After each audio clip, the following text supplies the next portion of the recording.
Lake Town Synergy is a congregation of enthusiasts who have come together for the cause of diabetes. The organization works in the area of diabetes awareness through seminars organized in schools, colleges, and corporates.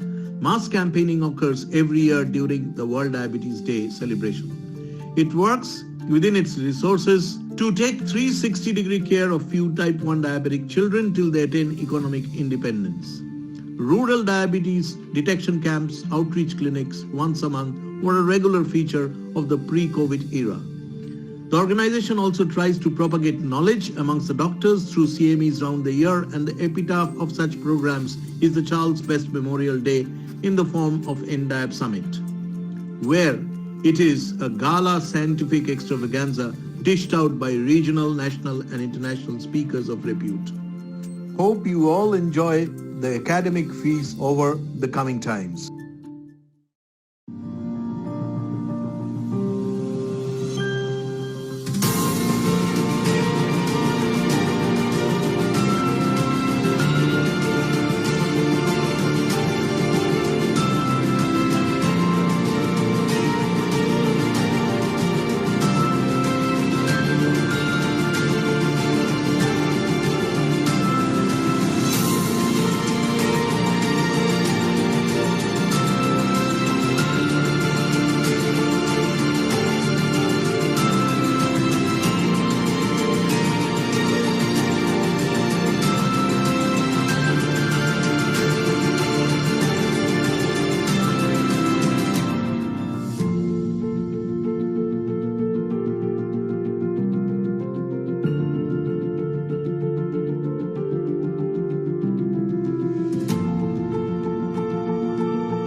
Hello and welcome to this year's ENDIAB Summit 2022 on occasion of Charles Best Memorial Day. I'm Dr. Kullan Kumar Gangopadhyay, one of the faculty.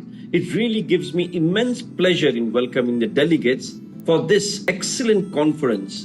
And this year's program has been very well balanced between not only addressing different aspects of management of diabetes, starting from very basics to the most advanced, most recent, and also devoting a significant amount of time to discussing endocrine topics, which would be of significant relevance to physicians overall. So I wish this program all success. ENDIAB Summit will be organized by Lake Town Synergy to commemorate Charles Best, and I congratulate Dr. Shomabrata Roy Choudhury and his vibrant team for drawing up a very interesting program that will cater to the scientific needs of consultant physicians, diabetologists, endocrinologists, students, and also, like every year, there will be a very interesting quiz in which pharmaceutical industry personnel will compete for the championship. So don't miss it, ladies and gentlemen, and welcome once again.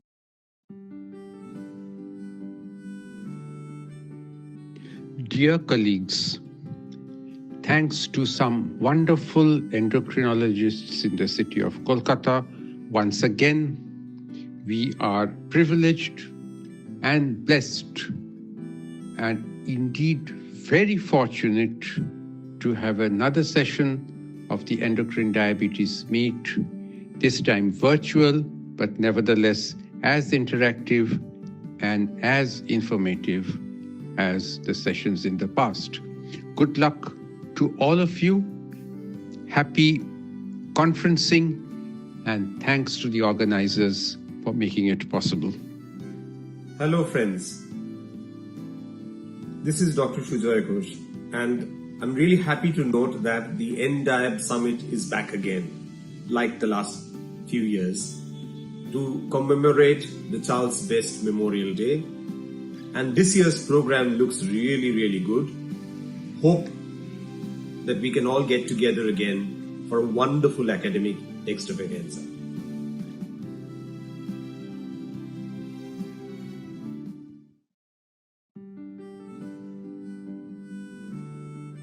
It's a great pleasure that End Diabetes Summit 2022 will be held this year also, organized by Professor Anirban Majumder and his group. Though it will be on digital platform from 11 to 13 February, but I'm sure there will be very good discussions, talks and lectures which will be delivered by many eminent diabetologists and endocrinologists. And this type of conferences and meet are very important for doctors because they have got scope to interact and even share their experience also in the practice of diabetes and endocrinology. And again, I express my pleasure for this scientific conference, and I wish this conference a great success. Thank you very much.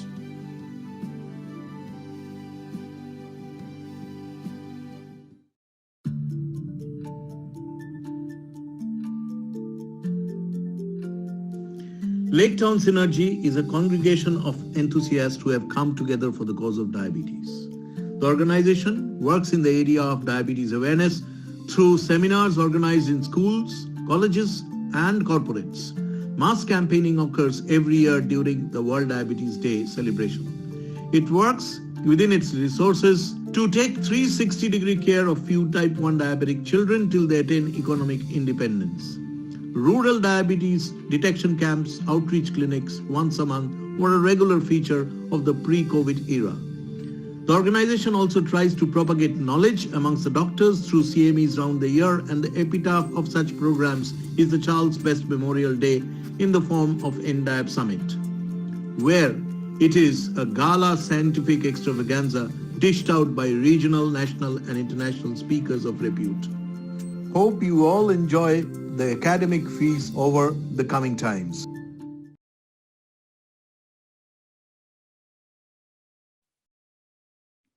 Good morning, Dr. Arnold. Good morning. So we can start at exactly at 9. Yeah. Dr. Sanyal will summarize the day, and the first session would be chaired by you. He would call you up to chair the first session. Good morning. Good morning. Good morning. So we start off right on time. Very good. So I think still about a couple of minutes left. Yeah, just a minute. Just 2 minutes left. Good morning. So today we are having the third and the final day of the ENDIAB Summit 2022. We are starting right on time. We have had very interesting sessions for the past couple of days with expert panels of diabetologists and endocrinologists sharing their views in very interesting subjects. On the final day, we have a lot of endocrine topics on your platter, which are very relevant in our day-to-day practice, dealing with panhypopituitarism, then managing panhypopituitarism, then thyroid disorders, including disorders during pregnancy, common diseases, and also common endocrine issues, especially like hypoglycemia in non-diabetic subjects, which is quite common in day-to-day practice for clinicians, and also electrolyte imbalances. So we have a host of topics which are very relevant to in our practice, which are very practical, and we have great, excellent speakers from Sujoy Ghosh, Professor Sujoy Ghosh, to Professor Sudip Chatterjee, to Dr. Keoli, and we have several others, on our final day of the program. We have Acharya, who will be talking on non-diabetic hypoglycemia, and finally, and very importantly, we have at the end, we have the commemoration, especially the felicitation of our students who have successfully completed their course. And so moving on, I would like to invite Professor Anirban Majumder to chair the first session. Thank you, Dr. Sanyal. I think we are right on time, and without wasting much time, we can start our first session. And the first session will be delivered by Dr. Sujoy Ghosh, an approach in a case of panhypopituitarism. And after that, we'll talk about the management of the panhypopituitarism. So Dr. Sujoy Ghosh is a consultant endocrinologist of the Kolkata. He's an associate professor in the Department of Endocrinology of Institute of Postgraduate Medical Education and Research, Kolkata. He's also attached with the MRI Hospital, and very importantly, he is the secretary of the Endocrine Society of India. He's an erudite scholar, with numerous publications in his credit, and he was the editor in our national, international journals, and including the our endocrine journal of our country, Journal of Endocrinology and Metabolism from India. So with this, I would like to hand over the screen to Dr. Sujoy Ghosh. So over to Sujoy Ghosh for your talk regarding approach to a case of panhypopituitarism. Over to you, Sujoy.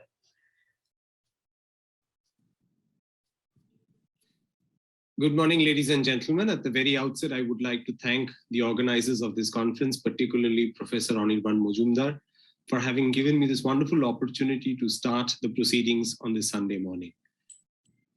I am going to talk about approach to panhypopituitarism.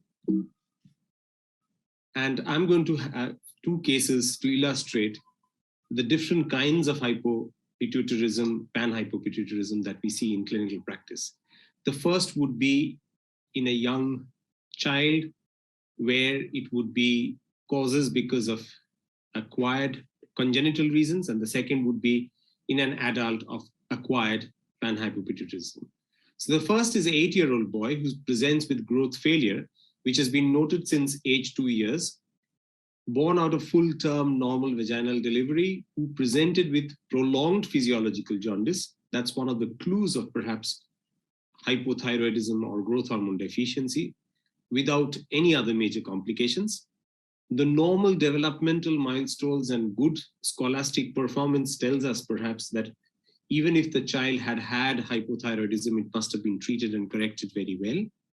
There is no history of any suggestive of any chronic systemic illness, whether it's, say, something like celiacs, renal dysfunction, liver dysfunction. And if you look at the oxology, the height is -5 SDS, whereas the target height is -2.5 SDS. So again, in clinical practice, if the SDS is more than 1 lower than the target, then you start thinking that there is a problem and investigate. In terms of the clinical features, the typical faces, the frontal bossing, the depressed nasal bone, and mid-facial hypoplasia, all perhaps giving a clue to at least growth hormone problems, and the child is prepubertal. So when we talk about congenital hypopituitarism, you got to talk about the basic development of the pituitary, which develops from the neuroectoderm. There's gradual commitment towards the development of pituitary, the Rathke's pouch formation. Then there is proliferation, the linear precursors, and you have certain transcription factors and certain soluble factors which actually lead to this orchestrated development of the various subtypes of cells in the anterior pituitary. So on the soluble ones, as you can see that level 1 that we are talking about, you have got BMP4, FGF8 and WNT5A. In the next level, you have BMP2 and SHH. On the transcription factor to progress to lineage precursors, you need HSX1, LHX3 and 4, PTX1 and 2, the SOX2 and the SOX3, and the OTX2. We'll talk all of these individually later on. And then for the corticotroph to develop, you need a TBX19. And you've got the prop and the PU1F1 for the gonadotrophs and the PIT1 from the thereafter for the thyrotroph, the lactotroph, and the somatotrope. Additionally, for the gonadotroph, as well as from part of the adrenal, you will need the DAX1, SF1, and amongst the transcription factors, you need NR5A1 and NROB1. And of course, the GATA is also important for all of those three interactions that has been shown in this particular slide. So if you look at the sequence of development, at about 3 weeks, you have the Rathke's pouch becomes evident.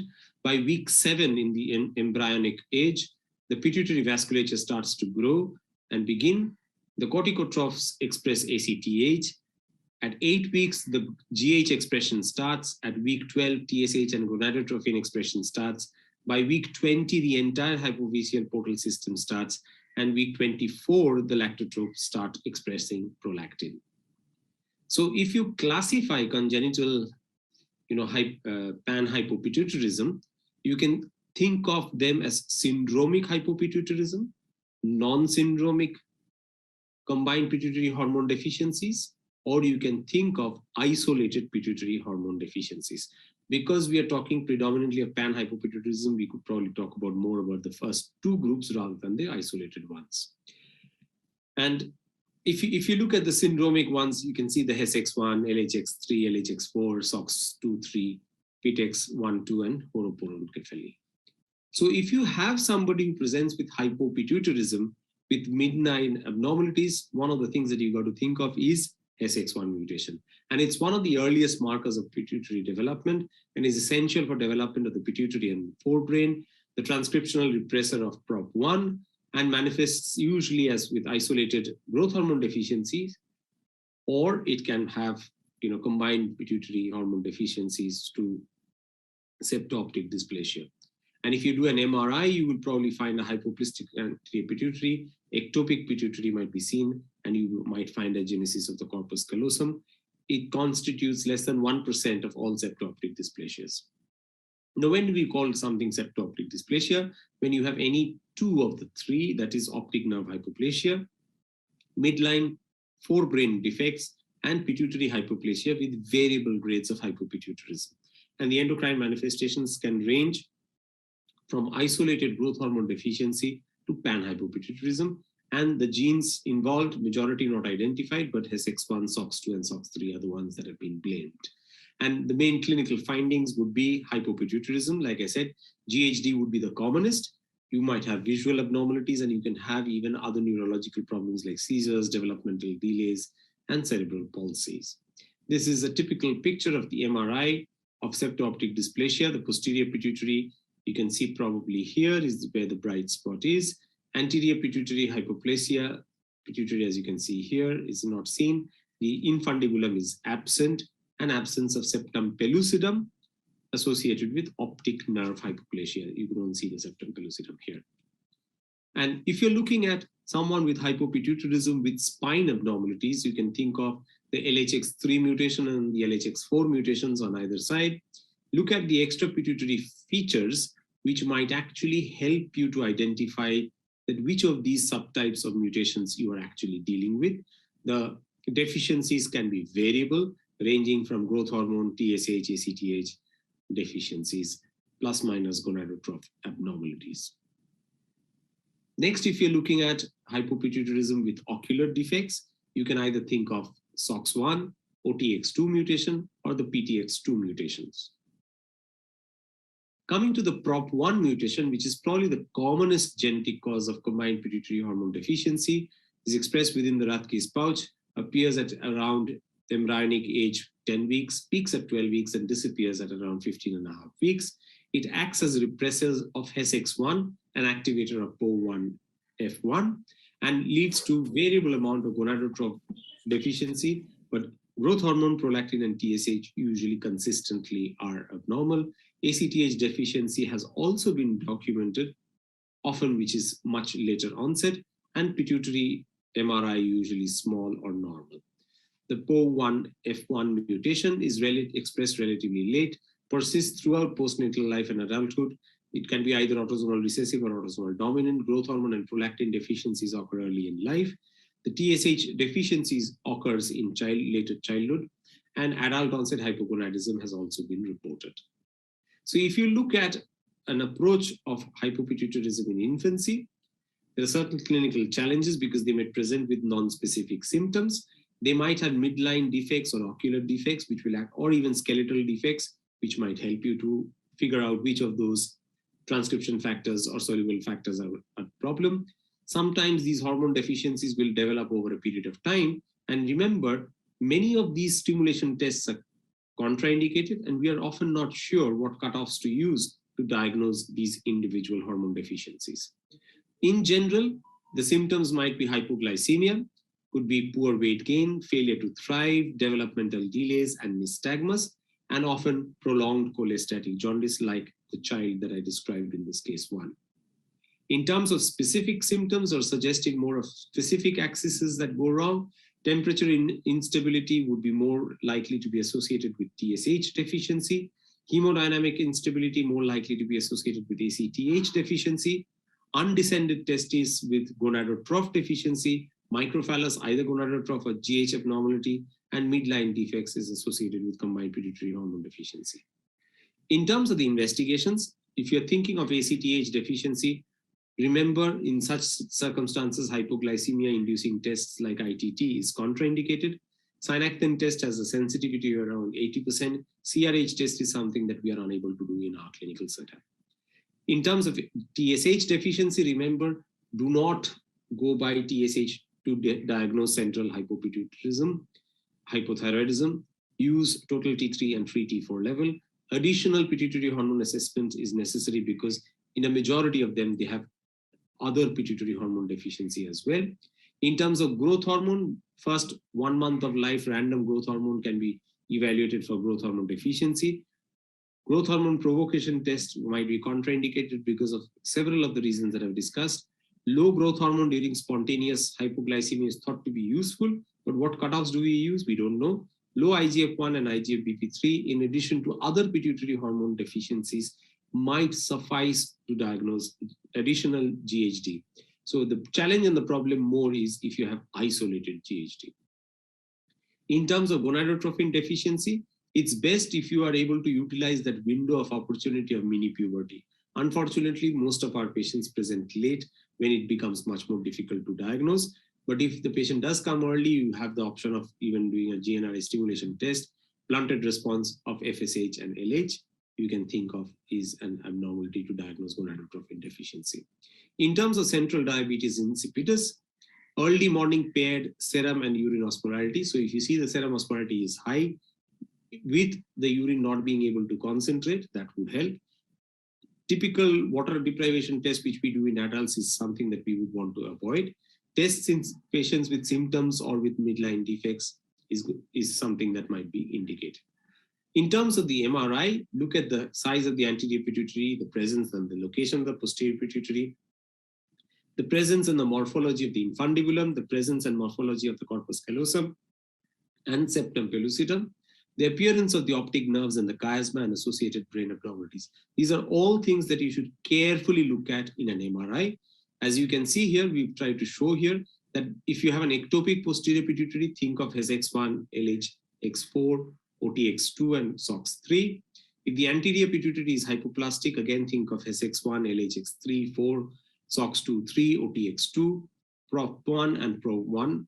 If there is agenesis of the corpus callosum, think of SX1, SOX2, and 3. And there might be certain other associated brain abnormalities that you should be trained to look at. And here you, for example, you can see there might be absence of septum pellucidum. There might be absence of optic nerve or optic nerve hypoplasia. So these are things that you've got to look at in an MRI when you see someone with hypopituitarism. Coming back to our case, patient had lowish normal thyroid free T4 level. The TSH was lowish normal. Cortisol was around 8.7, prolactin was normal. And you can see typically the IGF-1 and the IGF-BP3 both being abnormally low.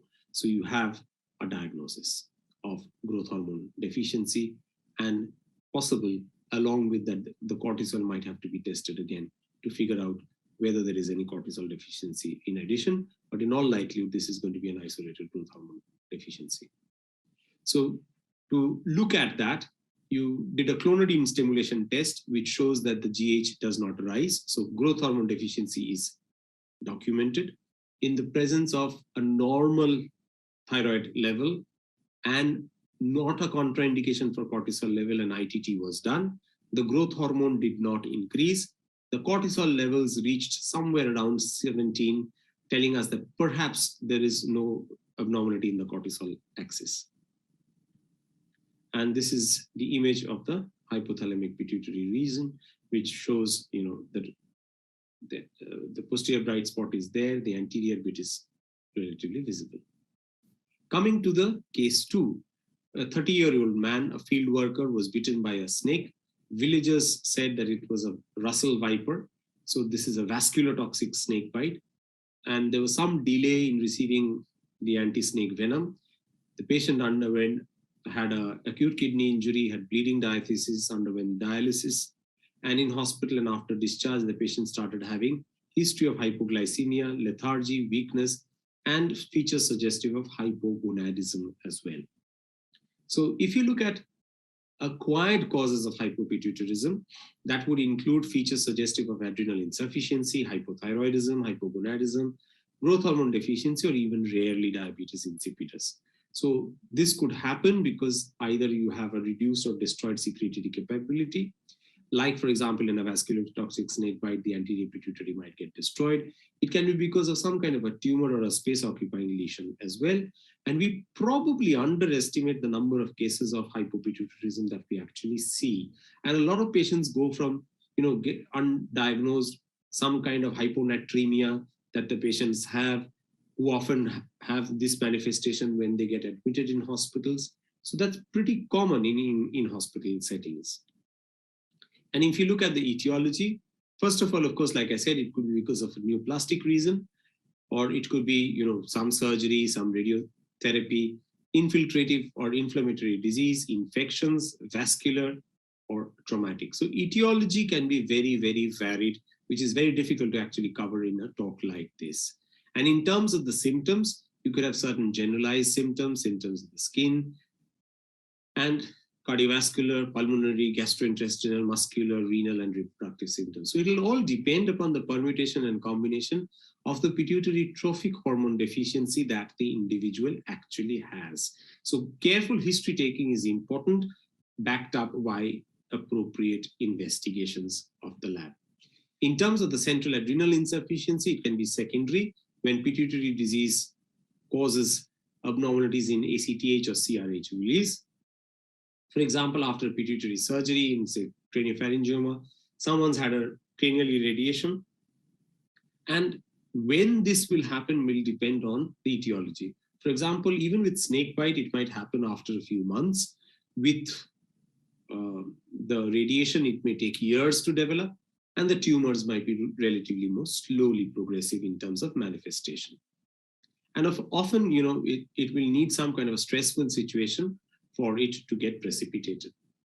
So if someone has got cortisol levels less than 3 microgram per deciliter, then it's possible that this individual has central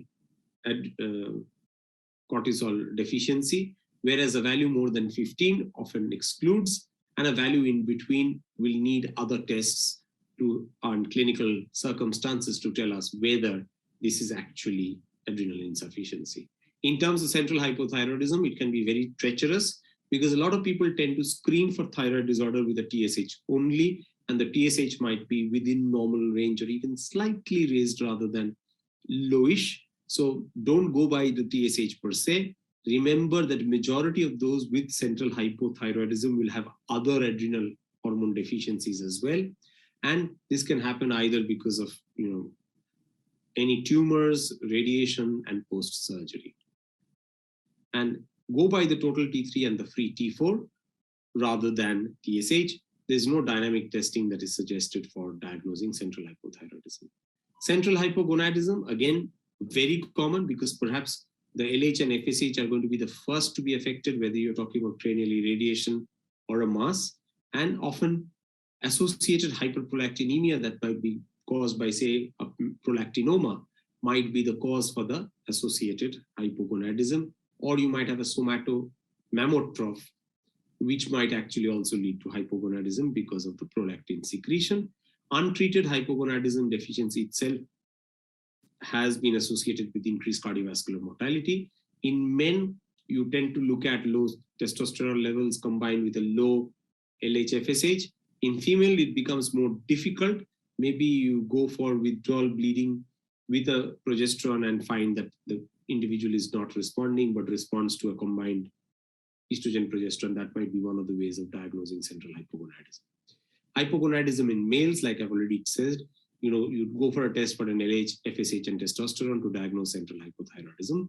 In terms of women, it becomes sometimes more difficult to diagnose. Diabetes insipidus, again, it will depend on the etiology. In most of the conditions which affects only anterior pituitary, the posterior pituitary might be spared, but some of the diseases might affect both, or you might even have isolated central diabetes insipidus. We tend to look at a cutoff of 50 ml per kilogram of body weight for 24 hours is what is defined as polyuria in adults. And you're trying to look at that the serum osmolarity is more than 295 with the urine osmolarity less than 600. And I'm not going into the details of a water deprivation test, but it should be done in wherever circumstances that you are thinking that there is a possibility of a diabetes insipidus where the baseline plasma and urine ratio is not more than 2. In terms of adult growth hormone deficiency, this is perhaps a less understood and less diagnosed clinical circumstances. The tests are variable, but our major challenge is even if we diagnose adult GHD, our patients are usually not able to afford GH therapy. And prolactin deficiency might report with lactational failure in patients with Sheehan syndrome. So I've tried to actually talk about all of those aspects of panhypopituitarism in adults as well. Again, for these individuals, you've got to go for a focused MRI of hypothalamic pituitary region to detect any mass lesion, any bleed, or presence of empty cella, which is probably very, very common in our clinical setup. A non-contrast CT may also help us in acute emergency setting to see if there is any pituitary apoplexy. I shall stop there. Thank you very much for the opportunity.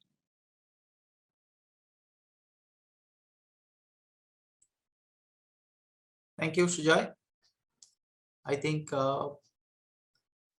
it is supported by the Lupin, this talk.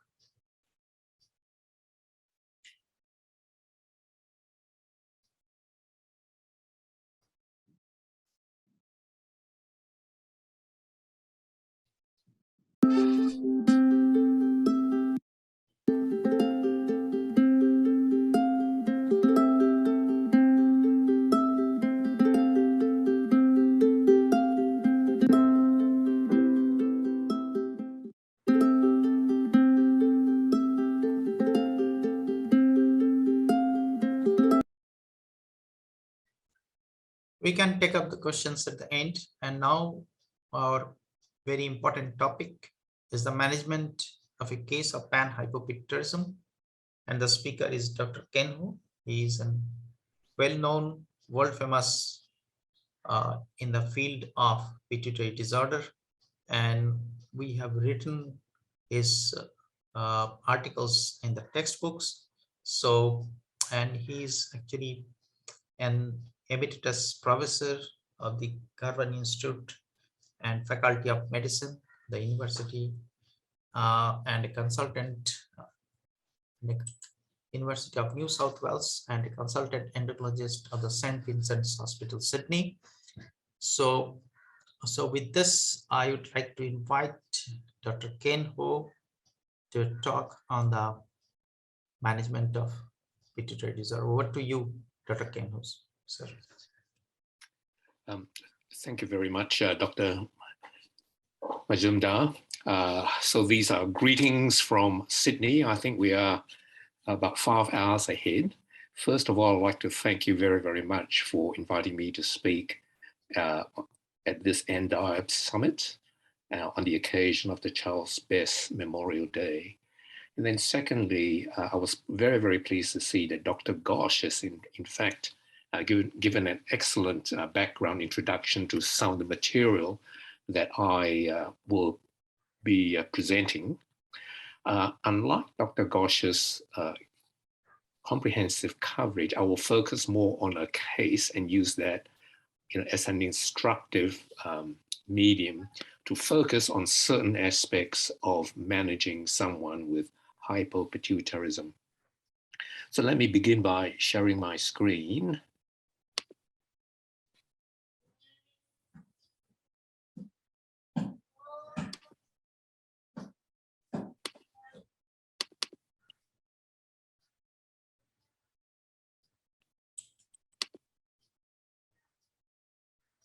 Okay, can everyone see that? It is okay, sir. Okay, all right, terrific. So I thank you for the very, very nice introduction. I have really nothing to disclose, and I'll move straight to the case. So this is a 37-year-old woman who developed hypopituitarism following therapy for craniopharyngioma at the age of 18 years. Her management then was then passed on to an adult endocrinologist for thyroid, adrenal, and sex hormone replacement therapies.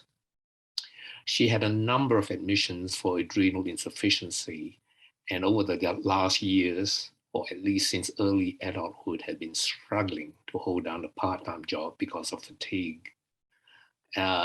She was sent to me, I suppose, as a third opinion for management of hypopituitarism, in particular, consideration of growth hormone replacement therapy.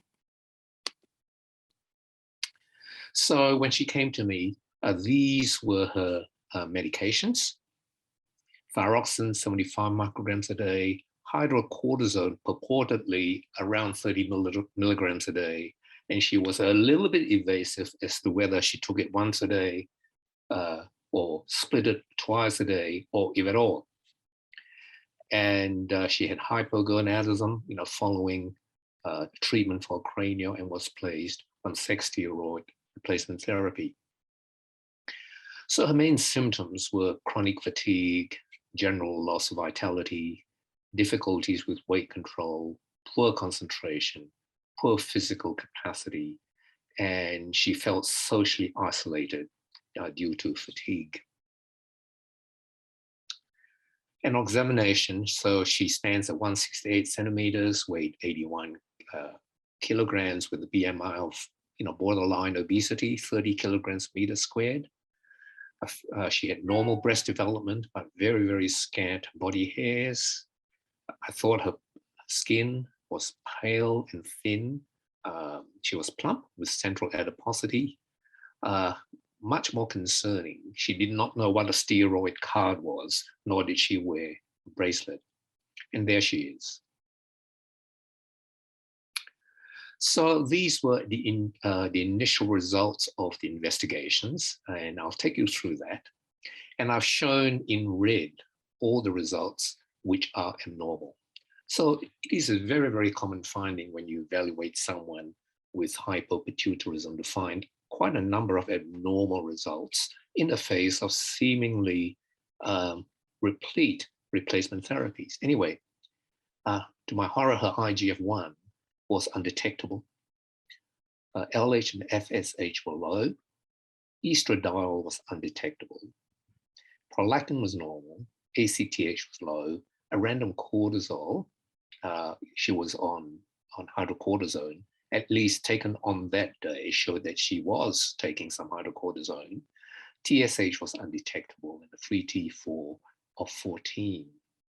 And we can go back to some of these results and discuss, the interpretation and whether it is in fact, or whether they are helpful in guiding management, because this case raises a lot of questions around a complex management problem. Anyway, to summarize, here we have a 38-year-old female on standard hormone replacement therapies for hypopituitarism since early adulthood, presenting with a persistent cluster of psychosocial symptoms and for consideration of growth hormone replacement. So I use this case to highlight 3 things that I really want to cover, to give you an update on where we're at with adult growth hormone replacement therapies, a discussion about pituitary axis interactions in these patients, and focus more on optimizing sex steroid replacement in hypogonadal women. And it will become clear why this is. So just to remind you that about the physiology and the function of growth hormone in adults.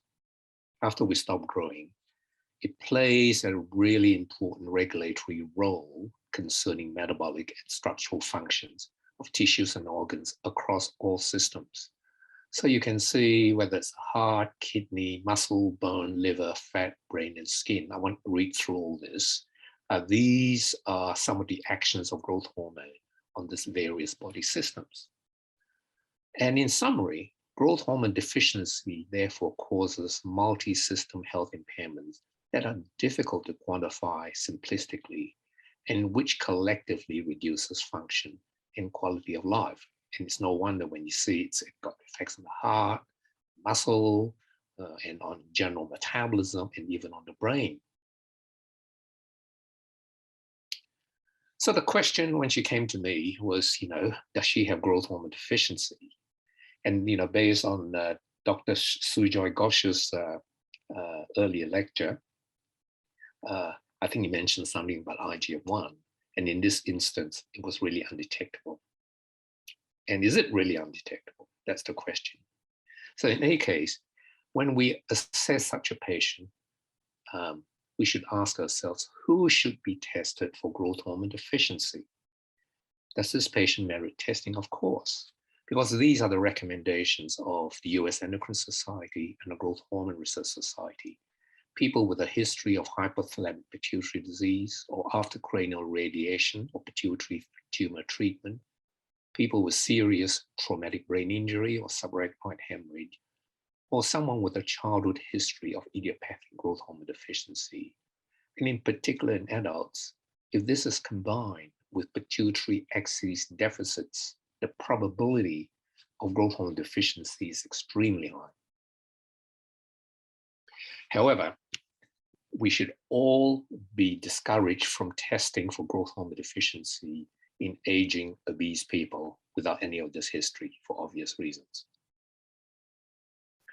So the typical clinical symptomatology is pretty non-specific, as you know, and truncal adiposity, reduced musculature, osteopenia, unfavorable metabolic profiles such as elevated lipids, the skin is thin and dry, reduced strength and fitness, impaired psychological well-being, and generally a subnormal quality of life. So what are some of the management issues around growth hormone replacement? What tests should be done? And if we do treat such patients, what dose? And because these patients are fairly overweight most of the time, is there a risk of diabetes? Because growth hormone is diabetogenic? And what are the pertinent hormone interactions with the other axis? And are there concerns about longer term safety? So let me address one at a time. So how do we confirm the presence of growth hormone deficiency? Well, it needs to be confirmed by a validated growth hormone stimulation test. And the tests shown in red are those endorsed by the Growth Hormone Research Society, the Endocrine Society, and the European Endocrine Society. So briefly, the insulin tolerance test, glucagon, arginine plus GHRH. Now, although some of these other tests have been validated against normal controls for specificity and sensitivity, they are as yet not endorsed. And although growth hormone secretagogues such as GHRP6 and GHRP2 appear to be very, very promising, they are no longer under consideration because they're no longer produced. There has not been a market for that. And one of the problems with arginine, it is a very, very poor stimulator of growth hormone with a peak cutoff of 0.4 nanograms per mil. And of course, when you have such a low threshold for cutoff, you will therefore entertain a very high risk of false positives. So what are we left with in 2022? We're really left with insulin-induced hypoglycemia, use of glucagon, which is very familiar to all of you, and a new oral growth hormone secretagogue called methomorelin. Now, this has been approved by the FDA and by the European medicines. It's not available in Australia, so I don't have any experience with it. But based on what's published, it's very, very discriminate in terms of its function. But I had to swallow hard and take a seat when I looked at its cost. That the cost of methomorelin for diagnosis, one diagnostic test, is around $3,000 to $4,000 US. I kid you not. Just go and Google it. Okay. So in terms of everyday practice, we really have the ITT, the glucagon. There's always the question is a growth hormone stimulation test always necessary? Or we can turn the question around. When is the stimulation test unnecessary? Well, these are very, very nice data, which has been confirmed by many other centers, that when you have 3 or more pituitary hormone deficiencies and a low IGF-1, you remove the need for a growth hormone stimulation test. So when you look at a positive predictive value of 3 pituitary hormone deficiencies, excluding growth hormone, the PPV is 96%. When you have 4, it's 99%. And when you have a low IGF-1, so in this instance, is below the 3rd standard deviation. So when you combine low IGF-1 with 3 hormone deficiencies, your positive predictive value is already 100. Now, this is a practical approach. In Australia, growth hormone is subsidized by the taxpayer, and there are very, very rigid rules.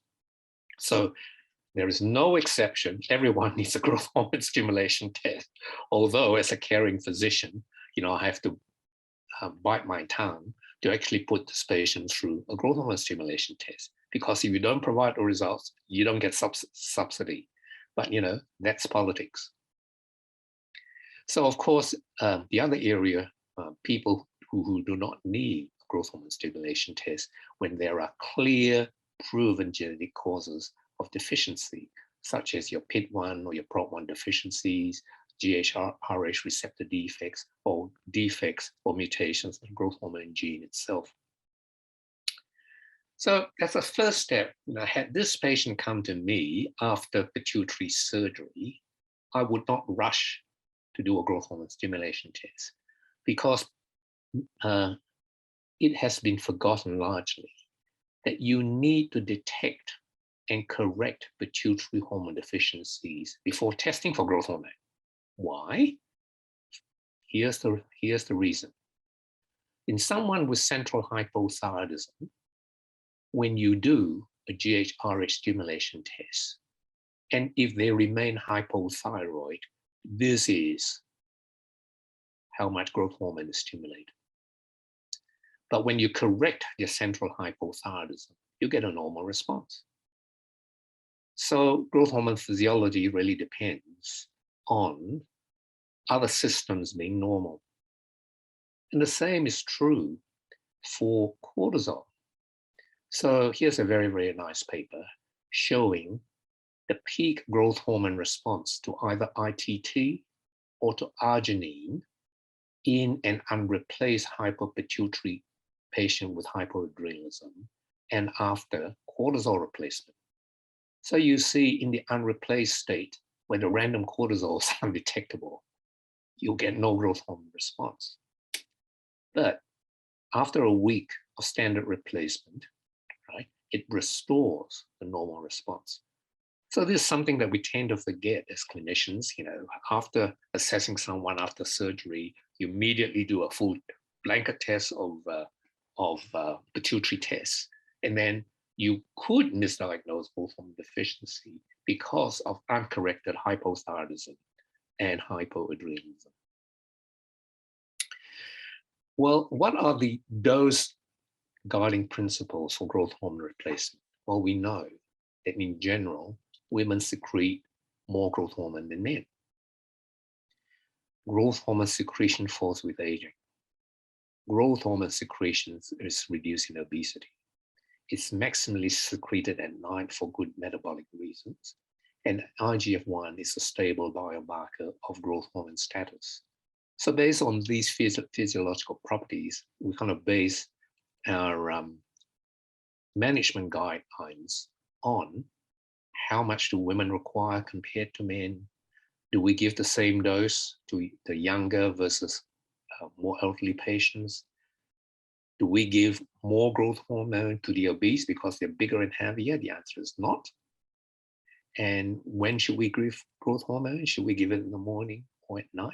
We try to mimic nature because, as you know, growth hormone is principally released at the onset of slow wave sleep. So these are the dosage guidelines from the professional societies that we should maximize benefit and minimize side effects. That weight-based regimens are strongly not recommended. So just because someone is 100 kilograms, that person should not receive more growth hormone than someone who is 60 kilograms, for the reason that growth hormone secretion is actually markedly reduced in obesity. In terms of starting dose, men in general require less growth hormone than women. So we would start in a dose of about 0.2 milligrams a day, women slightly higher, the elderly probably just 0.1 milligram a day, and gradually titrate upwards by 1 milligram every 1 to 2 months using IGF-1 as a guide. And growth hormone should be administered at night. So what are the glycemic risks? A lot of studies have been done, but I thought this is, kind of captures what the issue is or the size of the issue.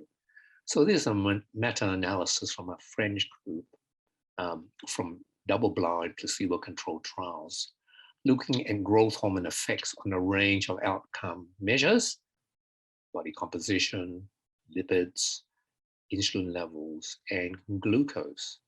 So you can see that based on this meta-analysis, yes, growth hormone does put up fasting glucose slightly, but the effect size is very, very small.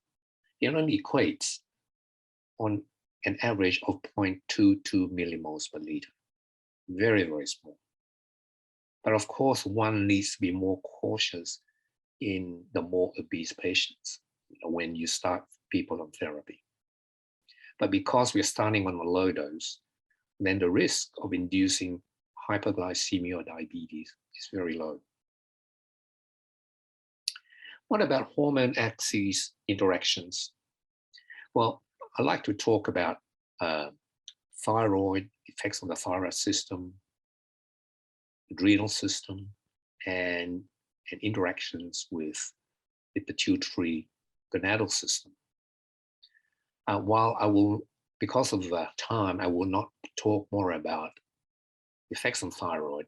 I think most of you know that growth hormone enhances peripheral conversion of T4 to T3, so that it is expected that free T4, if inadequately replaced, will fall during growth hormone therapy. And as Dr. Ghosh says, you cannot use TSH as a something to titrate your thyroxine dose as you would in other forms of hypothyroidism, because these people have central hypothyroidism. So as the free T4 falls, the message is that you increase the free T4 dose to maintain it in the mid-normal range. Unfortunately, there is no other reliable marker for thyroxine or T3 adequacy other than using the population-based normal range. Now I want to talk about glucocorticoids, given that this patient has several episodes of near hypoadrenal crisis. Now, it's probably not all that well known that growth hormone inhibits the conversion of inactive cortisol to active cortisol. And therefore, with the commencement of growth hormone therapy, one could risk precipitating hypoadrenalism. I'll show you what I mean. So as most of you know, that there is a shuttle between cortisone, which is inactive, and cortisol. And the enzyme 11-beta-HSD activates inactive cortisol to convert it to cortisol. Then there is its sister enzyme, which does the opposite, it activates cortisol to cortisone. And for all of you, I'm sure you all know that prednisone is inactive and prednisolone is the active counterpart. Thing is, it's known that growth hormone inhibits 11-beta-HSD activity. So that as we start growth hormone, if this enzyme is inhibited, then there will be less conversion of cortisone to cortisol. As shown here. So this is again a nice study, and looking at the cortisol response to ITT in 12 patients with growth hormone deficiency and preserve function of the pituitary adrenal axis. Before growth hormone therapy, this was the cortisol response to ITT. After commencement of growth hormone for about a month, the repeated growth hormone response was substantially lower. And these people unmasked central hypothyroidism. I think it was in 8 or 9 of the 12 people.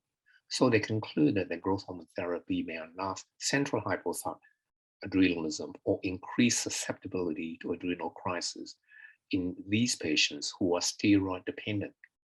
Now, how true is it? Well, I can tell you, it's not grandmother's story.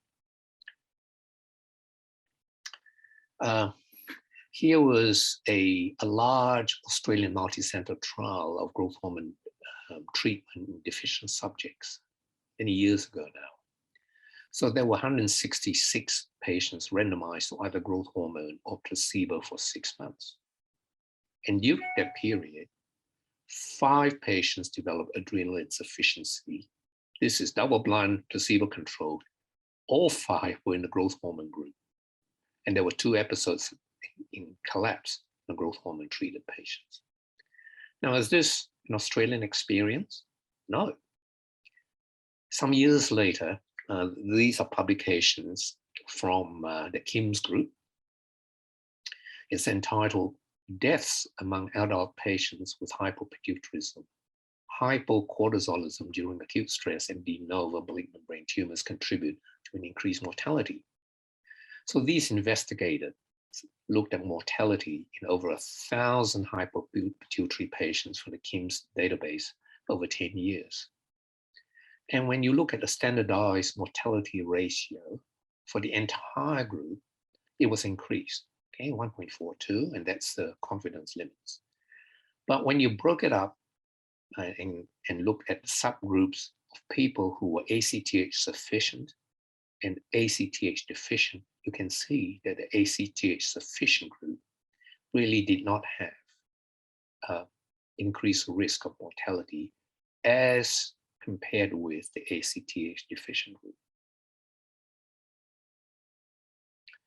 And these investigators reported 13 deaths from infections, and all of these people were ACTH deficient. So this is a really important clinical point of management. Then I want to move on to sex steroids. So these are data from Swedish group, and they've followed longitudinally the experience over 5 or 6 years. And in over 100 patients, they looked at the dose of growth hormone in milligrams per day over the 5 years. And they found, like most of these trials, at the start of therapy, I think most of the patients were probably overtreated based on the IGF-1 titration. And then over the years, there was a gradual reduction in growth hormone dose to keep the IGF in the normal range. And I should have said men are shown in squares and women shown in diamonds.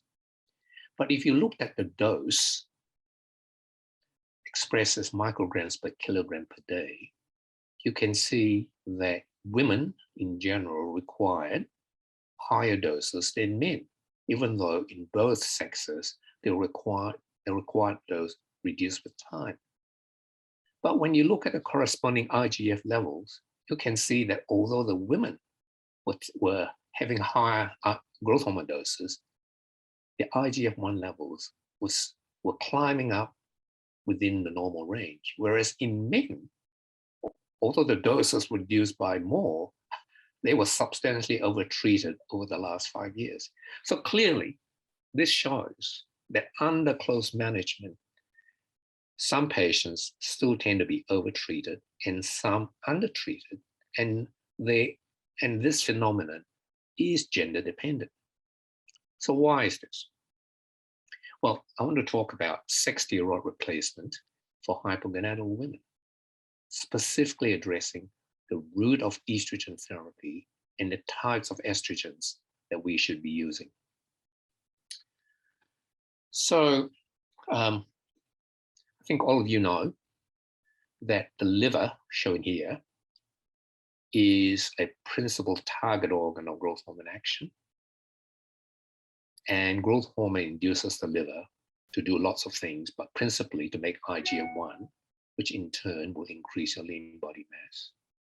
It also stimulates hepatic lipid utilization and oxidation, which then leads on to a reduction in total fat mass. The thing with estrogens is the first pass hepatic effect. That most forms of estrogens, at least in Western society, is taken orally as the pill.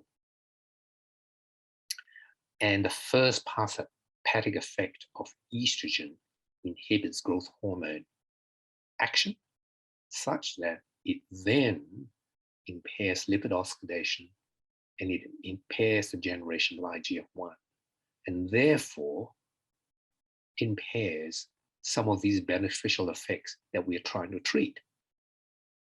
So this is a study that we did many years ago in one group of postmenopausal women in a 2-phase study. In one phase, they were either randomized to a period of oral estrogen before swapping over to another period of transdermal estrogen, but the order of the sequence was also randomized. But be that as it may, this tells a story. So before growth hormone and estrogen therapy, this was the mean IGF-1 level, about 12. Then when the women were randomized to the oral route, the IGF-1 levels fell. But whereas when they were randomized to a transdermal route without growth hormone, the IGF-1 levels did not change. Then they were then put on to stepwise escalating doses of growth hormone.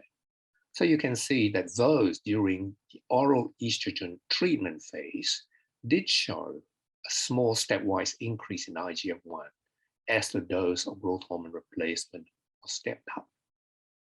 But when the same women were placed on estrogens via the transdermal route, you can see that there was a greater increase in the IGF-1 response, such that for 2 milliunits per day of growth hormone during the oral estrogen phase, this equated to 1/2 the 50% growth hormone dose in the same women taken transdermal estrogen.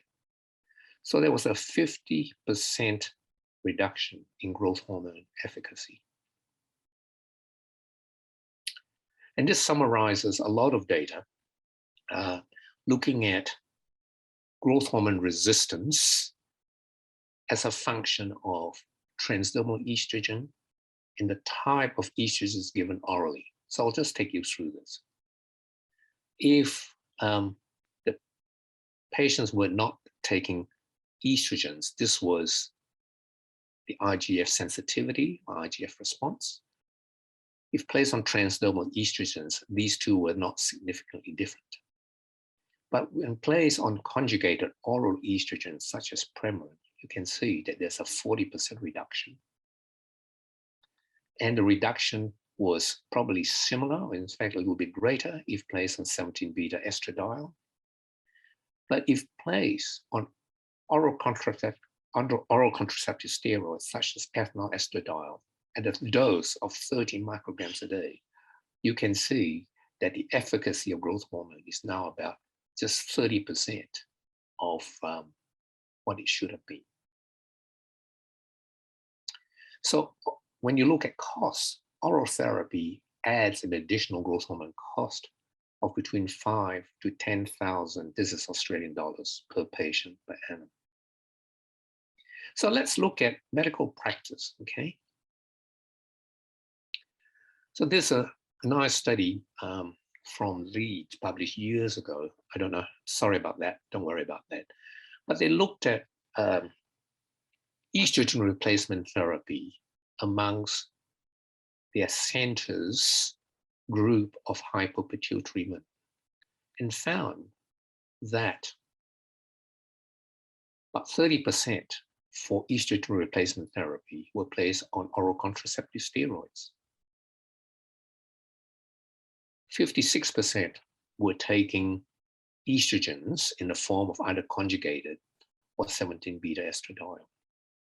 And less than 50%, or I mean less than 20% were taking estrogens transdermally.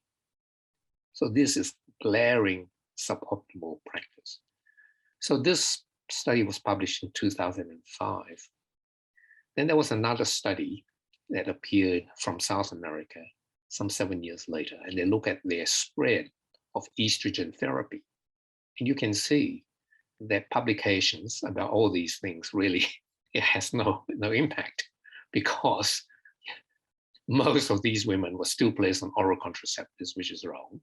And the majority are not on oral contraceptives taking oral estrogens, and only a very small proportion on transdermal estrogens. So there were absent trends in proper prescribing of estrogens for hypopituitary women. So I just want to come back to some general principles about management. That in my patient, using her as an example, she was persuaded to take hydrocortisone twice daily, split dose, and she got a steroid card and a bracelet, and was given sick day management repeatedly. In touch wood, no further adrenal crisis. In terms of a sex steroid management, pill was stopped, commenced on transdermal estrogen patch, 100 micrograms a day, cycled with medroxyprogesterone acetate, 5 milligrams a day for the first 12 days. And the IGF-1 rose before growth hormone from undetectable to about 4 nanomoles per liter. Then she was commenced on growth hormone at that dose, steadily increasing to maintain the IGF-1 in a normal range. So let me share her personal data with you. So this slide shows the IGF-1 levels shown in pink in nanomoles per liter at baseline, 6 weeks, 16, and 24 weeks of growth hormone therapy. And the growth hormone dose is shown in green, starting initially at 0.1 and then gradually up to 0.2 and then 0.5 milligrams a day. So you can see that her IGF-1 levels went up from undetectable to 4 without growth hormone treatment, and then she then displayed a growth dose-dependent increase in IGF-1 levels. At the time that we were also doing some intensive patient-reported studies looking at quality of life, and a group of our patients were put on pedometer looking at step counts. So you can see, if we look at step counts, that before therapy, this patient was barely doing 1,000 steps a day. And that with therapy, she gradually went up to about 10,000 steps a day. Now, those of you who are familiar with quality of life questionnaires, based on a score of 25, if your life was perfect and you did not have a suppressed quality of life, your score should be 0. So a score of 20 or 25 is really a hermit existence. But at least over half a year, see that her quality of life did improve. And then with time, this is what she reported, improved quality of life, and was able to get full-time employment. So, to summarize, what are the strategies for optimizing the accuracy, efficacy, and safety of growth hormone therapy and treatment of hypopituitarism? Who to test? Those with a high likelihood of growth hormone deficiency. We should detect and correct hormone deficiencies before testing for growth hormone using only validated diagnostic tests. The doses should be individualized. We should be aware of hormone axis interactions.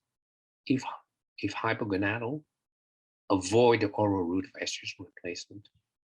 These people have a high cardiovascular risk, and we should optimize the management of cardiovascular risk. If they're obese, we do the usual things that we might do for our patients with diabetes and implement low lipid lowering agents. We should continue to manage the primary causes of growth hormone deficiency, such as a residual tumor or craniopharyngioma. And it's really important to participate in registries and observational studies because we're still learning about these things. So in the initial 6 months of therapy, before maintenance, the dose should be individualized by titrating against IGF-1. Watch your interactions with regards to thyroid hormone concentrations, glucocorticoid requirements, and I've mentioned sex steroid requirements.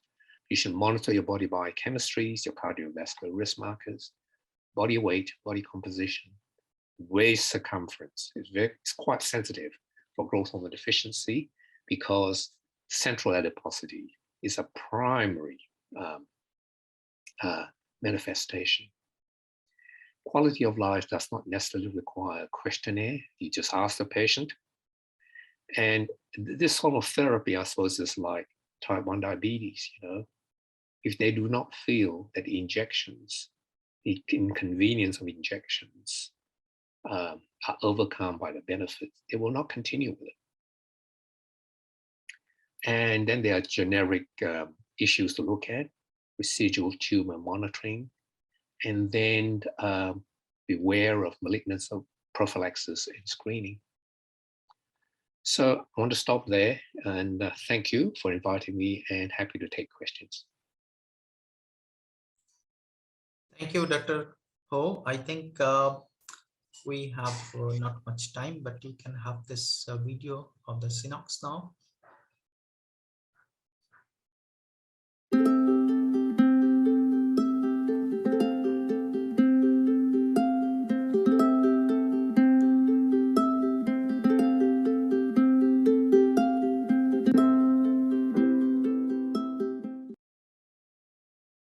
Yes, we have one or two questions in our chat box, but I would love to ask one question to you from the delegates. That when you were giving the growth hormone therapy for the adults, say for example, after the pituitary surgery, you are giving growth hormone replacement therapy. So I think you would like to give it for the rest of the life. This is the first question. And if you're giving it for the rest of the life, do you want to taper it down a little bit in the elderly subjects? Say you are started at the age of 25 after the pituitary surgery, what will be the strategy for the elderly subjects? So you're talking about growth hormone replacement therapy, right, Anirban? Yeah, Anirban. Yeah. Okay.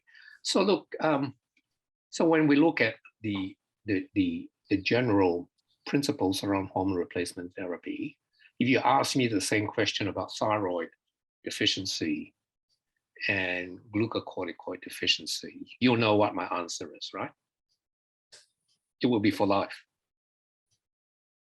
Yeah. Now, of course, growth hormone is a younger cousin here, but and people are also trying to get an experience about cost benefit. So a lot depends on the health system. In Australia, we are very fortunate with government subsidy of growth, an expensive drug, with very, very strict criteria. Whereas I suppose, in some countries where there's no government subsidy or insurance subsidy, then it's user pay. So it becomes very, very difficult. And these expense then clouds what is essentially should be an endocrine benefit. Now, what I can say is that if I were a patient and you told me you must take this injection every day, all right, and your insurance company is not going to charge you, I don't think I will be giving myself the daily injection if I did not feel a benefit. And there's a really very important study from New Zealand, actually, where the government subsidy criteria is even stricter. And they followed something like 200 patients over 3 years and only had a dropout rate of about 5 to 7% of patients. So I think that's incredible. So there is another question that again about the doubt of giving the growth hormone replacement therapy in the adult again. So apart from the improvement in the quality of life, is there any other hard data to support growth hormone replacement in adult with panhypopituitarism? Apart from the improvement in the quality of life, any hard data, say cardiovascular outcome data, do we have any outcome data about prevention of the mortality? The short answer is yes, Dr. Majumder, but because of time, I really didn't want to show you all the data.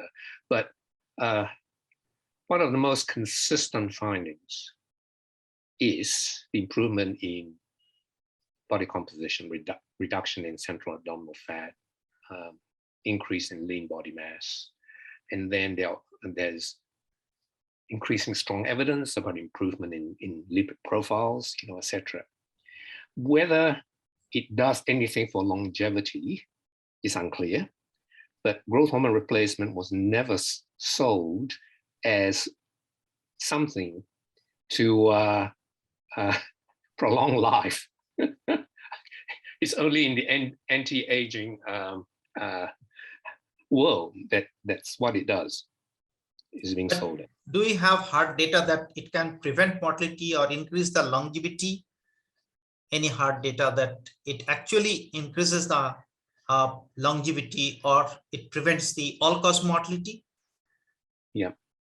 So the question you should be asking first is how strong are the data that growth hormone deficiency causes premature mortality. All right.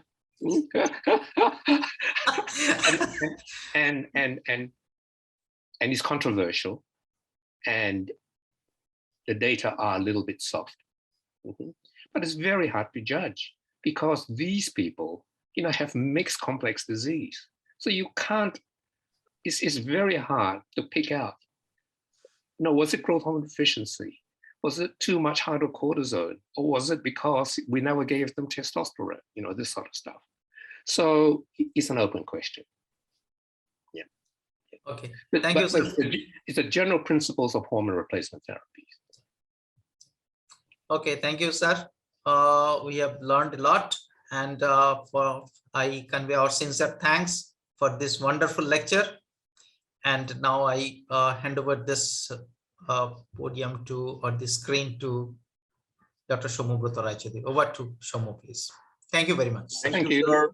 Thank you for your presence on a Sunday, and we're all enlightened by your talk. And the next session is an interesting session. It's a thyroid symposium, and the first speaker is Professor Sudip Chatterjee, a case of Graves' disease with pregnancy.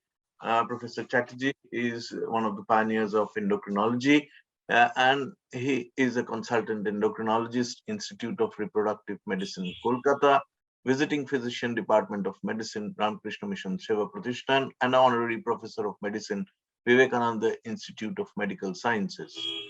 He is a EC member and treasurer of IDEA Kolkata and member governing body of JC Bose National Science Talent Search Kolkata. He is a speaker and chairperson in the annual conferences in the Endocrine Society of India and RSSDI, regular speaker in CME programs, chairperson, Scientific Committee and Endocrine Society of Kolkata 2000C, thesis guide for MD and DNB, and reviewer for the Journal of Diabetes, Journal of Indian Medical Association, and Journal of Obstetrics and Gynecological Society of India. 50+ articles and 6 book chapters. But without much ado, over to Professor Sudip Chatterjee.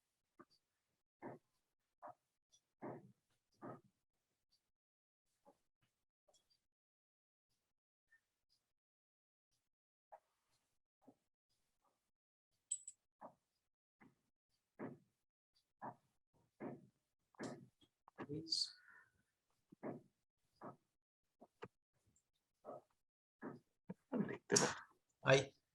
I think Shomo, I am not seeing him in the panel, so I think we proceed with Dr. Sanyal.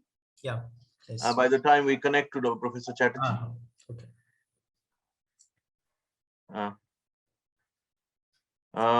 Well, Dr. Sanyal also needs no introduction in this August forum. Professor Sanyal is a professor in the Department of Endocrinology, KPC Medical College.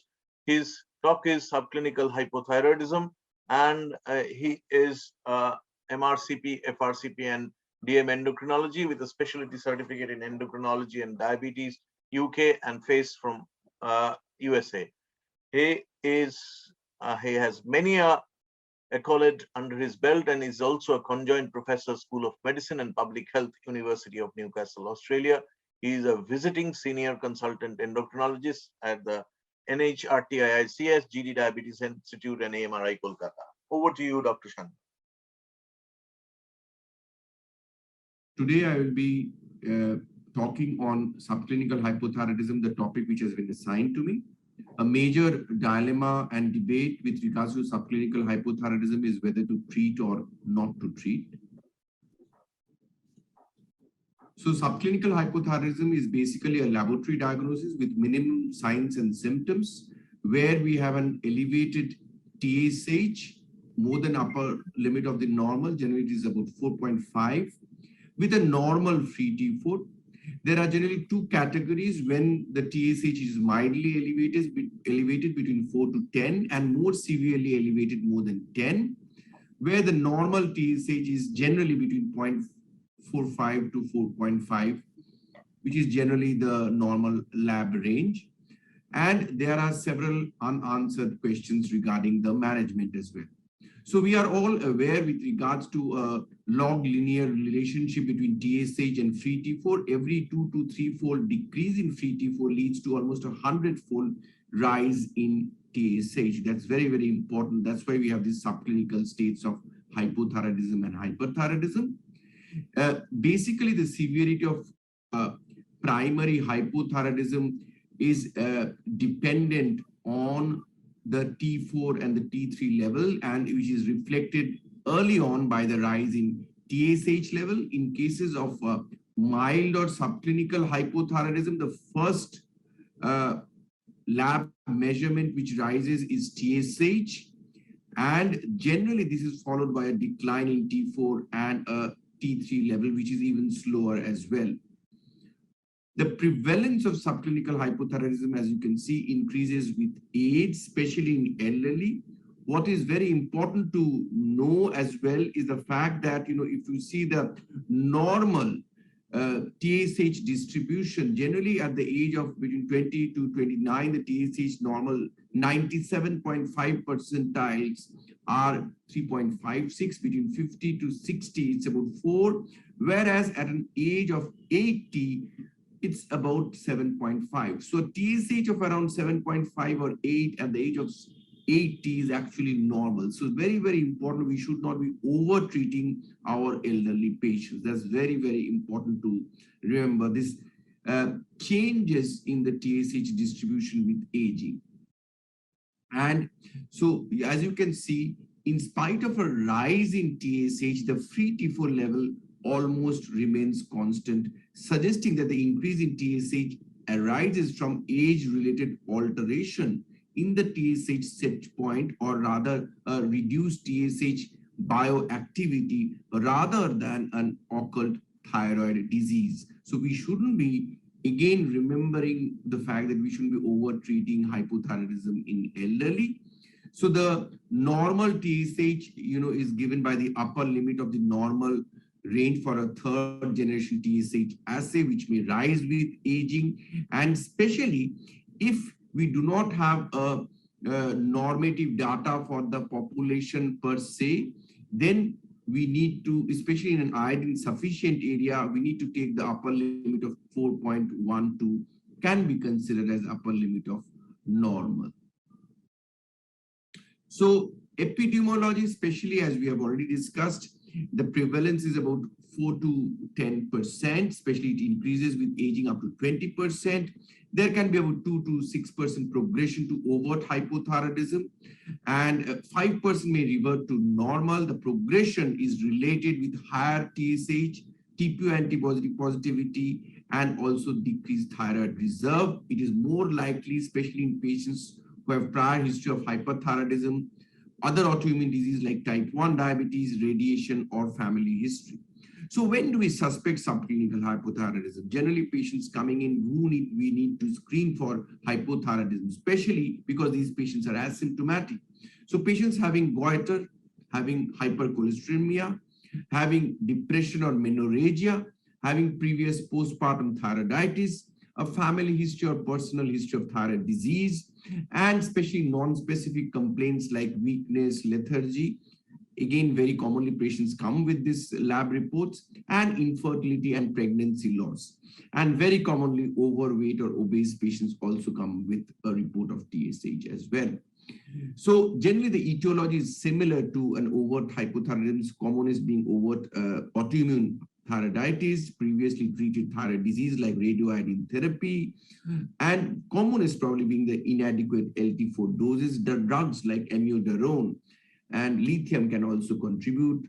Very important, non-thyroidal illness, especially during our COVID times. Recovery from non-thyroidal illness is very important, and as well as in patients, as we are mentioning, obesity, adrenal insufficiency, heterophile antibody, and CKD. So a 69-year-old lady presenting with recurrent episodes of altered sensorium, and on admission, serum sodium was always low, and the TSH, as you can see, was borderline 6.7, but the free T4 was 0.6, which was obviously low. So what is the interpretation of a thyroid function test? So very, very important out here to note is that unlike subclinical hypothyroidism, her TSH is borderline, but her free T4 is obviously below the lower limit of normal. So the TSH should have been much higher if we consider the log linear relationship. So obviously the TSH rise is inadequate. So probably we need to, the most important differential is central hypothyroidism. So we should be jumping to start a thyroid replacement. Rather, we should first assess the cortisol. Because of inadequate rise, we should be thinking whether there is a pituitary defect. We need to assess cortisol as well as FSH, especially in these elderly women. The cortisol was found to be low, the aim cortisol, the FSH, she is postmenopausal. Obviously, the FSH should have been much higher. The FSH is not raised. So, as well as the low prolactin. So, this is very, very important. So, she is having panhypopituitarism. And initial MRI, though, didn't suggest much except for chronic SDH. But you know, we need to always go for the cellar cuts, which reveal later on empty cellar with a compressed stream of pituitary. And the patient was started on oral hydrocortisone followed by LT4, because if he started just on LT4 without the steroid background, that would have led to an adrenal crisis. So very important to remember or rule out central hypothyroidism, especially the clue is a low T4 or a free T4. So in central hypothyroidism, obviously the pituitary TSH secretion is either low, normal, or it can be raised, which are actually biologically inactive glycosylated TSH, and so the thyroid hormone secretion from the thyroid gland is reduced. Now, this case, a 32-year-old lady with diffuse goiter without significant symptoms, has a 5-year-old child, is not planning for pregnancy. We can see the TSH is 7 with a normal T3 and T4. So how would you approach in this patient, which is a very common case scenario? So very important, we need to, because the patient doesn't have any urgent need for thyroid replacement like pregnancy, we need to repeat the free T4 and TSH after 12 weeks to exclude especially non-thyroidal illness and recovery from subacute thyroiditis. We also need to have a TPO antibody, look for signs and symptoms like goiter, infertility, menorrhagia, prior radioiodine therapy, lipids also would be helpful, and TPO antibody also is important. And pregnancy, especially special consideration. TPO antibody especially increases the chances of progression compared to a TPO negative, where the chances of progression is only 2.5%. The chances is about 4.3% with TPO positivity. And it's almost increased by twofold. So if the TSH is elevated, we check for free T4, TPO antibodies and lipid. If the TSH is less than 10, we go for a TPO antibody, and if it is positive, we may consider therapy. If the TPO antibody is negative, we only consider if there are dyslipidemia, goiter, plan of pregnancy, or young age person. But if the patient is elderly without goiter, or there is no dyslipidemia, no planning for pregnancy, with a TPO negative and a TSH less than 10, we can just observe with a close follow-up. Obviously, the TSH is more than 10, we generally treat. So follow-up is important, because in follow-up, in 6 to 35% of subclinical hypothyroidism, the thyroid function can normalize, especially depending on the initial TSH as well as antibody status. And once subclinical hypothyroidism is diagnosed, we repeat, as we have just mentioned, by within 8 to 12 weeks. If the thyroid function normalized, there is no need for further testing, and especially in patients who are asymptomatic, who have negative antibodies, or who do not have a goiter. No goiter, no antibodies, asymptomatic, normalization of thyroid function, no need for repeat testing. In those who have persistent subclinical hypothyroidism, we can test every 6 monthly, at least for the first 2 years, then yearly later on. This 46-year-old lady presenting with fatigue, lethargy, and weight gain, and the BMI is 31. The TSH is 7.3 with a normal T4 with a TPO negative. the TSH was, because of the raised TSH, LT4 50 micrograms was started, though the thyroid function normalized, but there was no change in weight or symptoms.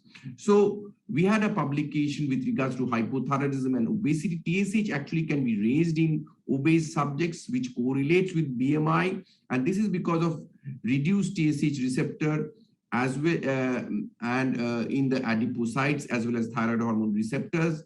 And this leads to a compensatory increase in TSH and also compensatory increase in free T3. Leptin also increases the transcription of pro-TRH, leading to rise in TSH level.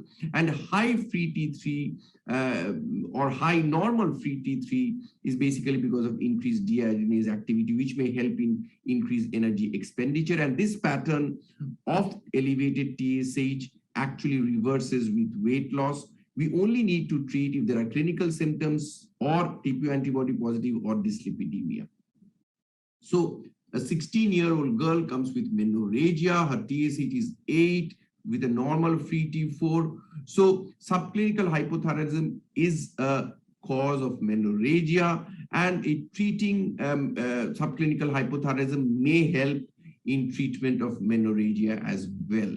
So again, a patient comes with dyslipidemia and a TSH of 10 with a normal T3 and T4. The total cholesterol and LDL cholesterol are raised. Again, we need to evaluate the benefit and risk, and especially with regards to if the patient is going for surgery, we need to consider, before starting treatment, the cardiac risk as well, and perioperative risk as well, especially with regards to subclinical hypothyroidism. Now, the cholesterol levels, as we are all aware, increases with increasing TSH. And as you can see, in subclinical hypothyroidism, the cholesterol is raised, both total cholesterol and LDL cholesterol, as well as ApoB. And there can be a significant change in the cholesterol and total cholesterol and LDL cholesterol levels. But this change is more pronounced in subjects who have a pre-treatment TSH of more than 10, just like in our last patients. So with regards to the European Thyroid Association recommendation, universal screening is indicated for thyroid disorders in patients having dyslipidemia, and LT4 supplementation can have a pronounced effect, especially if the TSH is more than 10, because that reduces both total and LDL cholesterol, though we may not always totally normalize the lipids. And in absence of symptoms, so replacement of levothyroxine is recommended in patients younger than 65 years with a TSH more than 10. So that's very, very important for dyslipidemia. And, especially replacement of thyroid hormone in subclinical hypothyroidism can have beneficial effects in terms of reduction in diastolic dysfunction, improvement in systolic function, decrease in systemic vascular resistance, and improvement in endothelial dysfunction, dyslipidemia and arterial stiffness, which leads to improvement in cardiovascular morbidity and mortality, especially from coronary artery disease, atherosclerosis, and heart failure. So a TSH of more than 10 is definitely associated with increased risk of coronary heart disease. You can see nearly 1.9-fold compared to between 7 to 9.9. It's about 17% extra risk, whereas below 7, there is no extra risk. 4.5 to 6.9, no extra risk of cardiovascular disease. So this very important study where subclinical hypothyroidism TSH between 5 to 10 was treated in patients between 40 to 70 years. The CHD events were significantly decreased, but very important in patients who were aged more than 70 years. Similarly, treating was actually not beneficial, rather harmful. So we need to treat a TSH between 5 to 10, especially 7 to 10 in patients who have persistent elevated TSH, especially the age group 40 to 70. And definitely we should be careful and not treating unless it's definitely required, especially if the age is more than 70 years. So there is an age differentiated effect of treatment benefit, especially risk reduction in population, especially who are younger than 70 years, and increased risk who are elderly. We have already seen that TSH can be normally elevated in elderly. Similarly, in heart failure, as you can see, when the TSH goes above 7, there is a nearly 65% excess risk of heart failure, and especially above 10, it's nearly 1.86 hazard ratio, whereas below 7, it's generally neutral. So very important that the data favors treating younger patients, especially if the TSH is more than 10. And so the cardiac events are reduced in heart failure patients as well as all-cause mortality, especially when the TSH exceeds 10. So obviously in heart failure patients, that treatment of subclinical hypothyroidism, especially when the TSH is more than 10, leads to reduction in cardiovascular mortality and cardiac event rate as well. So this is a 40-year-old man weighing 60 kg, is normotensive, non-diabetic, and has TSH 8. His lipid profile is normal. His TPO is negative. So what should we do? We start 25 or 50 or repeat TFT after 6 months or perform an USG. There's no rule of performing an USG. So what we do generally is, if less than 70 years out here, as we have already discussed, less than 10, if hypothyroid symptoms are absent, we can observe and repeat TFT after 6 months. If hypothyroid symptoms are present, we can go for a 3-month trial and then assess response to treatment. If TSH is more than 10, obviously we treat. Elderly, more than 70 years, less than 10, generally we observe and repeat TFT after 6 months, and more than 10, we can consider treatment, especially if symptoms are there or high vascular risk. So 4 to 10, symptomatic, we give 3 months trial, no improvement, stop. Otherwise, we treat if less than 70 years with increased CV risk or goiter or dyslipidemia or planning for pregnancy. If we are not treating, we repeat after 6 to 12 months if thyroid hormone is not given. If TSH is more than 10, even in asymptomatic, treatment is required, especially less than 70 years. And the target is basically after 2 months, we adjust 0.4 to 2.5 and monitor at least annually. In elderly, the target is between 4 to 5 or 4 to 6, especially in elderly. So this is a 49-year-old married for 5 years and planning to conceive. Though the TSH is raised, TPO antibody is negative. And, especially with regards to fertility, the data is not obvious, especially in patients who are going for ARTs. But however, levothyroxine can be considered at a low dose because that carries minimum risk. And especially treatment is recommended who are TPO antibody positive, and they should, prior to conception, they should have a TSH less than 2.5. Lower preconception TSH reduces the risk of TSH elevation during first trimester. So again, this is a 29-year-old primey. The TSH is 7.8, no symptoms. Again, we can see the age normalized trimester-specific cutoff 2.5, 3, and 3. But if you see the ITS and ETA guidelines, first, second, and third trimester, but ATA guidelines, basically they suggest, if the population-specific data is not there, TSH reference be raised to 4. And especially during pregnancy, treatment of subclinical hypothyroidism decreases pregnancy loss, premature delivery, hypertensive disorders. There is debate with regards to IQ, especially with regards to preterm birth. There is definite benefit, as well as miscarriage, first trimester miscarriage, there is definite benefit. But with regards to IQ, especially, they didn't find significant improvement in cognitive outcomes in children through 5 years of age. So if TPO antibody positive with pregnancy, TSH more than 2.5, we treat. Negative but TSH more than 10, we treat. TPO antibody negative, between TSH between 4 to 10, we consider. But if TPO is negative and TSH between 2.5 and 4, we have very little evidence to treat. So overt hypothyroidism patients who go for pregnancy, we need to increase the dose. And that is something we need to be aware of, especially in patients who are going for planned pregnancy or infertility treatment. In a young boy who is having short stature and a small goiter, whether we treat subclinical hypothyroidism, treatment is generally not recommended, especially if the TSH is between 5 to 10, because there is no significant benefit in terms of linear growth.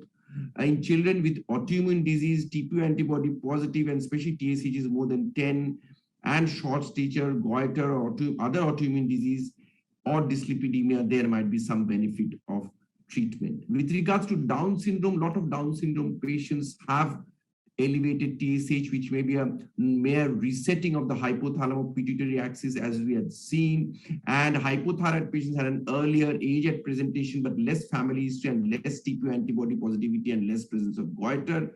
Again, only if the TSH is significantly elevated or there is TPO antibody positive with the TSH more than 10, then only probably we should be treating. So in patients less than 65 years, obviously if they're symptomatic, antibody positive, planning for pregnancy, goiter, increasing TSH level, there's benefit of treatment even between 4.5 to 6.9. And it's not generally recommended in elderly more than 65 with TSH between 7 to 9.9.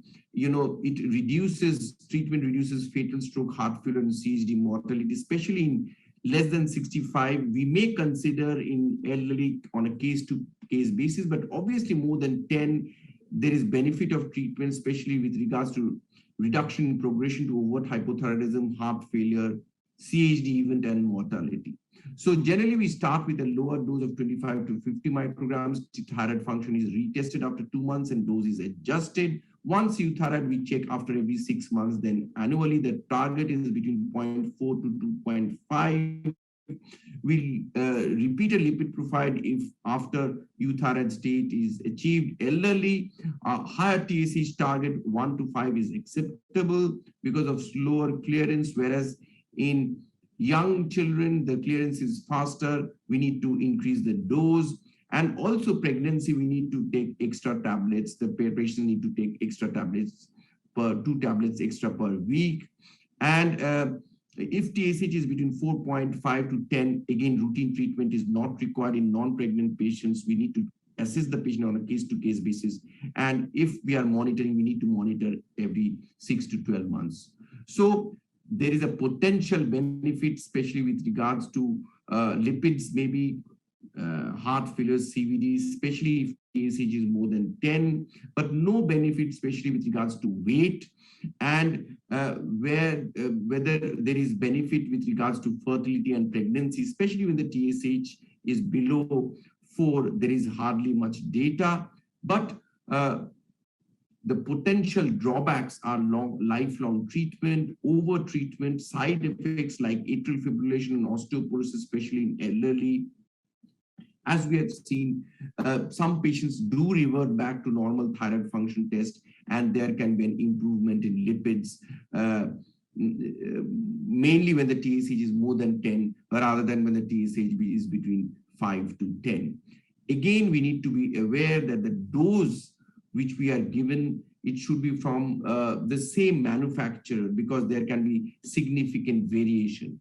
And if patients are being inappropriately treated, what we see in a lot of our patients with a baseline TSH between below 10 without having any symptoms, any dyslipidemia, TPO antibody positive, any pregnancy issues, or any other, or goiter, then we can actually, there is data now coming in, we can actually stop treatment and review after 2 to 3 months, seeing whether that can be maintained. And what has been seen in at least about 30 to 40% of patients, we can actually continue without treatment, and only in about 50% to 60% of patients we require to reintroduce treatment. So in about 40% patients, there is probably an inappropriate initiation of levothyroxine in subclinical hypothyroidism. So thank you very much for a patient listening. I would be happy to take any questions.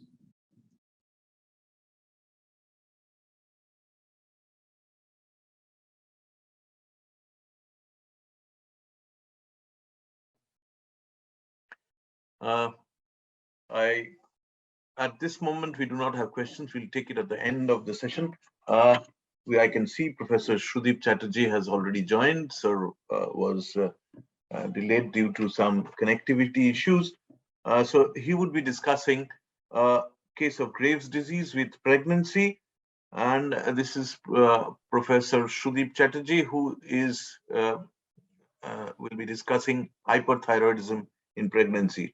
Sir is of, I have already read out his CV slide earlier, but in brief, he is a consultant endocrinologist and a professor to the Department of Medicine, prolific, has 50 plus, a prolific speaker in all the national and even in international levels, and he has got 50 plus publications and is an examiner of thesis for MD and DNB.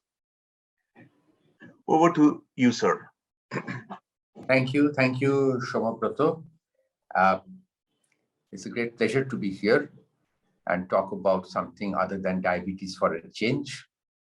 I will actually just go through a patient of mine who had hyperthyroidism and was contemplating pregnancy. And let us see what happens to her during her journey. The problem with hyperthyroidism is, next slide, there is no perfect treatment. Next.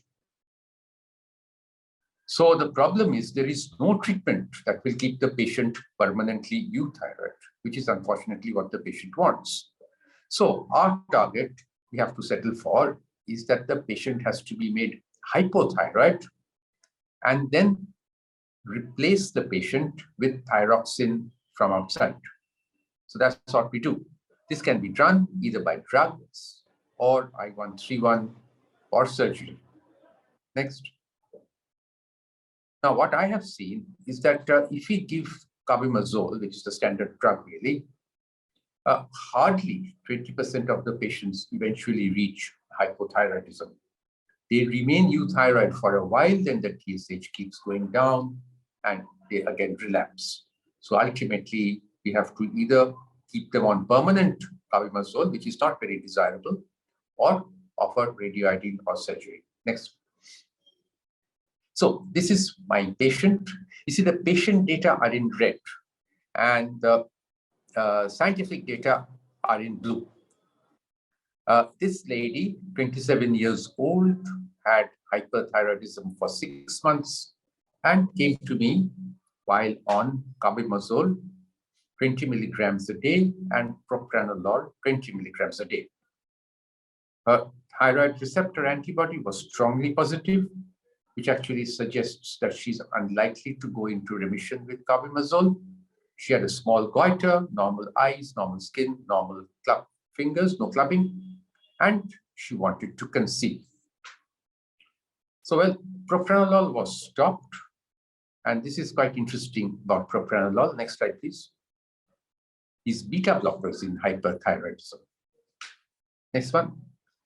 They are useful if the patient presents with a high output cardiac failure, which they sometimes do. Next one. They give symptomatic relief from tachycardia. Propranolol is our favorite because, as we have been taught, it inhibits conversion of T4 to T3, which none of the other beta blockers do. But the problem is that because of a first-pass hepatic metabolism, if you really want to achieve beta blockade in a hyperthyroid patient, you will have to give doses like 162 up to 320 milligrams a day, which is something we find very difficult to give actually. And as the euthyroidism kicks in, we have to reduce the dose. And a dose of 20 milligrams or 10 milligrams is basically no better than placebo. So it's best to stop it. Next one. Atenolol, if I give beta blockers, I generally give atenolol because it does not have a first-pass hepatic metabolism. It is water-soluble and it does not require any dose escalation in hyperthyroidism. But however, in this patient, because she's wanting pregnancy, she's actually euthyroid on carbimazole, there was no need to give any beta blocker at all. Next one. So talking to the patient, the common problem that these patients have is they're very scared of having a mentally affected child. So the counseling, even if they don't say that, I think as a doctor, one should bring it up because this is really at the back of their minds. So there is really little chance of having a mentally affected baby. However, and this is important, although rare, the antithyroid medication can cause birth defects during organogenesis, which is really the first 8 to 10 months of 8 to 10 weeks, max 12 weeks of intrauterine life. Now, the rare data that we have on birth defects show that defects attributed to propylthiouracil or PTU, which is available in the market, are less serious than those attributed to carbimazole. So the plan, as discussed with the patient, was to start folate, as a standard thing to prevent neural tube defects, nothing to do with the thyroid state, and change carbimazole to PTU, 50 milligrams 3 times a day, from the cycle when she will start trying for a baby. So that was done. Now, just to know what are the birth defects, it's very rare, but PTU has been associated with hydronephrosis, renal cyst, branchial fistula, branchial sinus, preauricular sinus in the ear, whereas carbimazole has been associated with choanal atresia, esophageal atresia, umbilicocele, abdominal wall defects, aplasia cutis, abnormal facies, VST, and some vague renal or eye defects. Although very rare, these are recorded. So basically, next slide, please. We prefer to give PTU for the first 3 months as a maximum, but the PTU is a drug that is associated with sudden liver failure and death. Now, this is very serious, and there are patients in the United States who have had liver transplant because they were on PTU. There is no such serious outcome long-term with carbimazole. So the basic idea is during organogenesis, max for the first trimester, the patient can have PTU. This is probably the only indication of PTU today, and then switch to carbimazole from the second trimester onwards. So this was done. Next one. And lo and behold, the pregnancy test was positive after 2 months. So the patient continued on PTU 50 milligrams 3 times a day. She was told to check her free T4 and TSH every 6 weeks. At the end of 12 weeks from the LMP, the PTU was stopped and carbimazole 15 milligrams per day was started. There's a little box on the right-hand side where something interesting is being shown. At the bottom is the weeks of gestation. The blue line is the TSH, which actually comes down around about the 10 weeks of gestation. The reason is that at that time, the HCG goes up. This is normal. HCG has 1/500th the TSH-like effect of TSH. So if you have a very high level of HCG that behaves like TSH, can cause worsening of the hyperthyroidism very rarely, and the TSH obviously physiology gets suppressed, the blue line goes down, and then again comes up as the HCG comes down, which always happens around about the 18 weeks of gestation and so on.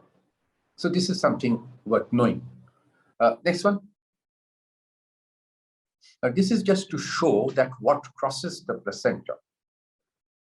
Thyroid releasing hormone, or TRH, which is a tripeptide, not very relevant, crosses the placenta. The anti-thyroid drugs cross the placenta. Thyroid TSH receptor stimulating antibody crosses the placenta. So this can actually affect the fetal thyroid and make it overactive. The thyroglobulin antibodies and iodine cross the placenta. And what we didn't know earlier, but we know now, is that T3 and T4 also cross the placenta. What doesn't cross the placenta is the TSH and thyroglobulin as a whole, which is not really relevant. But to know is that the antibody crosses the placenta, which can have various effects. And if you have too much of the other antibodies, TPO and thyroglobulin, maybe they can produce fetal hypothyroidism. So it's an unpredictable situation during pregnancy, depending on what exactly is transferred across the placenta in a given case. Next one. So basically everything crosses the placenta except TSH, TSH receptor stimulating antibody can stimulate the fetal thyroid. PTU and carbimazole can cause fetal hypothyroidism. What we didn't know earlier is that the thyroid hormones can cross. So the fetal thyroid state really depends not only on what the fetal thyroid is producing from, say, 10 weeks of gestation, and also it depends on what sort of antibodies and drugs have actually crossed over to the placenta at a given time. So this is a little unpredictable, but this is a standard situation really. Next one, please. So what thyroid tests do we do? Next. The TBG levels go up in pregnancy and albumin levels fall. This is normal. So the total T4 goes up because the thyroid binding globulin goes up, and typically the value can go up by 50%, total T4. Free T4 kits that are widely used make some assumptions. They do not take into account that the TBG goes up and the albumin falls during pregnancy. So these assumptions may not always be good. The American Thyroid Association says you go by chromatography or dialysis, and these are absolutely impossible things to do, even in the United States. But just to be safe, they advise that. What we do is that we go by the free T4, because the free T4 is more or less universally understood, and we have other stakeholders in this situation: the patient's access to Google, the obstetrician, and at the end, towards the end, even the pediatrician and the anesthetist. So free T4 is more or less universal, because if you go by total T4, we have to reduce mentally the normal values by 50%, and explaining all that to our other stakeholders is rather difficult. So I prefer to go by free T4, although I am aware that it is not a perfect test in pregnancy. Next one. Now, the patient has come to the middle of the third trimester. All her fetal markers, ultrasonographical and biochemical are normal. The free T4 has been kept at the high end of the normal range. TSH, as expected, is suppressed. The fetal heart rate is slightly high, 150 to 156, which is really a little higher than what we would expect. Is vertex presentation. Now, with a high fetal heart rate, there is a possibility of giving a beta blocker to the mother, on the assumption that it will cross the placenta and reduce the fetal heart rate. This was not done in this particular case. Next one. So at the end of 38 weeks, there is persistent fetal tachycardia. The head has not engaged. The mother is approaching term, but the head is still floating, and elective CS was decided. Next one. So after the elective CS, the baby boy was born. Apgar at 1 minute and 5 minutes were little less. They were 7 and 8 respectively. I'll tell you why. The weight was 2.3 kilos, not bad. The baby was morphologically normal, no goiter. Cord blood was sent off for T3, T4, and TSH. It was a floppy baby with poor muscle tone and tachycardia. And this is the floppiness of the muscles that actually brought the Apgar down. Now, why was the baby floppy? Next one. So basically what happens that if you have neonatal hyperthyroidism bordering on failure, cardiac failure, the presenting symptom is actually that of a floppy baby. You don't get any other features. So you have to be aware, or the pediatrician has to be aware, that a floppy baby in this setting means that the baby is hyperthyroid. And pediatrician was well briefed.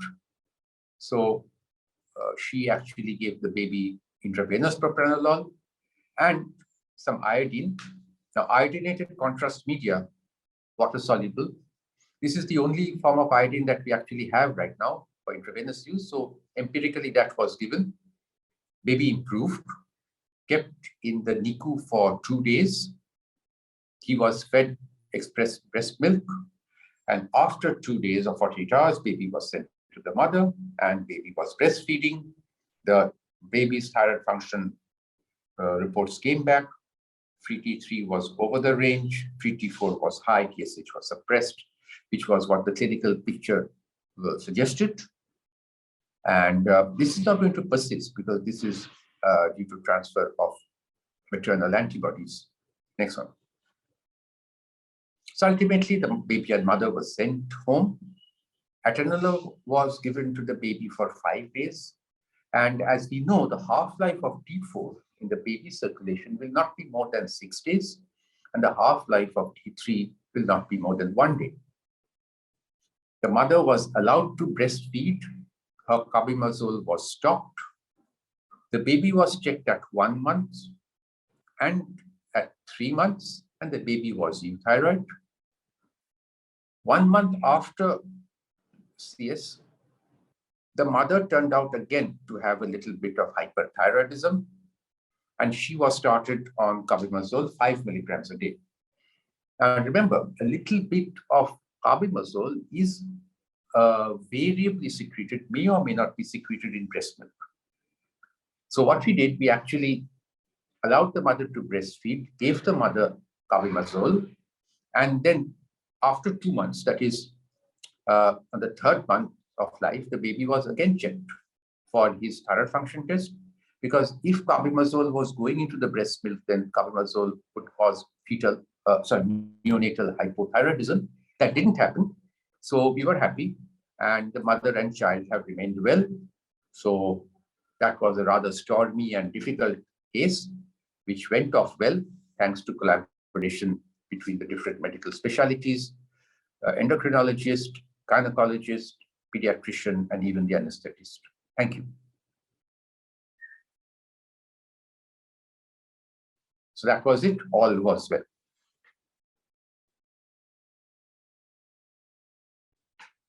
Thank you, sir. Thank you for your lucid and we had a lot of take-home message, all of us, from your presentation.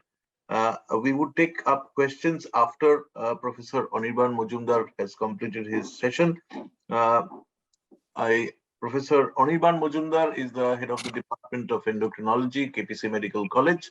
He is a DM Endocrinology, FRCP, and PACE, and has got numerous publications to his credit. He is a executive committee member of IDEA and is a regular speaker in national forums. He is also a conjoint professor of Newcastle University, Australia. Over to you, Professor Anirban Majumder, for your talk on approach to a case with thyroid nodule. Thank you, Shamo. I think I'll start my delivery after sharing my screen.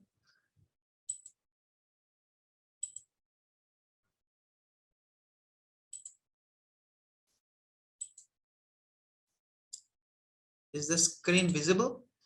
Yes, okay. Okay.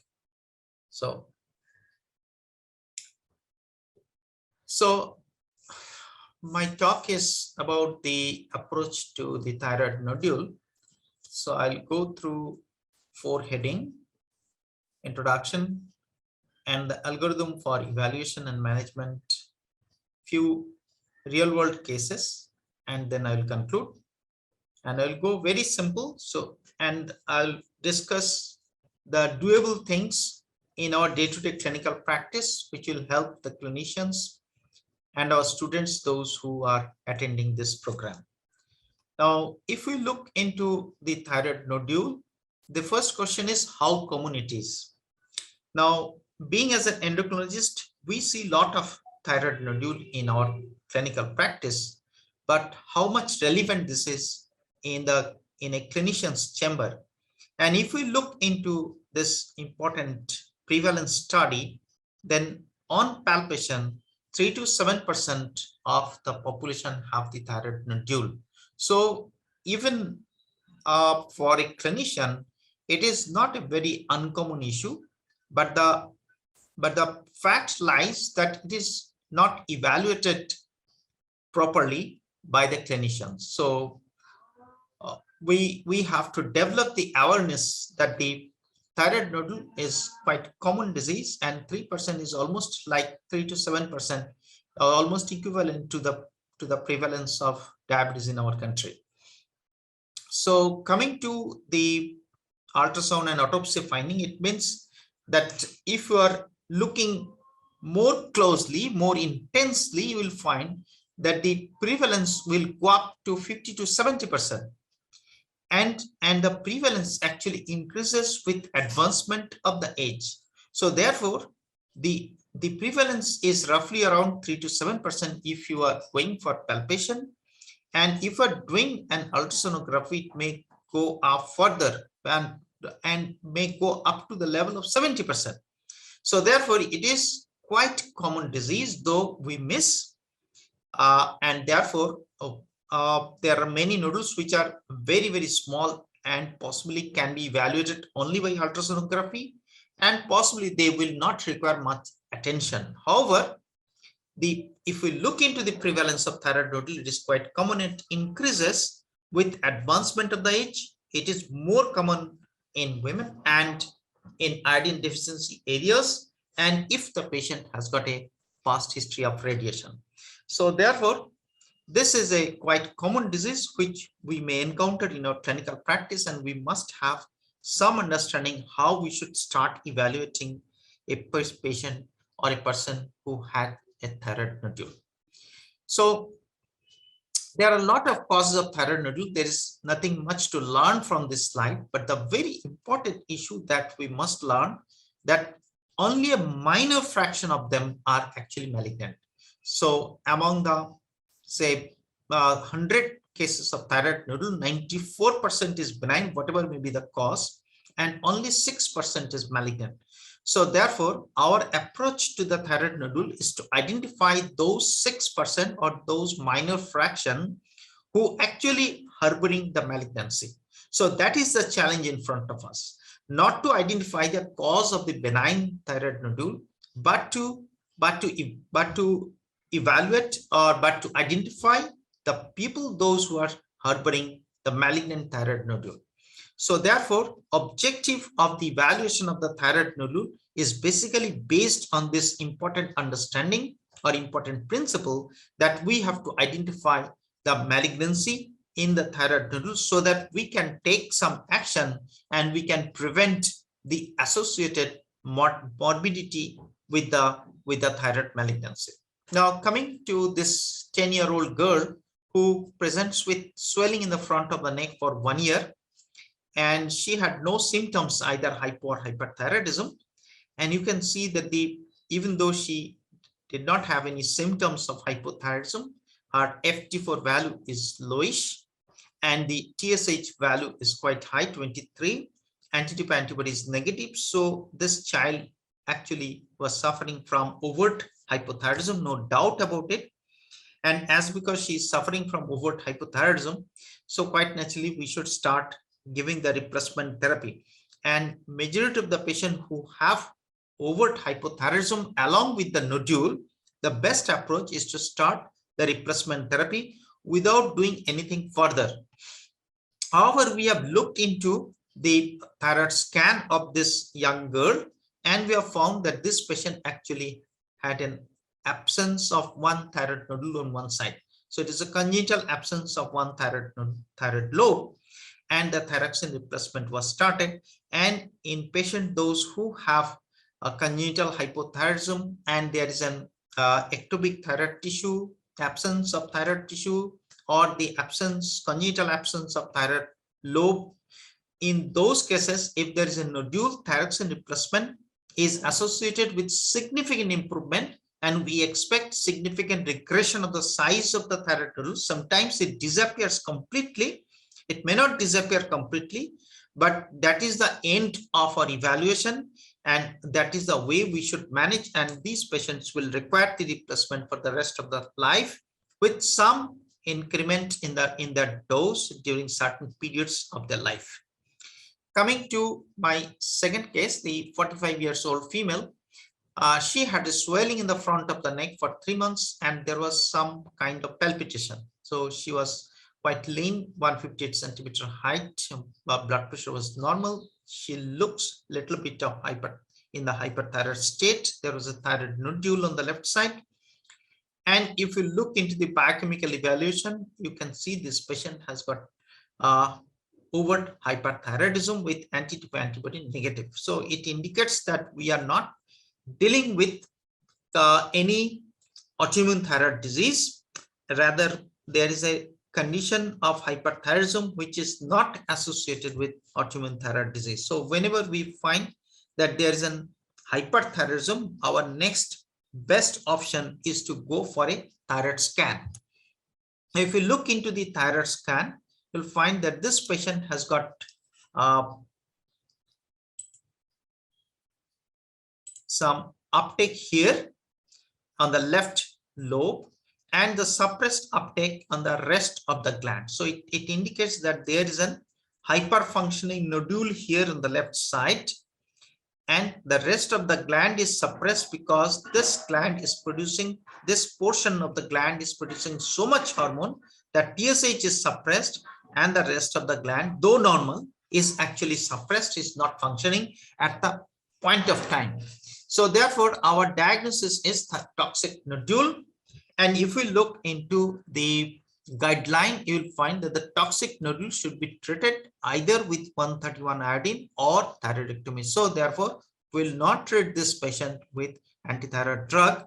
We'll treat this patient with either 131 therapy or thyroidectomy.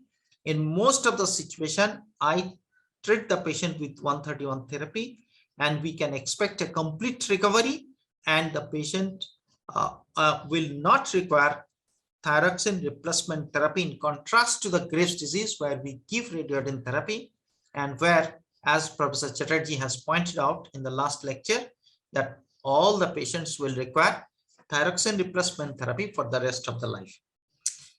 So this is the introduction, means that when we look into the thyroid nodule, then we have to think about the presence of hyperthyroidism and hypothyroidism. The first thing that we should evaluate is a thyroid function test, which will guide us. But these cases are not very common. So thyroid nodule with hypothyroidism and thyroid nodule with toxicity is basically not very common. Rather, the common variety is thyroid nodule with an euthyroid state. So coming to this algorithm, so if you have a thyroid nodule, then we'll go for TSH test or thyroid function test. You may have hypothyroidism, which I have discussed, and the patient will require thyroxine replacement therapy. And majority of the situation, the nodule will disappear. And if the patient is thyroid toxic, then you should go for a scan, and the patient, usually the patient have a hot nodule, which I have discussed in my last case. And the patient will require either radioiodine therapy or this surgery. Now, the common variety is basically the euthyroid state, solitary nodule with euthyroid state. Now, how we should approach? The approach may be in two ways. We can go directly for the FNAC. The one guideline suggests that you should go for FNAC, and the FNAC will give you either of the four reports. So they can tell you that it is malignant, they can tell you it is suspicious, they can tell you it is benign, or they can tell you it is insufficient. Material is insufficient. In insufficient material, you can actually repeat the test. You can do a repeat FNAC. And if it is a benign, then it is quite good finding as far as the reassuring finding as far as the patients are concerned. But if you find that it is malignant, then we directly go for the operation. And if it is a suspicious also, then we should think about looking for an operative option. Now, coming to the second option, how we approach that, after looking into the thyroid nodule, and if you find it is basically of euthyroid state, then we can go for ultrasonography. And on the basis of ultrasonographic scan report, we can decide that whether we can go for FNAC or will not go for FNAC. Now, this is in a thyroid neck ultrasound scan. And if the thyroid neck ultrasound scan is basically shows that the nodule is very small, that is less than 1 centimeter, then possibly we may not go for FNAC, and we actually just can observe the patient for an indefinite period of time for the growth of the nodule. And if the thyroid nodule is growing, then we can subject the patient for the FNAC. And especially if the patient is not fulfilling any suspicious criteria for the malignancy on ultrasonogram. Now, after the ultrasonogram, they can tell us that it may be a benign pattern. If it is a benign pattern, we'll see that how they can tell us that it is a benign pattern. Again, we don't require FNAC, and just we can observe. Then if the patient can have highly suspicious pattern, so we have to go for FNAC, or there may be some in between, there may be intermediate suspicion, low suspicion, intermediate suspicion, the area. So in those cases also, we have to do the FNAC provided the size is more than 1.5 centimeter or more than 2 centimeter. But in general, what we do that if the size is less than 1 centimeter, we usually don't go for FNAC. And if the size is more than 1 centimeter, then usually we subject the patient for the FNAC. Then after the FNAC, especially if the size is, your suspicion is high and size of the FNAC is more than 1.5 centimeter, 2 centimeter, we should look the cytological evaluation. And cytological evaluation should be done on the basis of Bethesda system, and they will tell us whether the patient has got a malignancy or not. Then the patient will go directly to the surgery, or the benign, where many patients will not require surgery, non-diagnostic when the repeat FNAC is required, or there may be highly suspicious lesion when many patients will require surgery, or there may be intermediate variety or the follicular lesions. Follicular lesion is very difficult to say whether they are malignant or they are benign as far as the FNAC is concerned. So it is now, it is basically reported as follicular lesion of undetermined significance, or the follicular nodule, or the follicular lesion with suspicion lesion. So something like that. So follicular lesions is in between. On one extreme there is a malignancy, another extreme is benign, and there is a possibility of non-diagnostic test where we have to repeat the FNAC. So coming to the ultrasound, as I have said that the ultrasound is the second best option in front of us after the FNAC, and we can do it after the thyroid function evaluation. So it provides a considerable anatomic information but no functional information. Determine the volume of a nodule, and very importantly whether it is cystic or solid, because if it is a completely cystic lesion, they are always benign. Unable, however, to accurately predict the diagnosis of the solid nodule. So in those cases, actually we require the support of the FNAC. So sonographic feature, they can tell us the size of the nodule, and they can tell us whether the FNAC is indicated or not. And third, whether we are dealing with a purely cystic nodule or not. And the purely cystic nodule, as I've told you, is basically indicates that it is a benign and FNAC is not required. So this is the different ultrasonographic feature. You can see benign lesion means that there's a very clear lesion, cystic lesion, and an echoic lesion, and there is a thin margin. So this is very typical of a benign lesion. On the other hand, this is quite thick margin, and there is an heterogeneity inside the nodule, and calcification. So and these are the these are the calcifications. So these all indicates that there is a high possibility of malignancy. So this is the high suspicion area, and this is the benign. In between we have the others. So as you can see that the ultrasonographic report should come like a thyroid system, and there are actually 6 varieties. So thyroid 1 is normal thyroid gland, thyroid 2 is benign nodule, thyroid 3 is probably benign nodule. So up to thyroid 3, we can consider that we are actually dealing with benign nodule. Having said that, we must tell you in thyroid 3, the possibility or risk of malignancy is not 0, but less than 5%. However, thyroid 4 and thyroid 5 is basically high possibility of malignancy, and thyroid 6 is basically a case of malignancy. Now, when we are doing an FNAC or fine needle aspiration cytology, then you can see that this is this shows that 80% will actually benign. So therefore, as I've told you repeatedly, that when we look into the thyroid nodule, the possibility is that we will land up into a benign thyroid nodule in most of the situation, because as a whole possibility of benign lesion is close to 90%. And when someone is subjected for FNAC, even after then FNAC report shows that 80% is actually benign, and malignant is only 3 to 5%. However, another 5 to 8% may have suspicious lesion as well.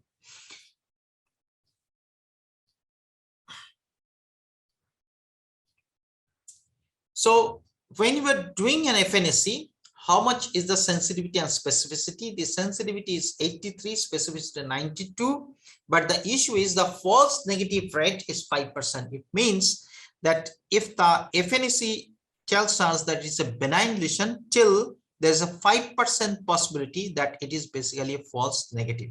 So this 5% is very, very negligible, number one. And number two, as because thyroid cancer is not very aggressive, so therefore with FNAC, if it is a benign, we can stop further evaluation and we can follow up the patient, and we can repeat the FNAC when it is required in future. So therefore, when we look into the algorithm of evaluation and management, if we take the thyroid nodule, we go for history and examination and TSH test to see whether the patient is hypothyroid, hyperthyroid, or euthyroid. I have already discussed about that what we should do if there is an hyperthyroid or hypothyroid. Next, we will go for ultrasound scan, and on the basis of the ultrasound scan report, we subject the patient for FNAC. Not everyone will require FNAC. As you can see, if the size of the nodule is very small without any suspicion, then we can leave the nodule and we may not go for FNAC. And even if the size is big, but if it is a completely cystic lesion, then also we will not subject the patient for FNAC. Now, after doing the FNAC, we can get the non-diagnostic or benign or suspicion or malignancy. When benign will require follow-up, non-diagnostic will require the repeat FNAC, and malignancy will require surgery, and we'll discuss about the suspicious lesion. Okay. So coming to the real world study, so I'll show you 3 cases, one benign, one malignant, another is suspicious lesion. So this is a 22-year-old female, palpable thyroid nodule, which was noticed upon routine physical examination, no signs of hypo or hyperthyroidism. And you can see the patient is euthyroid. USG shows thyroid 3 and FNA show Bethesda 2, means that we are dealing with a benign lesion. So nothing much to do, only reassurance is required. The patient should know that she is not suffering from or not harboring any malignant disease. They should be reassured that they are nicely evaluated, and we have ruled out the possibility of malignancy. So we have a lot of options. If the patient really wants to get rid of their swelling, then we can have some options for them. T4 suppressive therapy, percutaneous ethanol injection, and the patient can opt for surgery also if they really desire so, that they do not want that nodule in the neck for the cosmetic reason. There are other options like iodine therapy, laser, and radiofrequency ablation. So second case is the 42-year-old lady who has a nodular swelling in the front of the neck for 4 months, no signs of hypo or hyperthyroidism. You can see that the patient is euthyroid, USG thyroid, so thyroid 5, mixed solid and cystic lesion with punctate calcification. You can see the calcification here. And FNA shows Bethesda 6, and we suggested that possibly that she is suffering from papillary carcinoma. So the management is surgery. Now coming to the third patient, now here is a case which is basically indeterminate in origin, indeterminate in nature. This is a 43-year-old male, and his thyroid gland was not palpable. There is no nodule, but incidental thyroid nodule on the right detected while MRI spine was done for evaluation of low back pain. And you can see that there is a big thyroid nodule here, but on clinically it is not palpable, and clinically it was not observed. Now this patient was quite heavy, 89 kg body weight, no thyroid nodule seen or palpated, blood pressure normal. So we have looked into the thyroid report, clinical euthyroid, antibody negative, and CT scan of the neck shows a mass lesion with left lobe of the thyroid gland with retrosternal prolongation and cervical lymphadenopathy. And FNAC was done, which shows follicular lesion of undetermined significance. So this patient has got a follicular lesion, Bethesda category 3. So here is the issue that this patient has got some risk of malignancy, but we are not very sure. And therefore, this patient, how we approach this patient. Now, can we predict the malignancy beforehand? Now, when we face this question that there is a process by which we can predict the possibility of malignancy if we look into the presence of mutations. So these are the mutations which we can check: BRAF, RAS, RET, PTC, and this PPR gamma. So these mutations is now possible for checking because genetic studies is commercially available. So we can go for the evaluation of the mutations. Now these mutations, if present, they are highly predictive of malignancy. On the other hand, if they are negative, then the possibility of malignancy is very low, and we can go for lobectomy, and the patient will not require any extensive surgery or the total thyroidectomy.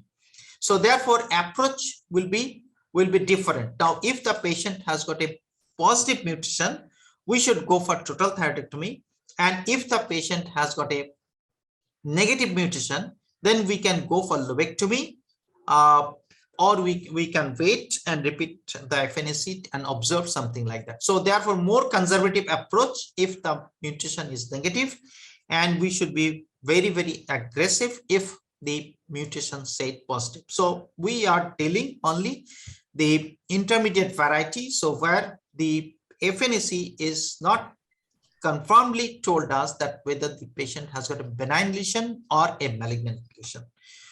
So coming to the mutation analysis of this particular patient, it shows that the mutation analysis was positive.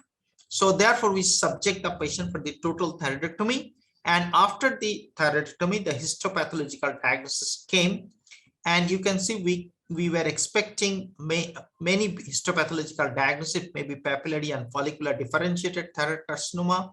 It may be follicular variant of papillary thyroid carcinoma, and follicular thyroid neoplasm with papillary-like nuclear feature, medullary thyroid cancer, anaplastic thyroid cancer. So this patient actually had this follicular thyroid neoplasm with papillary-like nuclear feature. So NIFTP. So NIFTP is basically a little bit newer terminology. Now this is basically a non-invasive neoplasm with follicular growth pattern, a very low risk of thyroid tumor. This is in inverted comma, not malignant, and tumor staging is not necessary. Lobectomy is favored over total thyroidectomy. Patients are not submitted to thyroid cancer protocol or guideline. So as because it came as a little bit benign kind of lesion, so we have not subject the patients for thyroid cancer protocols, and we have advised the patient to go for replacement therapy, and that's it. But however, if this kind of molecular testing is not available, then what we'll do, because this testing is quite costly and it costs roughly around 40,000 rupees. So if the patient can't afford this molecular testing, and in those cases, if you have follicular lesion of undetermined significance of your follicular neoplasm or follicular neoplasm, suspicious follicular neoplasm, any of this variety, then the surgery is basically considered and the patient should be subjected for the surgery. But in those indeterminate significance, if the patient can afford, then we can go for molecular testing and then we can decide our future course of action.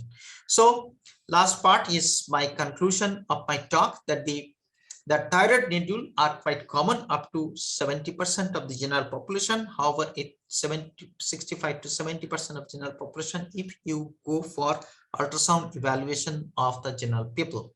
So this is commonly missed, but it is quite common in our clinical practice. Likely due to increased use of the diagnostic imaging, that is why we see a lot of thyroid nodule nowadays. Most of the thyroid nodules are benign. As I've told you, 90% of the thyroid nodule, or more than 90% of thyroid nodule, are benign. But we should evaluate to find out whether those minor number of patients who are harboring malignancy in the back of the thyroid nodule. The main goal is to identify the small subgroup of cancer in the nodule. Thyroid function testing, ultrasound, and FNA guide the initial management, and certain ultrasound features such as purely cystic appearance suggest a benign process, and molecular testing are indicated only in selected indeterminate cytology patients, and use of the ultrasound, fine needle aspiration biopsy, molecular testing facilitate a personalized risk-based protocol that promotes high quality care. With this, I conclude. Thank you very much for your patient listening.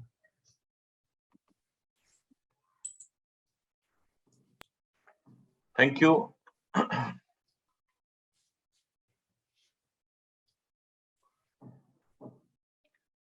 We have a few questions. I would rather go backward, starting with Professor Majumder. He's on screen. The two questions for you. What do we do if there is discordance? A patient has TIRADS 4A and Bethesda 2. If there is any discordance, as we know that all the methodology has got some flaws, some positive and negative predictive values. So we will be more, we'll go more with the higher score. So if someone has got a thyroid score high and FNA shows that it appears benign, then we'll go for the surgery, and we'll subject the patient for the surgery so that we will not miss those false negative cases with FNA. Second question is, in these days where we are more into looking at patients on the digital platform, especially patients who come from far off, whenever we are treating thyroid disorder, would it be prudent to do a USG to pick up a nodule since it is present in so much %? Would it help? I don't think so. I don't think there is any such guideline that we should universally do the ultrasound to what he has said is they are not being able to examine physically, and even on at times they are not being able to see. So being medically safe, just not to miss whether it would be prudent to do an ultrasound. Guidelines regarding this, I don't think, have been formulated as of yet. Yeah, but whether it will be cost effective or not, it's really, Cost benefit ratio would not be very favorable, because majority of the nodule which we miss or which we don't see from outside, possibly of very small size, and they don't harbor malignancy. And even if they harbor malignancy, it is microcarcinoma, and the microcarcinoma, if it is present, it will not harm the patient. more than often it's really detected on autopsy. Yes, and microcarcinoma often detected in autopsy, and microcarcinoma, that even if present, when they will grow, even you have enough time to treat the patient. So there is no point of searching for the thyroid nodule by ultrasound universally to all patients. I don't think it will be cost effective. I think Professor Sudip Chatterjee and Debmalya Sanyal is on board also, so they can actually, your opinion, give their opinion as well.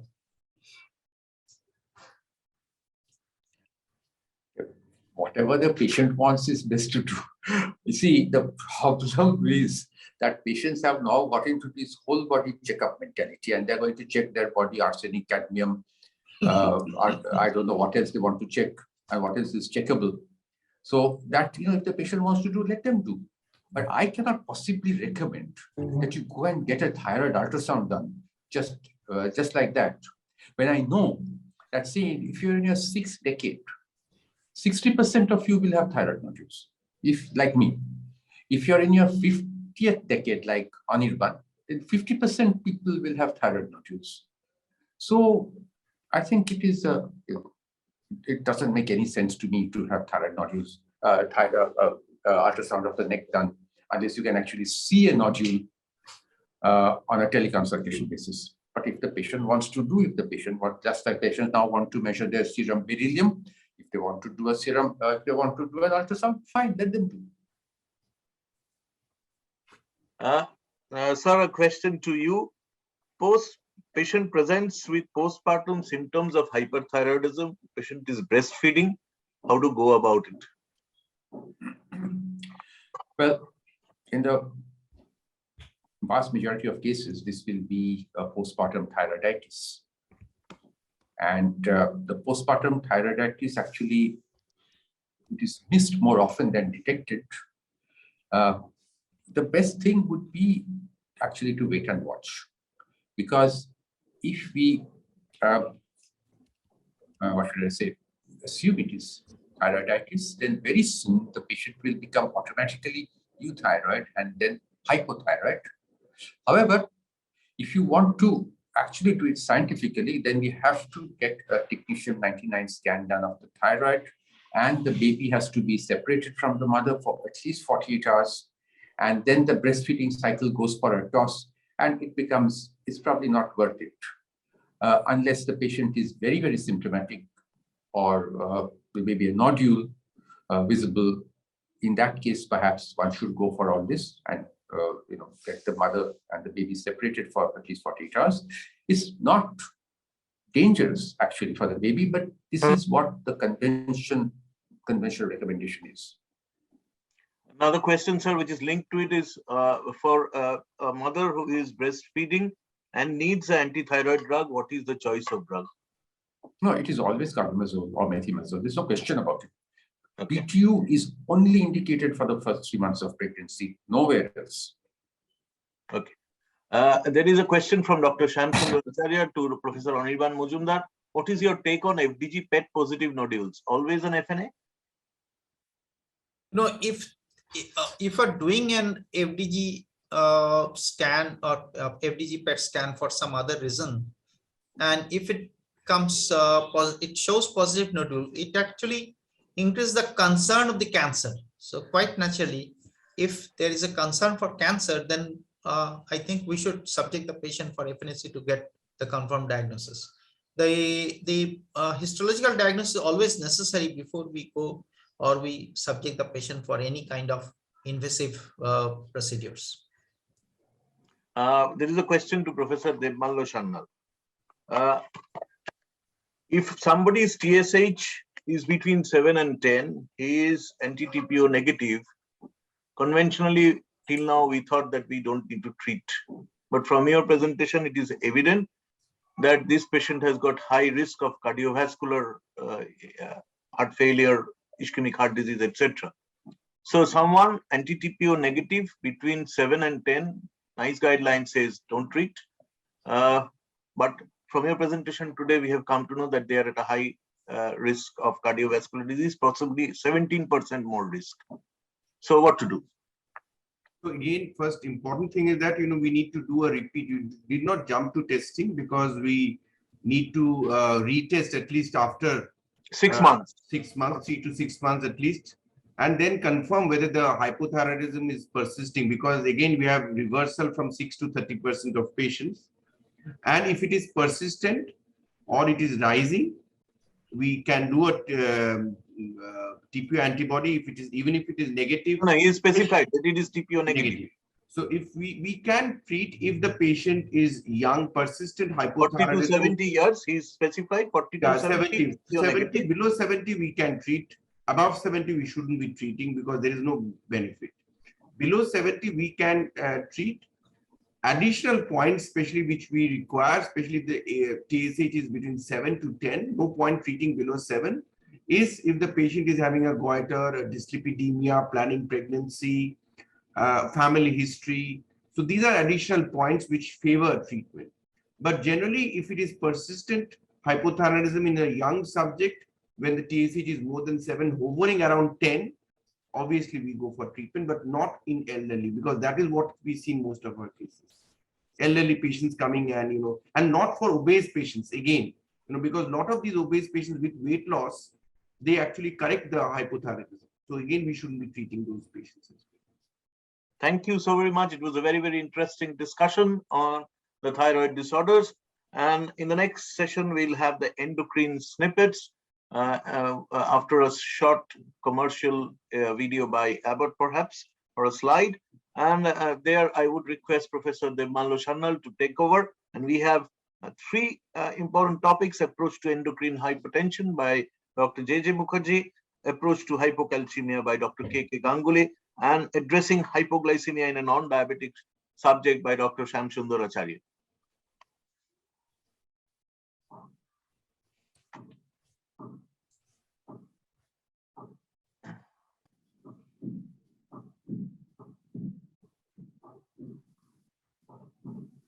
Hello, my name is Professor Brian Kelly from the University of Newcastle here in Australia. I'm really pleased to be able to join you and proud to support a tremendous program being provided to you there by my friends and colleagues in Calcutta through the KPC Medical College. The University of Newcastle is particularly proud to support this diabetes and endocrine program and its critical support to practitioners across India and in the region generally. Thank you so much for the opportunity to provide my greetings from Australia from this distance. I hope all is well and I wish you well for the program.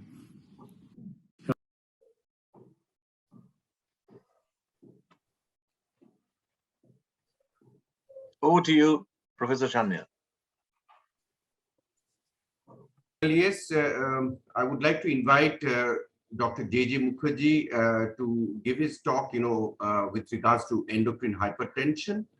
We are all aware, Dr. J.J. Mukherjee is a well-known figure in India as well as abroad with regards to his endocrinology acumen. He's a senior consultant endocrinologist at Apollo Clinical Hospital, and he's the section editor of Diapedia as well as neuroendocrinology. He's an associate editor. He's an executive member of IDEA, and he has had numerous publications and presentation and is a fantastic speaker. Especially endocrine hypertension is really his forte, and it's always a pleasure hearing to JJ. Over to you, JJ. Debmalya, thank you very much for that kind introduction. I think you can put your screen off and go for a cup of tea because you have heard me speak this many times before. But as you said, endocrine hypertension is a very topical thing in clinical practice. I hope my slides are visible now. Yeah. Yes. So, yes. Approach to endocrine hypertension, topic given to me by Dr. Anirban Majumder. I thank KPC Medical College and the entire group, including the Newcastle people, for giving me this opportunity. I will approach this as hypertension, when and how to screen for endocrine causes. I will not go into management. Management is a specialist topic to be managed in a proper institutional setting by endocrinologists with the necessary precautions. So I would like to stick only to how to how to find the case, because I'm talking mostly to my colleagues who are in general practice or who are in individual-based practice. But I have colleagues who are in institutional practice as well. So some of these slides. Sanjita, could you just increase the size of your slide a bit? It's at 57%. Yeah. Can you not see it? Is it not clear? I think once you go into the next slide, it will become a bit too small. No, but is it not full screen on your screen? No. I don't know how to do that. Let me go and see. Top, yes, there you are there. Yeah. Just a bit smaller, and make it full screen. Click the full screen. I'll put it there. Now? No, I think he needs to go for slideshow on the top or the bottom flask. He's still in the edit mode. Yeah, that's the one. Full show. Yeah. No, it's slideshow, right? Yeah, slideshow, yeah. No, not that one. Normally, I never have a problem with this. Or on the bottom, you will find that one. Yeah, exactly. Yeah, I've done that. Once you can just unshare and reshare. That helps after double clicking. Okay, I'm start sharing again.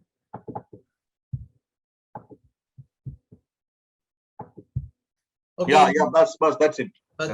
Please carry on, because there is no problem anyway. Okay.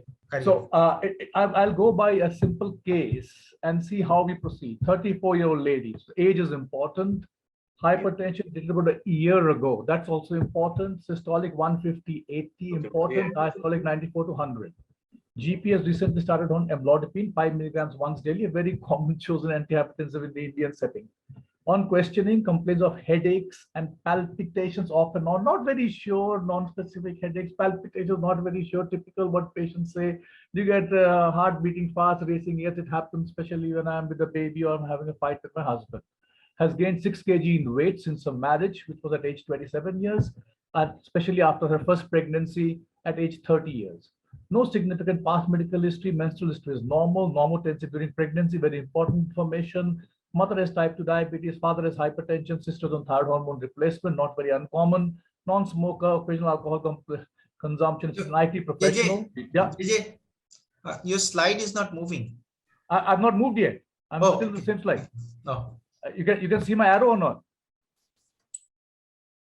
Can you see my arrow? An IT professional. Oh, okay, but no arrow is visible. But you are in the first slide. I'm still at my first slide. So BP is 156/96. There's a small firm goiter. She is obese. Now see the slide moves. Has it moved? No. You are in the first slide. Approach to the endocrine hypertension.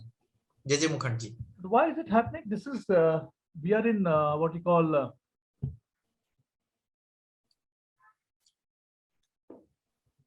It's very odd.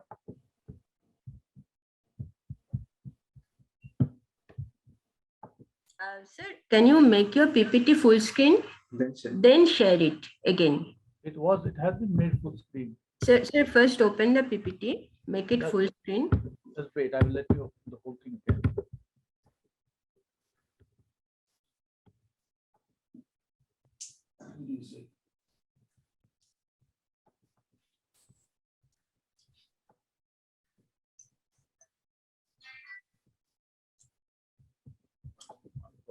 Just 1 second, apologies.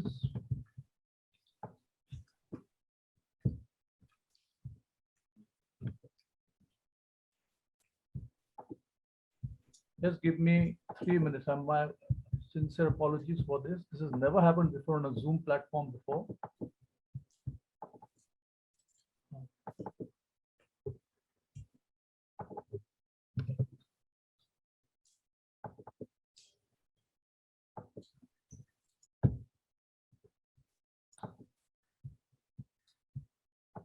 Okay, I've copied the whole thing onto my desktop now.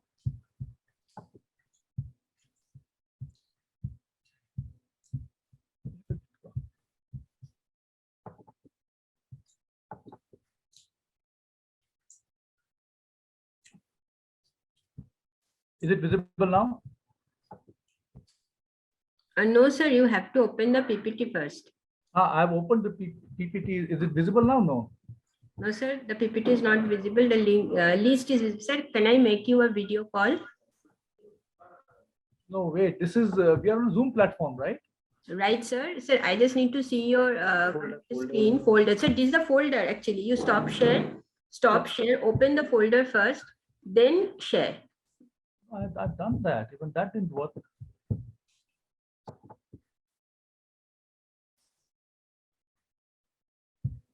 Maybe we go to the next talk and come back. Maybe that will take the pressure off.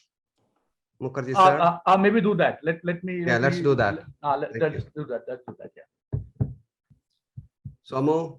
So we can move on to the next talk, which is by Dr. Kollan Ganguly. Kollanda is already here, I hope, and he would be talking on hypocalcemia. If you can have Kollanda's slide, he's MD FRCP CCST. He's a senior consultant endocrinologist at Peerless Hospital and CK Birla Hospital, and he has had. He's a regular speaker at various national and even international conferences, and is a fantastic speaker. So over to you, Kollanda, and really eager to hear you. Okay, thank you, Debmalya. I hope I don't get endocrine hypertension with my presentation. Let's see if it comes up nicely. Okay, I'm starting to share.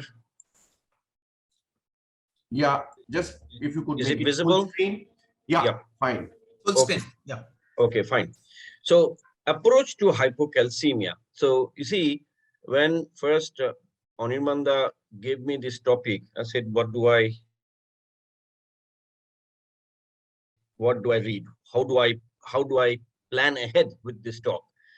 And actually, going through literature, I've learned quite a bit things about the hypocalcemia, because we take it for granted. Oh, low calcium, just give calcium, that's it, finished. But there are a lot of other things there in hypocalcemia as well. But I'll try and keep it as basic and simple as we can so that all of us can apply it in our day-to-day practice. So I'll just give you 3 hypothetical cases, so which you and me and everybody in this Zoom platform, delegates would be dealing with day in, day out. So OPD basis, a 55-year-old person comes in, hypertensive, having aches and pain and weakness, and somebody sent a calcium level, it came back as 7. I've written corrected calcium is 7. What is your next step? Now, all the 3 cases, the calcium level is the same, but the approach will be different, which I'll tell you. The second case, same age, has come to your OPD. That person had neck surgery, some sort of neck surgery 2 months ago, and has a subacute onset of weakness, tingling in her hands, around the mouth. Corrected calcium is a 7.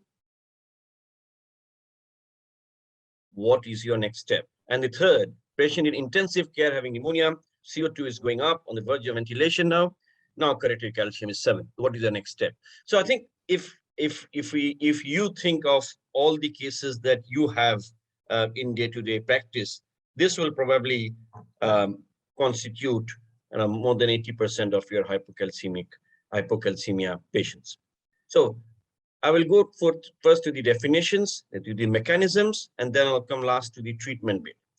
So hypocalcemia, if we want to keep it very simple, it is because the parathyroid hormone is the major player which keeps the calcium under control. The PTH works on the bones, works on the kidneys to increase the calcium absorption. Diet and skin makes vitamin D, which after going through liver forms 125 dihydroxyvitamin D, which is again helped by PTH. Both of these increase the gastrointestinal absorption of calcium. So basically, you will get hypocalcemia due to defect at any one of those points. So if you have low PTH secretion, that will cause an effect. If you have low gastrointestinal tract absorption, that will cause a defect. Low absorption from bone, that will cause a defect.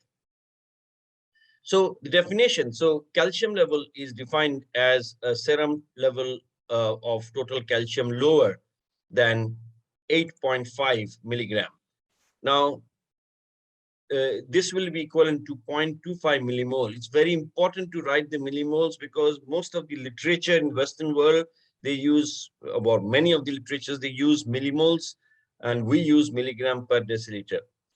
So the normal range will be between 8.5 to 10.3, which will be 2.1 to 2.6 millimoles, or 4.4 to 5.2 milliequivalents per liter. So below 8.5 is hypocalcemia.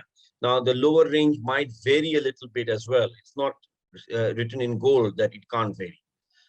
Calcium exists in three forms. Free form, which is the 50%, free or ionized calcium, that is 50%, calcium bound to anions, and calcium bound to albumin, plasma protein, which is 40%. So majority is free, 40% albumin, and rest complex to anions. 80% of the protein bound is associated with albumin. Okay, so that's the physiology. So the automatic implication is, why don't we measure the ionized calcium and do everything based on ionized calcium alone? So I'll answer that later on. So because it is dependent on the albumin, you need to get the corrected calcium. So how to get the corrected calcium? Pretty simple. Measure the total calcium plus 0.8 into 4 minus serum albumin. So 4 is the normal level. So I'll give an example. So calcium is 7, albumin is 3.5. So corrected calcium is 7 plus 0.8 into 0.5. So that becomes 0.4. So this is 7.4. Now, there are a little bit of ifs and buts here as well, because this accuracy of this method is poor amongst critically ill patients. There, many of the, some of the literature, if not most of them, do mention that we should be relying on ionized calcium to guide our treatment. But I will come to that in a little bit. Why? Because the binding of calcium to albumin is affected by extracellular fluid pH. And acidosis will decrease the calcium binding to protein and will increase the ionized calcium. So you might get false reading if you just use the corrected calcium that we normally do. Ionized calcium might be superior measurement in patients undergoing transfusions with saturated blood, in critical care units and late stages of CKD. But there are no factors which could be identified which will determine which particular group of patients you would estimate ionized calcium as opposed to our usual corrected calcium level. Now, when I asked my biochemistry colleagues that we don't ask for ionized calciums, the ionized calcium comes only with the ABG, or the acid-base arterial blood gas analysis, where sodium, potassium, and ionized calcium comes in it. And we ignore that. We don't see it. I don't see it. So the biochemist says that if you really want to get ionized calcium from the lab, you have to have simultaneously sodium, potassium done, because he gave me detailed explanation of electrodes and everything else. A lot of it went above my head. All in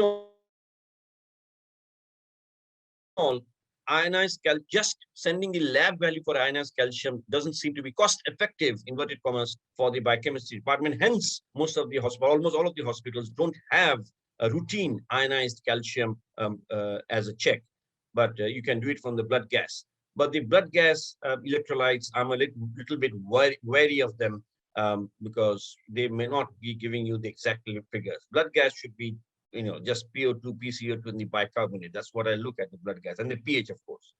So the estimation of ionized calcium is a little bit cloudy as to the importance of it and whether we should routinely be using it. Even if we want it, we can't because of cost-effective problems.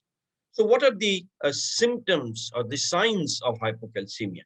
So why does it occur? The irritability occurs because of changes in action potential, because a nerve signal is propagated through the opening of the voltage-gated sodium channels. This causes membrane depolarization. So if you have less calcium, this opens up and the nerves become irritable, because the threshold for the activation of these sodium channels is lowered. That makes the nerves very excitable. So we know about the chopsticks, tissues, and the herb signs. They are a manifestation of this hyperirritability. Now, this is from the Oxford textbook of endocrinology. These are the clinical features of hypocalcemia. The paresthesia of the fingertips, toes, and circummolar regions. I think most of the patients do have it actually, if they have significant hypocalcemia. Tetany, carpopedal spasm, and muscle cramps. Less proportion of patients get it, but more severe the hypocalcemia. I will tell you a little bit about the chopstick sign and the Trousseau sign. You get prolonged QT interval on the ECG, and I'll tell you a little bit about it. So that's the chopstick sign, but it is not very specific because about 10% of normal individuals might have it. So how to elicit it? You just tap just below the zygomatic arch and the corner of the mouth. So you'll get a positive response in the form of twitching of the lip at the corner of the mouth and spasm of all the facial muscles. So this is chopstick sign, but it is present in 10% of normal individuals and a small proportion of patients of hypocalcemia. But this is is rather commoner in hypocalcemia. So how to elicit the Trousseau sign? Herein, you inflate the blood pressure cuff to 20 millimeters above the systolic blood pressure for 3 minutes. So if the systolic blood pressure comes as 130, you make it 150, stay at 150 for 3 minutes, then observe this. Now, this can occur between 30 to 50% of patients with the marked hypocalcemia. And I could get this out from one of the journals, which is very interesting and makes you feel good as a doctor. Well, that's the patient's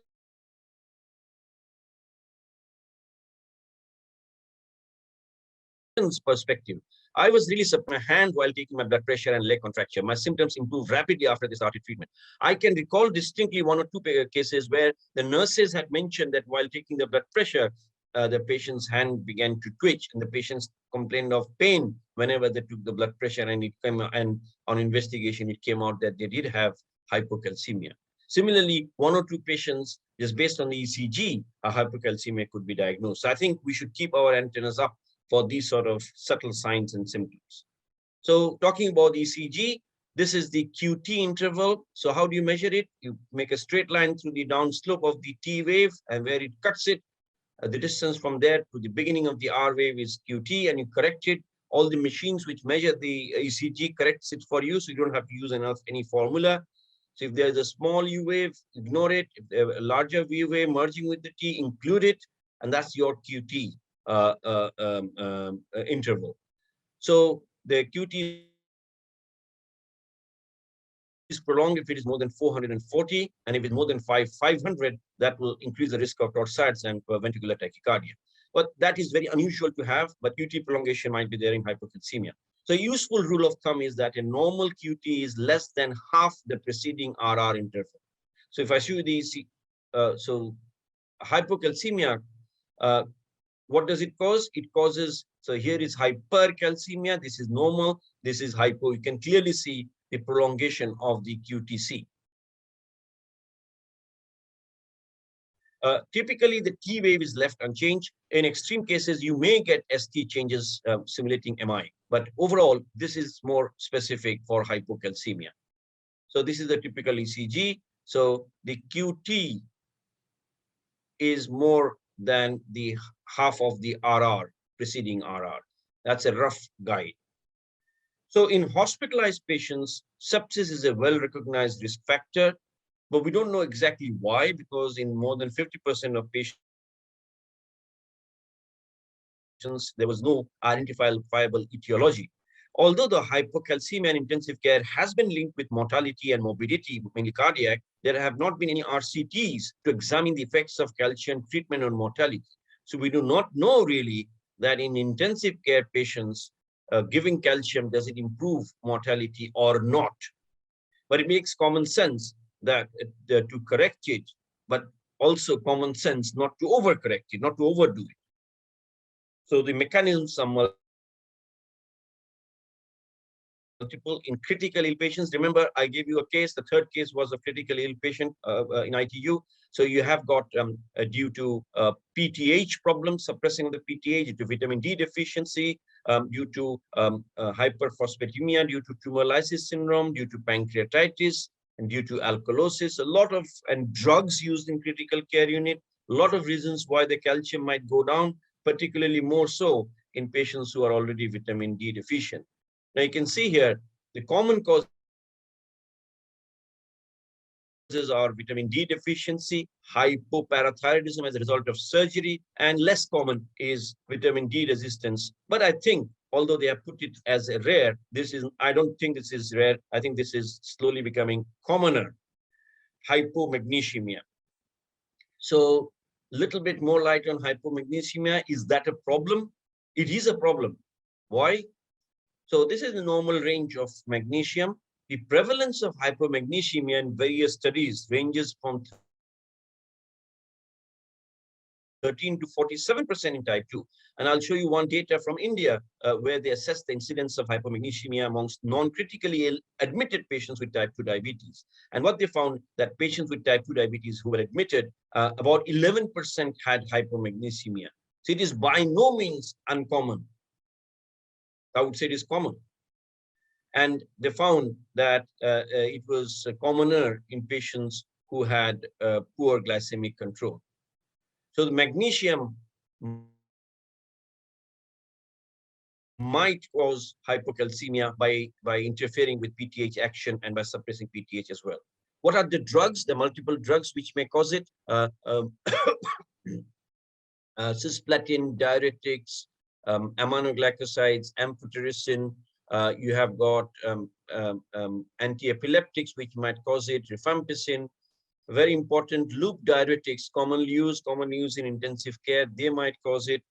You might have proton pump inhibitors and glucocorticoids. All of them routine use in intensive care, and otherwise as well, loop diuretics and PPIs. So loop diuretics, how do they do it? Because the calcium is reabsorbed primarily in a passive mode, depending on the gradient created by the sodium transport. So if that is inhibited, the calcium absorption is automatically inhibited, and therefore you get hypocalcemia. Also, the loop diuretics cause hypomagnesemia, and that itself can cause hypocalcemia. The PPI, it reduces the acidic environment. That may reduce the calcium absorption in some studies up to 80%. Now, the omeprazole study, one study had shown that it not only inhibits the gastric hydrogen potassium ATPase, but in the osteoclasts also it may prevent the vacuolar type hydrogen ATPase, and that might prevent calcium absorption. And the PPIs may also cause magnesium drop. That might also cause problems with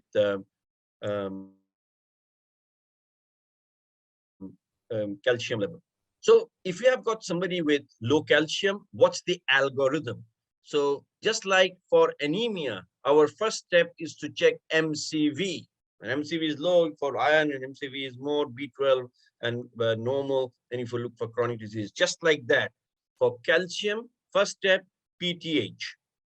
If the PTH is high, then look for creatinine. Normal, look for vitamin D. That is low, clear, vitamin D deficiency.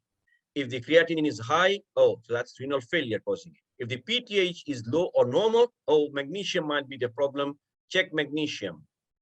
If the magnesium is normal, everything else is normal, then we are looking at rarer causes. But most of the causes would be stuck in here, here, and here. So 9.5 times out of 10, you will get your answer somewhere here. So treatment bit. Now, let me tell you first, I've gone through various textbooks in endocrinology and various articles. There's not, I won't say that there is much concordance. There's a little bit of variation regarding the exact treatment. There are no RCTs, proper RCTs to guide us. So this is based on the Williams textbook and the Oxford textbook, and one article from intensive care, which I have told you about the treatment. So before the treatment, what would you treat with? So I've just brought this out, the various compositions of the various calcium preparations that we have. One of the commonest ones is calcium gluconate that we have. I have put it up purposely so we know that the 10% bit that we have in our ward, it comes as a 10 ml vial, so it's about 93 milligrams. So roughly 1 vial is equal to 100 milligrams, roughly. So this we should remember in the background. So that will depend, because from what I'm going to tell next, this is important. So intravenous calcium solutions are hyperosmolar. It should be administered to a large vein. Now, this is important because I've seen prescriptions of 1 ampule calcium gluconate IV TDS. So the nurses will just give it as a shot. Rapid administration may result in cardiac arrhythmia. So IV calcium should be monitored properly. You should give it in a big vein. You should probably use calcium gluconate if you're giving it peripherally, because it has lower osmolarity. So you give it over 10 minutes, 10 minutes. So hypocalcemia, you want to give it an IV calcium gluconate, you give it over 10 minutes. So how much? 1 to 2 milligrams per elemental calcium per kilogram. How much does it amount to? So that is 1 ampule in 50 ml NS or 5% dextrose over 10 minutes, because 1 ampule is, as I told you, roughly about 100 milligrams. And if I put 1.5 milligram elemental calcium per kilogram for a 70 kilogram person, it will be roughly around 100 milligram. So first step, hypocalcemia, you want to treat it IV. When to give IV? If the patient is symptomatic, in critical care, less than 8%, 8 milligram per DL. So 1 ampule in 50 ml NS of 5% dextrose over 10 minutes. Then the calcium will go up and come down again. So you need to give an infusion. What sort of infusion? I will show in this slide and the next as well. So a bolus dose of calcium should be followed by continuous infusion. How? So you need to give about this much, 0.5 to 1.5 per kg per hour. Don't worry, I will just make it simple. For a 70 kilogram person, half to 1 ampule per hour. I'll show it in the next slide. The individual responses vary a lot from those who have treated calcium. You will find some people just with 1 or 2 ampoules, it just comes up to normal. Some need enormous amounts of calcium to get corrected, particularly after the post-parathyroid resection. So this is from the Oxford textbook, which has got the best one, I think, as far as practical thyroid and calcium usage in treating hypocalcemia. So here you have given the bolus dose, which is 1 ampule in 50 ml NS or 5% dextrose over half an hour. You are given that. I've shown you that's in the background here. Over 10 minutes, you have given that. Now a maintenance dose. So 10 ampules in 1 liter of 5% dextrose or 0.9 NS. You don't have 1 liter bag, you have 500 ml bag, then use 5 ampules. You start at the initial dose rate of 50 ml per hour. You start at 50 ml per hour, stop at 6 hours and check. So this 50 ml per hour of this concentration of calcium will raise your calcium by 1.2 to 2 milligram in 6 hours. Okay. So if you have a 500 ml bag in your hospital, 5 ampules in 500 ml NS or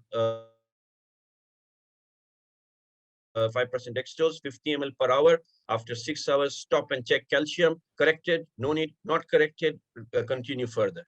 So chronic hypocalcemia, for milder degrees of hypocalcemia, and there is clear vitamin D deficiency, we know the treatment 60,000 units once weekly for 8 weeks, then monthly.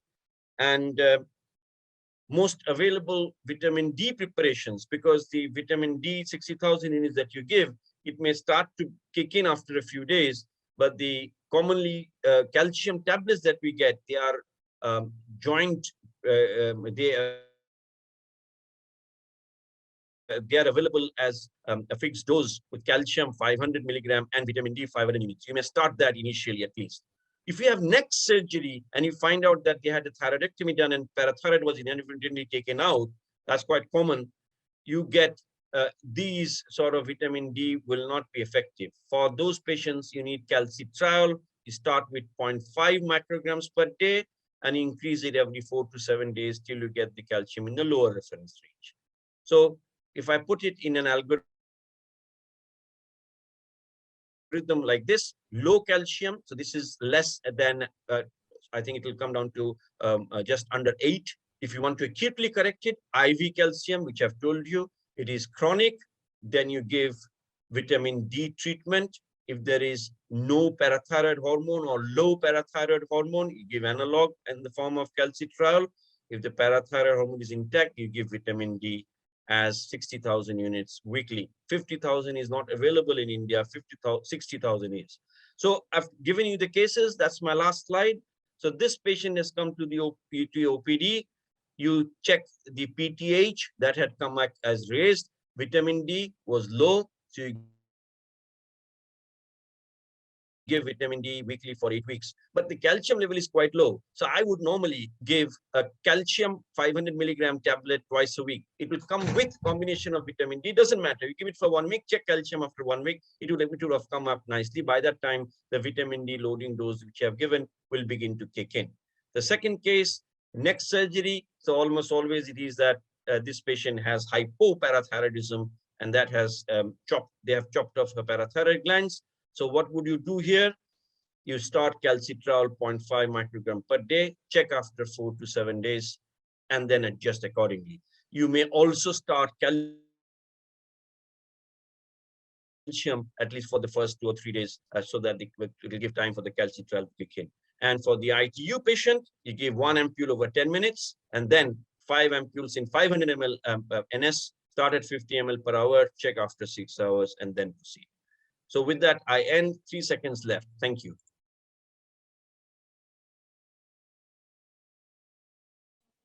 Thank you, Kolanda, for an excellent talk. Just a couple of questions which have come up is one is, in patients who the commonest scenario which we face in our day-to-day practice is, is patients who have thyroid surgery, planned thyroid surgery. In those patients, how do we preempt or prevent development of hypocalcemia? Any suggestion do you have, especially how to monitor and when to monitor after the surgery? So if it is thyroid surgery you're talking about, so any thyroid surgery, whether it's for malignancy or just for cosmetic reason or for pressure, offloading pressure symptoms, I always check their calcium and vitamin D first. So I check 3 things: calcium, vitamin D, and PTH first. If they're vitamin D deficient to begin with, I start the vitamin D at least 2 weeks before their surgery, so that they are vitamin D replete at the time of going into surgery. Post-surgery, I check their calcium levels at 1 hour and 6 hours, and then every day while they are in hospital. So I can catch the hypocalcemia if it occurs early. Because if you don't do that, on a few occasions, patient will be discharged and they will be readmitted just because of the hypocalcemia. It has to be, you're absolutely right. It has to be, there has to be a preventative step to prevent this from happening. And the second part is, patients having hyperparathyroidism with hypercalcemia undergoing surgery. So, a lot of times, they land up in hypocalcemia post-operatively.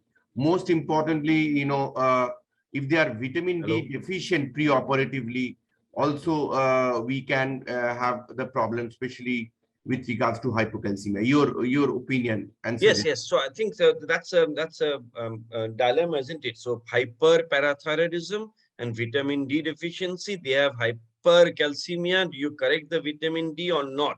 So the answer is you correct the vitamin D. So in these cases, I don't give loading dose of 60,000. I give the daily dose of 2,000 per day with monitoring of the calcium.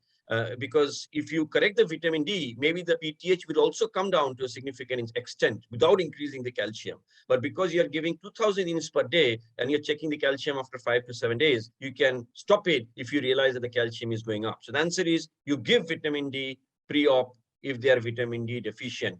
Because if you don't do that, you will land in trouble post-op. So after operation, again, I check the calcium levels immediately post-op, and then after 6 hours, and then every day, so that I can catch the hypocalcemia and start accordingly. And almost 10 out of 10, they will be discharged on calcitriol 0.5 to 1 microgram per day at the point of discharge. If that is not done, which is not done many cases in small surgical units, and they land up in terrible hypocalcemia. And as you very well know, those people who have had all their parathyroid glands removed, it is a nightmare sometimes trying to control their hypocalcemia. Thank you for an excellent talk, and very practical tips which are very important for us in our day-to-day care. Thank you, Kulanda. So Jejeda has been waiting patiently. So over to you to take over. As I said, sincere apologies. Never happened to me before. So I have cubics on the right-hand side on my video screen to see that if I can open it right this time. So here I go. Just bear with me. Open the slide. I'm going to make it full screen. But the problem is I don't see that window on the right side.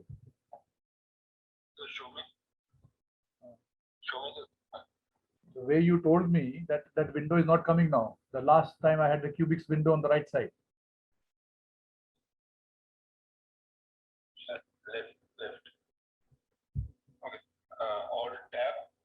Press Alt tab. Just 1 second. Alt tab. Did it? Yeah.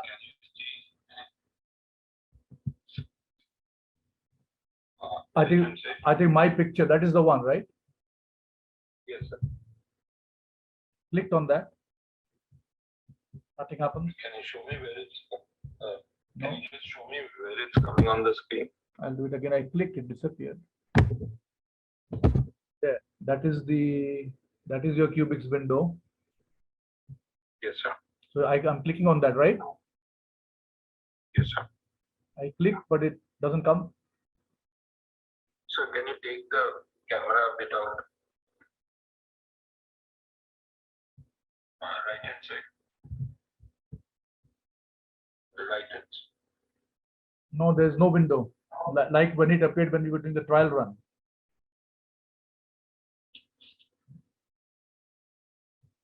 I'll do the Alt tab again. Alt tab I have done.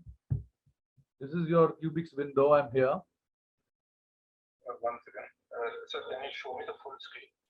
This is a full screen.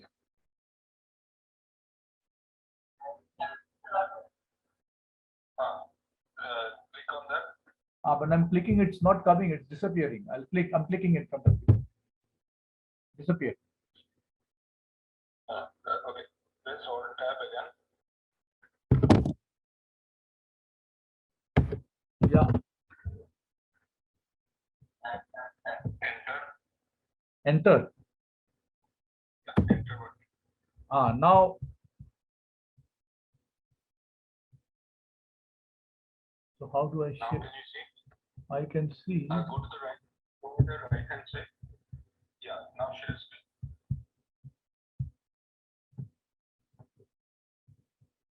Again, it comes the same way like it happened. Yes, absolutely. Yeah, we can see it. And is it moving? Yes, sir, absolutely. Okay, thank you. So here I am on board. Thank you so much. I'm cutting this call now. Thank you so much. Yeah, thank you, sir. Thank you. So apologies for the technical glitches and my, what should I say, lack of knowledge. So here we start again. Endocrine hypertension, 34-year-old lady, presents with history of hypertension, detected about a year ago. Systolic blood pressure 150 to 80, diastolic 94 to 100. Started on amlodipine 5 milligrams once daily. Very vague history of headaches, very vague history of palpitations. gained 6 kg in weight after marriage and after having a first child. No significant past medical history. Menstrual history is normal. Normotensive during pregnancy. Important information. Mother has diabetes. Father has hypertension. Sister is on thyroid hormone replacement. Non-smoker. Occasional alcohol. IT professional. Pulse is 88. Not tachycardic. Blood pressure is high. Small firm goiter. She's on the obese side. BMI is 29. So the question comes, certainly we need to take a more detailed history and do a thorough examination, need a few basic laboratory test values. I'll come to that later. The question to you is, should we consider endocrine causes of hypertension in this lady, or is it just essential hypertension after all? How many secondary causes of hypertension cross your mind that you think that you need to exclude in this 34 years old lady? And how far should one investigate to exclude secondary causes of hypertension in this 32 years lady? I'll just go back to the slide. I'll give you about 10 seconds for you to list the number of causes that are crossing through your mind as to number one, whether will you at all look for secondary or endocrine causes of hypertension? That's first question. As Kullan does not show yes, no. If it is no, then it's over. If it is yes, then can you list the number of causes? I'm not saying there's one diagnosis here. There can never be one diagnosis when a patient walks into your clinic. Hypocalcaemia, only one diagnosis. But endocrine causes of hypertension, there are so many causes. So any of them might fit into this young lady, or maybe none fit into this young lady. It might just be essential hypertension. So 10 seconds. Okay, with that I'll go on. So magnitude of the problem. There are no prospective multicenter studies in young age group to tell you what percentage of people have endocrine or secondary causes of hypertension. Many series, observational data, etc., etc. Majority of the people still have essential hypertension. The percentage of people having secondary hypertension, endocrine causes of hypertension can range from as low as 5% to as much as 15%, depending on which series you are seeing, which observational data is seeing. Is it coming from general practice, or is it coming from institutional practice? Is it coming from an institution which just specializes in endocrine hypertension, where obviously the prevalence will be much higher? So we divide the causes of endocrine hypertension. There are many, many ways of defining it. You take the endocrine reviews, this got a nice table, take Williams' textbook, got a nice table. This is how I work. I divide them into adrenal causes and non-adrenal causes. Now, angiotensin 2 mediated or angiotensin 3 non-mediated doesn't make too much of a difference. But when the first time patient walks into my clinic, less than 40 years of old age, renal artery stenosis calls into my mind. It's underlined here because she's a 32-year-old woman who's got blood pressure. We should think about that. Renin producing tumors I have not seen in my 35 years of career so far. The discussion I would like to hear if anybody has seen one. Generally, they are large at presentation, 4-5 centimeters. This is theoretical knowledge. Coarctation of aorta. I have stopped doing differential pulses now. As a student, I used to do nicely radiofemoral delay, but that doesn't mean, do not say that in the examination. Please say that, because coarctation of aorta is a clinical diagnosis, should not pick up. It should pick up. Oral contraceptive pills should cross your mind in this 32-year-old lady. Should ask for that. Acromegaly, she's not. Hyperparathyroidism, hyperthyroidism, hypothyroidism, diabetes, and obesity all cause hypertension. Mechanisms are very odd. In diabetes, anywhere between 40 to 60% of people have associated hypertension. Common soil hypothesis, it is said. Obesity is a very common cause for hypertension, and OSA is a very common cause for hypertension, but I will not be delving into these because these are straightforward, simple. Acromegaly comes to you, you think about acromegaly rather than hypertension. Hyperpara does not come to you with hypertension. It comes with hypercalcemia, and then you pick up, oh, there's also some little bit of systolic diastolic hypertension. Hyperthyroid comes with shaking hands and a goiter and prominent eyes. It doesn't come with systolic hypertension to you in the clinics. That's not how you suspect hyperthyroidism. Same for hypothyroidism. They generally have some diastolic hypertension because of increased sympathetic tone, and there are lots of research work done on that, but that does not make much difference in management of hypothyroidism. We manage with thyroxine hormone, which can be glucocorticoid, could be glucocorticoid hypertension, which could be medullary causes of hypertension, or which could be mineralocorticoid hypertension. Of these, Cushing syndrome is a sitter. You can pick them up clinically, and I'll come to you with some patients who have got the subtle signs and symptoms where you should be thinking of Cushing. Very easy to exclude. Pheochromocytoma and mineralocorticoid hypertension generally will not come to you with any clinical clues. So this is where you have to use your laboratory. Coming back to this slide, renal artery stenosis also doesn't come with very many obvious signs. You have to think about it. You have to investigate for it. Others are sitters. So these are secondary causes. And one thing which I have not mentioned, because it's endocrine causes of hypertension, the commonest cause of secondary hypertension is renal disease, raised creatinine causing hypertension. So that you'll obviously get when you do a basic laboratory test. Now coming to this slide, Cushing's and pheochromocytoma, I'll come to in more detail. Now when you think about mineralocorticoid hypertension, means there's hypertension, hypokalemia. You have to divide it into two different ways. One is aldosterone is high, renin is suppressed. The other is aldosterone is suppressed, renin is suppressed. Both are mineralocorticoid hypertension. In both cases, there's hypertension and there is hypokalemia. On the left side, the hypokalemia is because of elevated aldosterone. On the right side, it is aldo is suppressed, but still there is hypokalemia because there are drugs, molecules which are working like a mineralocorticoid and causing potassium loss, kaliuresis. Now, CAH with 17 alpha and 11 beta hydroxylase deficiency, I can count on my fingers that I have seen. They are very, very rare. So you can forget about these two causes. They are in a very specialist centers. Even specialist centers, they sweat to diagnose 17 alpha, 11 beta unless and until they have all the genetic markers. Now, the third one, you should be careful. You should be careful about, especially in India. You heard about the talk where Dr. Keno was talking about cortisol to cortisol conversion, cortisol to cortisol conversion. We have an enzyme called 11 beta hydroxydehydrogenase, which he was telling, which inactivates cortisol to cortisol. Now, cortisol in the kidney can act exactly like aldosterone. It has mineralocorticoid properties. What saves you and me, all of us, is this enzyme called 11 hydroxydehydrogenase, which inactivates the cortisol to cortisol in the renal level. So they do not cause the mineralocorticoid hypertension. Now, if you have congenital deficiency, it's called apparent mineralocorticoid excess, which you and I will not see. This is more of a pediatric issue, will be seen by our pediatric endocrinology colleagues.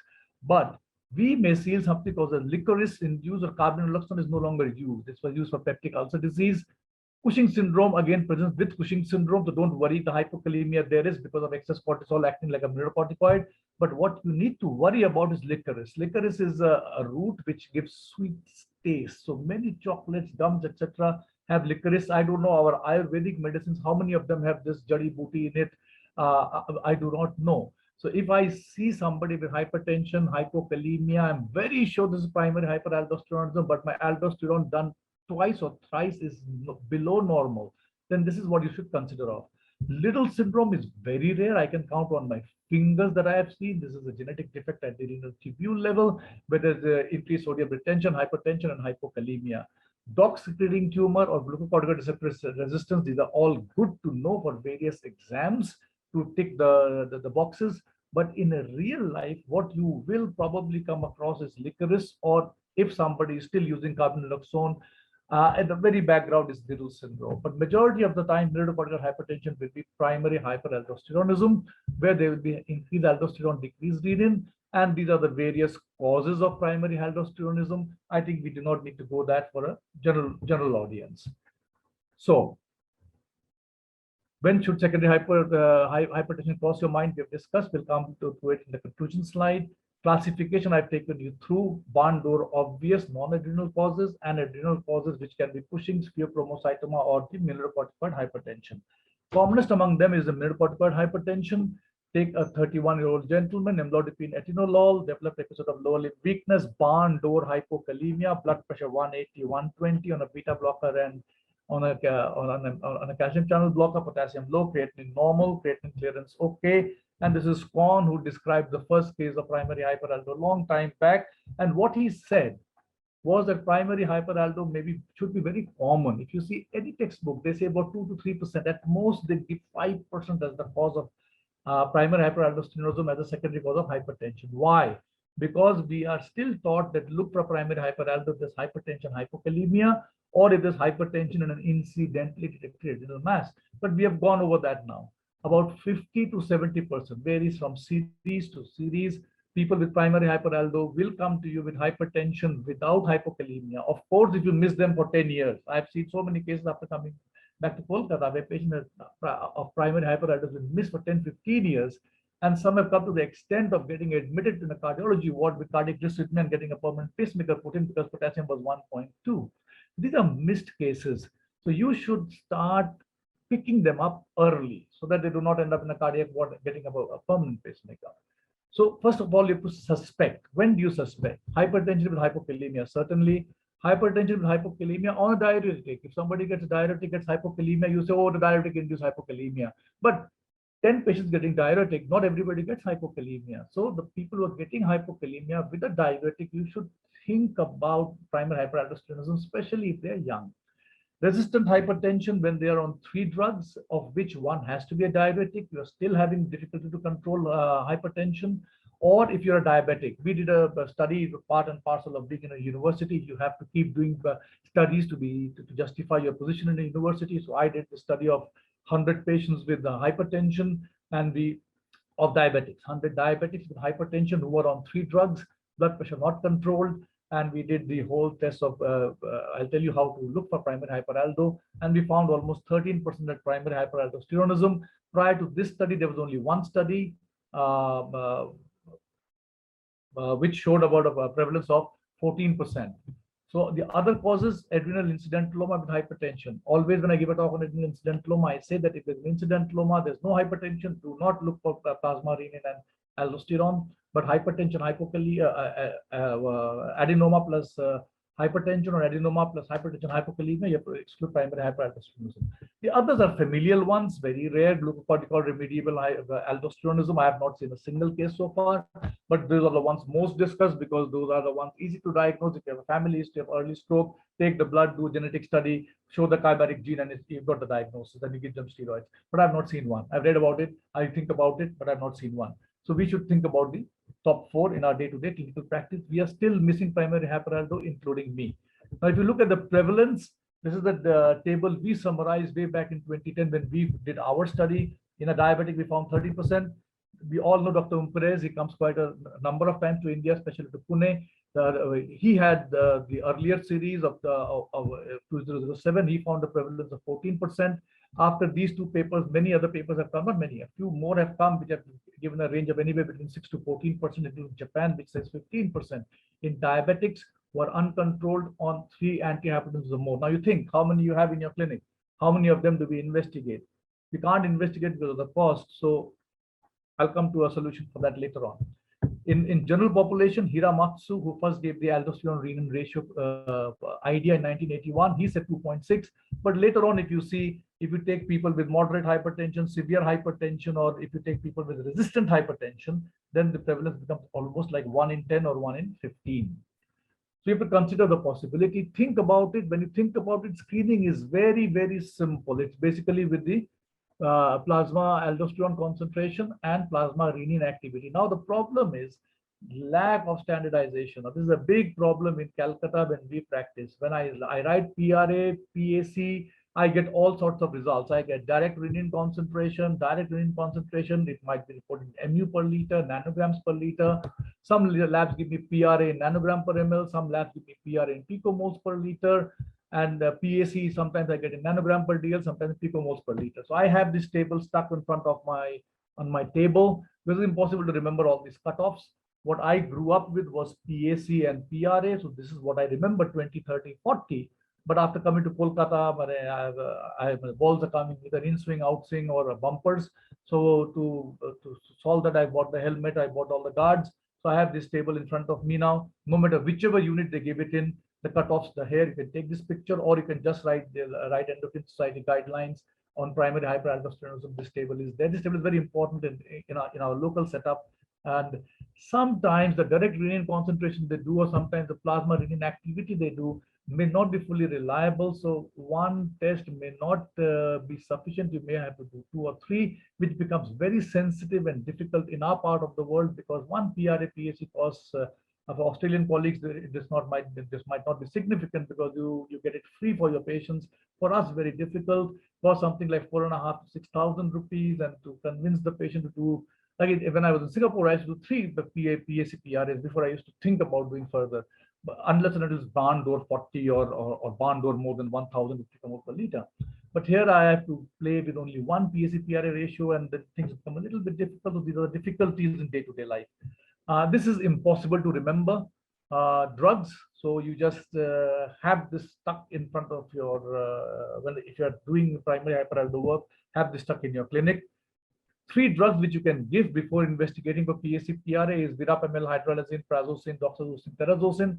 But if you are not able to control blood pressure, continue with your beta blocker, continue with your ACE-ARB, knowing fully well that you will have to interpret the ratio carefully. Only one drug which is not allowed is a mineralocorticoid receptor antagonist. You can't use a spironolactone or eplerenone and then do a ARR. The aldo will be sky high, you will be wrong. So you have to stop a mineralocorticoid receptor antagonist at least for 4 weeks, if not 6 weeks.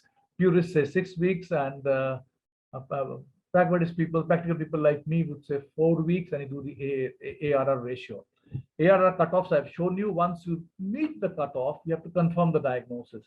Now, confirming the diagnosis is basically intravenous salt load, oral salt load, captopril challenge, or fludrocortisone suppression test. Fludrocortisone is done only in one center in the world. It's a very difficult test to do. I have never even thought of doing a fludrocortisone suppression test. Captopril challenge test is no longer very good in respect to confirming or excluding primary hyperaldo. Oral salt load test is very much promoted by the Mayo group because they can't admit people for even 4 hours for the intravenous saline load. They can, but it's very expensive.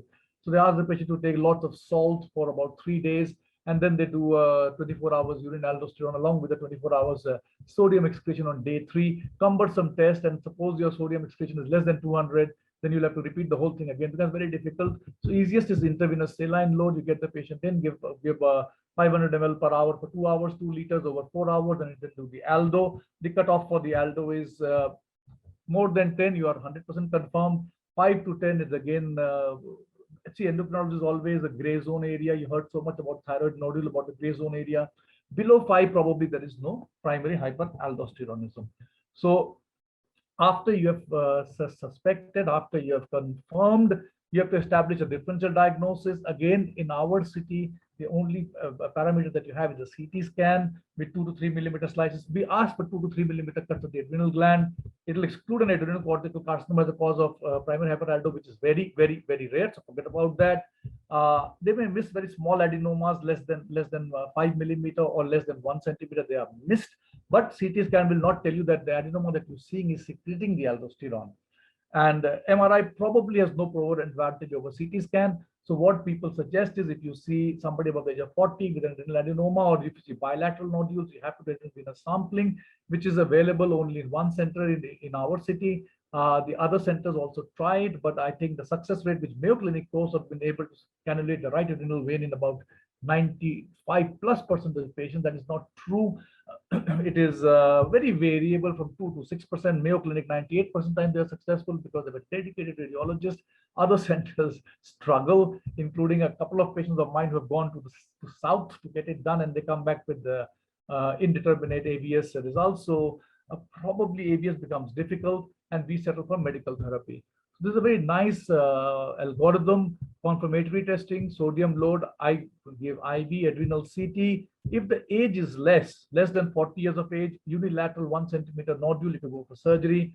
Age is more than 40, or if you're seeing more than 2 bilateral adenomas, you could send the patient for adrenal venous sampling, but most of us do not have it, and we generally go for mineralocorticoid receptor antagonist.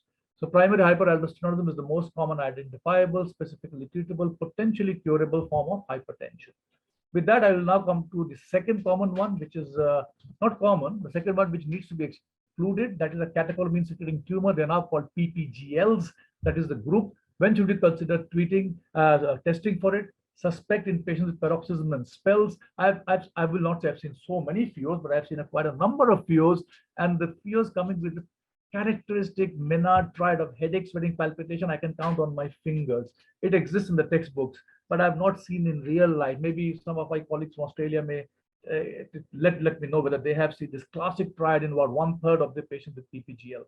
Young hypertensive, now young you can define, but for this 32-year-old lady, I will consider she's got headache and palpitations. Hypertension, adrenal incidentuloma. Adrenal incidentuloma, even without hypertension, you have to exclude the PPGL before you go forward. So that 24 hours urine or plasma metanephrine has to be done. Paradoxical BP response to drugs or anesthetic. I've seen a couple of patients when I was abroad where unsuspected patient gets an anesthesia and suddenly has a very huge rise of blood pressure, and it turns out to be a PPGL. They can get secondary hyperaldosteronism because of intravascular volume depletion, and they can get hypertension with hypokalemia. Then the hereditary parts, I will leave it for this group. 3 steps you have to do. You have to screen and confirm. Then you have to localize, and genetic testing again. I'll again leave. There are 16 various mutations which have been described now. Most of them are not available to us, so we have to probably refer them. So I'll stick to step 1 and step 2.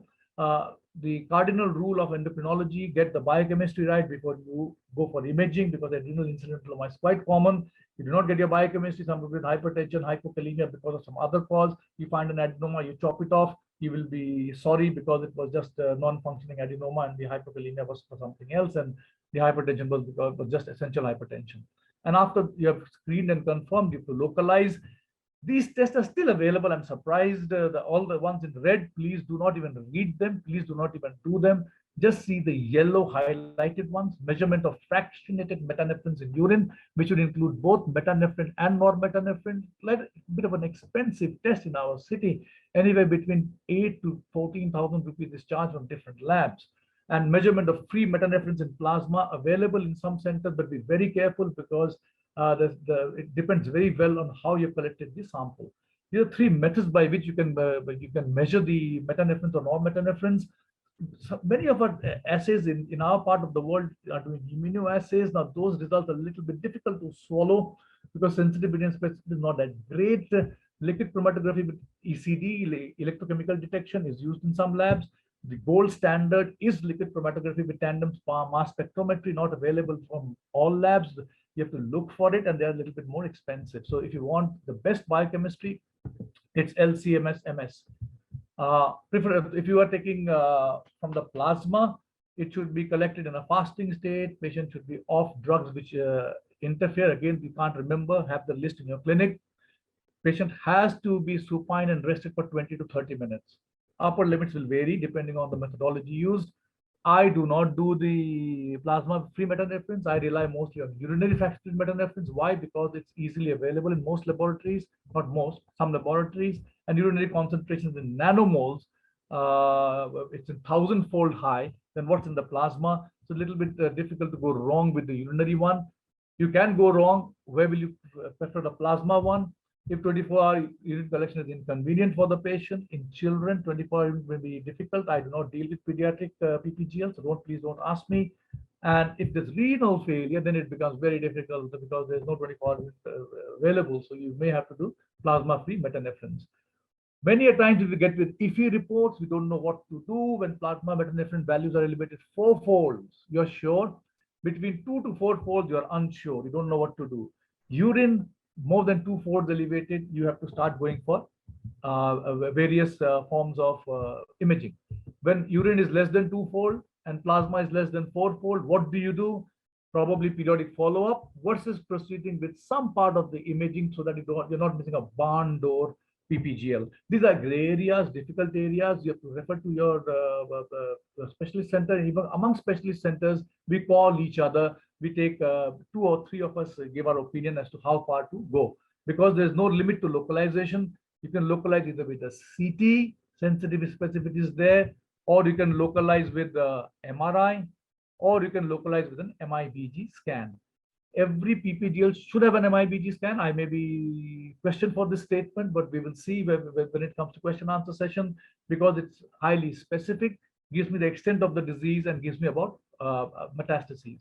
Those of you who want to ask about PET-CT, PET-CT numbers are very expensive, not easily available even to me in a tertiary care center. It's expense. If you want to do for PPGLs, fluorodopamine scan is the most specific, not available in our city. You can use the DOPA or the dopamine gallium scan also. Even a simple 18 FDG PET also can give you a pheochromocytoma, but if you're doing it, then do it with the dopamine or the DOPA scan. Now, Cushing syndrome, I will not touch because that is not part of the discussion here. Renal artery stenosis is a possibility in this 32-year-old lady. It's more common in females. This is not refractory hypertension. She's only on amlodipine. Blood pressure more than 20 years, unexplained renal dysfunction. None of that is there in our lady. But she is 32 and renal artery stenosis is common in this age group. There are 4 ways of detecting it. Ultrasound, Doppler, which we rely on, not very sensitive or specific. Another 3 minutes, Chairperson, sir. or you can do a CT angio, or you can do an MR angio. MR angio is probably the best these days to look for renal artery stenosis. Now, once you find a stenosis, that doesn't tell you whether that is the cause for the high blood pressure. Previously, we used to do selective catheterization, measure differential renins and decide. But nowadays, majority of the times, young patients, fibromuscular dysplasia, people with either stent, or now we have very strong antihypertensives by which we can control, and you don't need any kind of intervention there. So take home points: indiscriminate screening of all hypertensive patients for an underlying endocrine disorder is not indicated. Careful medical history and clinical examination are indispensable for a timely and correct diagnosis. Proper care must be given to optimize pre-test conditions for biochemical testing. Certain drugs have to be stopped, certain drugs have to be replaced, which is a very controversial area. Biochemical diagnosis must be completed before proceeding to imaging. This has been said 100 times, and this has been ignored 100 times. Patients get all sorts of imaging and then come to us with bilateral adrenal adenomas, this, that, and then we are scratching our head what to do, because biochemistry has not been done. And while doing biochemistry, we find that probably all biochemistry is normal. So we end up with an incidentaloma. Proper interpretation of lab tests is paramount. It's not easy. If we even ask all our endocrinologists who are sitting in the panel today, they will share their experiences with you. For PHA, the most useful initial screening test is aldosterone-renin ratio. For PPGL, it's 24 hours urine catecholamy, fractional metanephrids, or plasma, free metanephrids. So this lady, 34 years old, exclude the secondary causes, get a creatinine done. Lady, think of renal artery stenosis, headache, palpitations, you have to exclude a PPGL. Gained 6 kg in weight. Please look clinically whether she's got Cushing syndrome or not.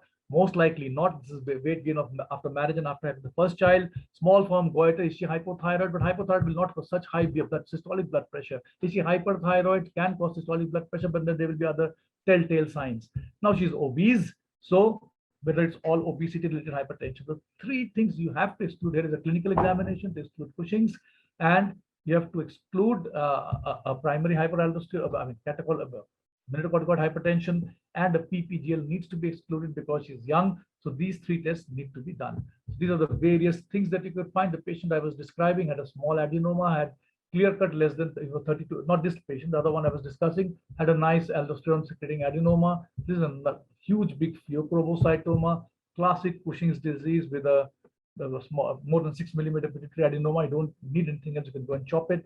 And a couple of patients with renal artery stenosis. With that, I will stop. Sorry, I've exceeded by 2.5 minutes. I was flustered in the beginning. Now I could not get my slides going. Thank you. Back to you, Debmalya sir.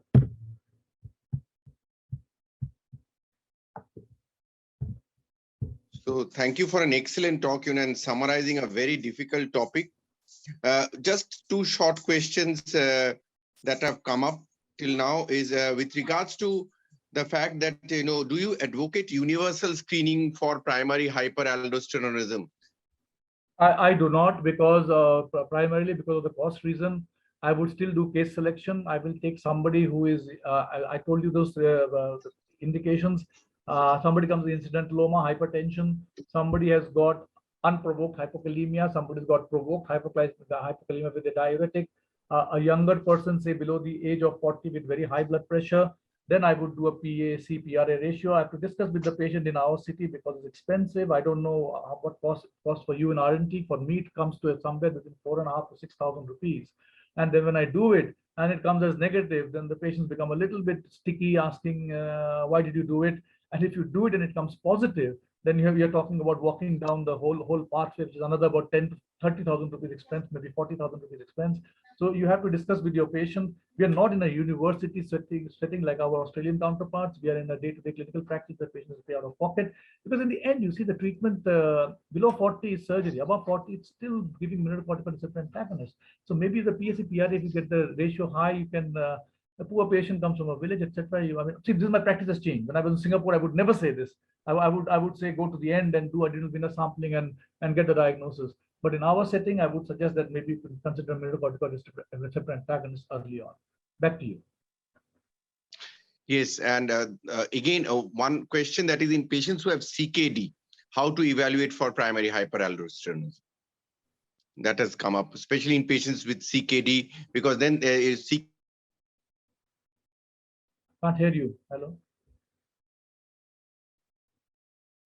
Debmalya, I can't hear you. Patients with CKD, sir, how to interpret the ARR? Patients with CKD are difficult. Yeah. Patients with CKD with regards to PPGL, that's easier because you can get away with plasma catecholamines, plasma fractionated, not catecholamines, sorry, plasma fractionated metanephrines. With the renal failure, there are so many issues you see. If they are hypovolemic, if they are already on a mineralocorticoid receptor antagonist, they're already on 6 antihypertensives.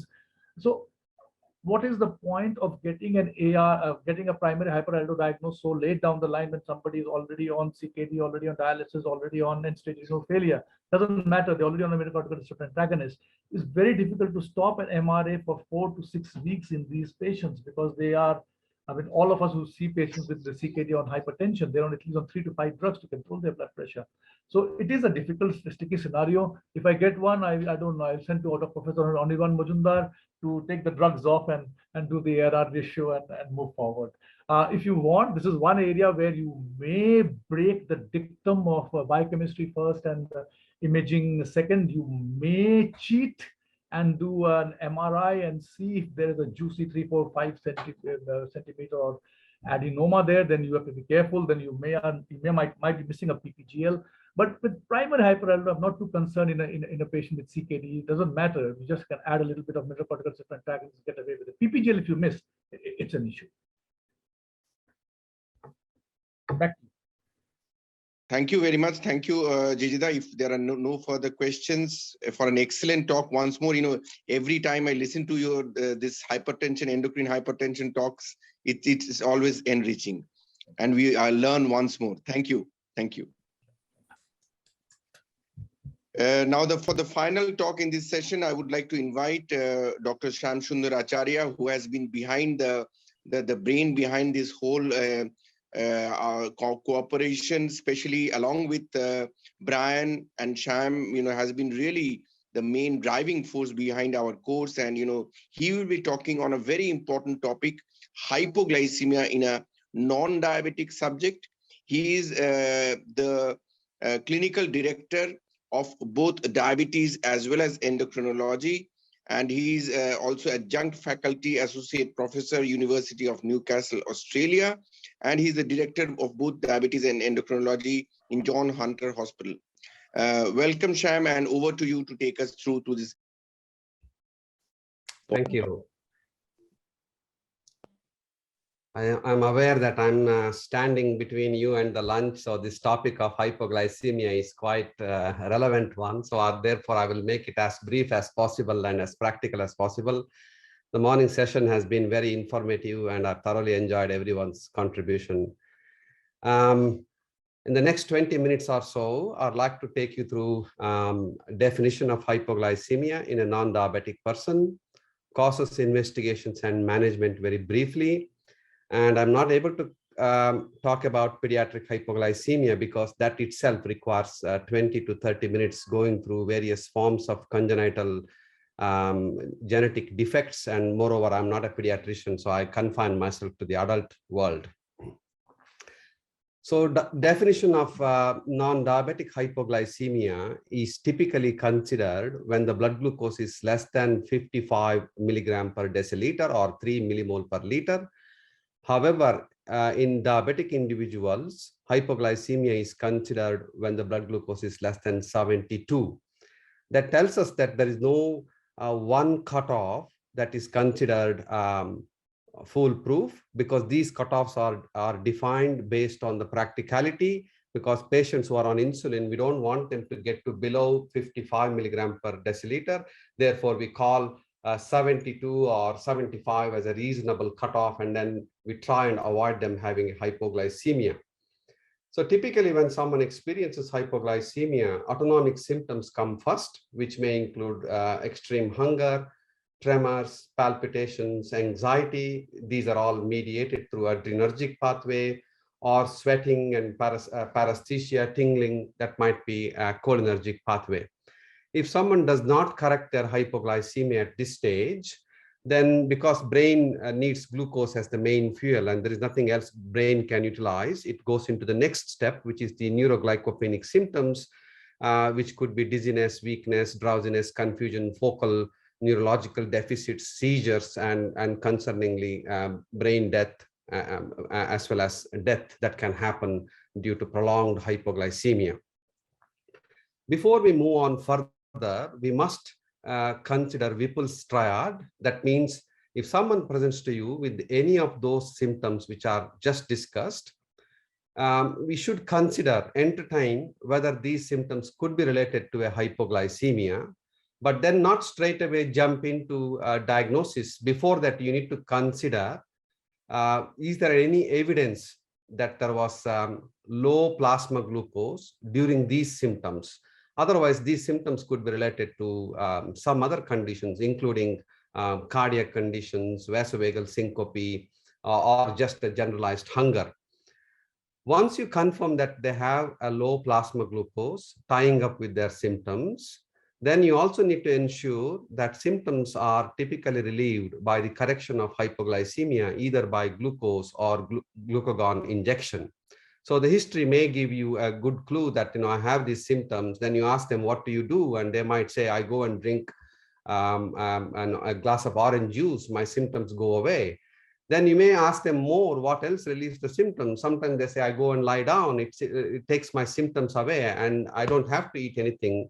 Then you become a bit more suspicious that these are not really hypoglycemic symptoms, because without any external glucose, they have spontaneously corrected themselves.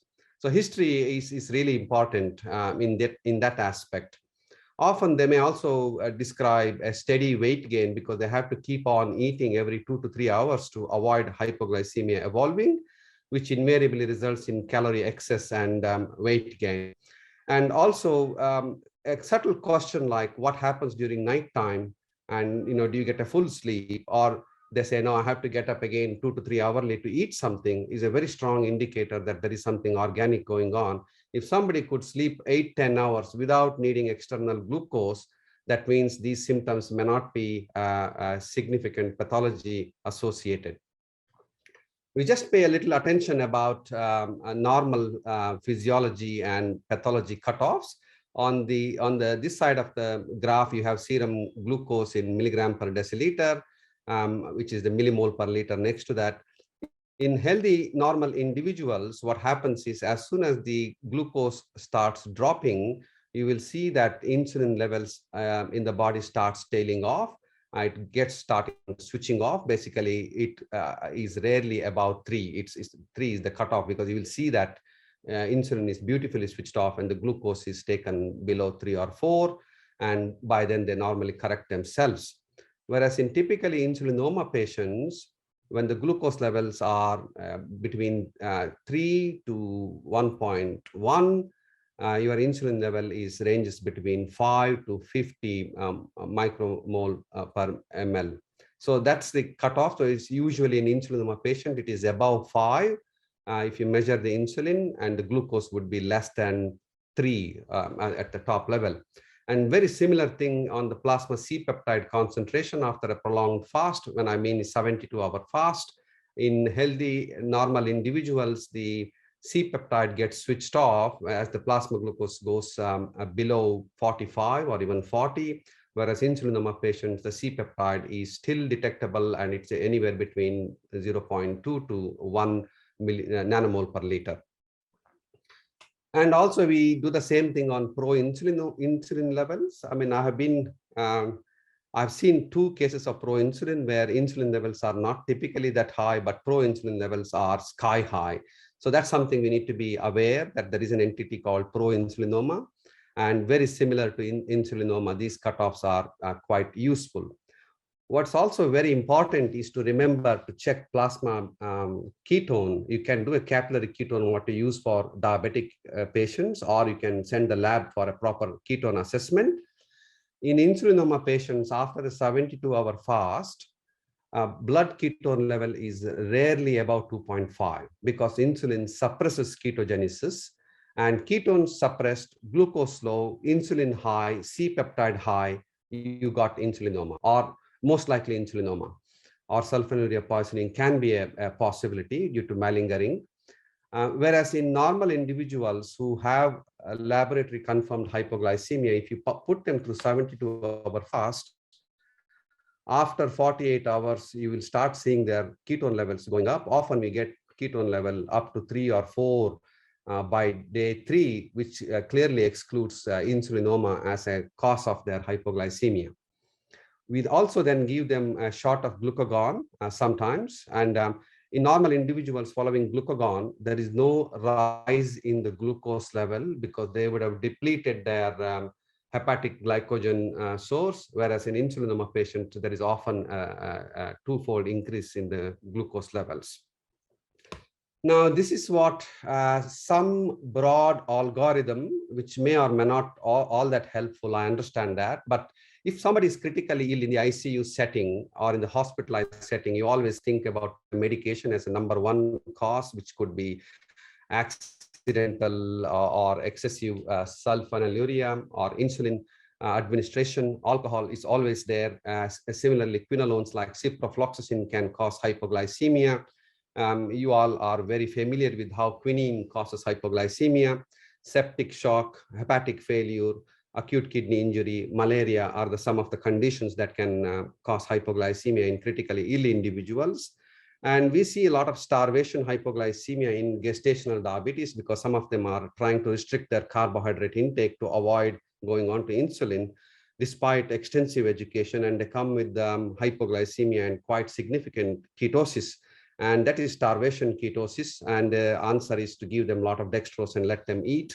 In a day or two, they'll get better, and then hopefully the pregnancy goes quite well.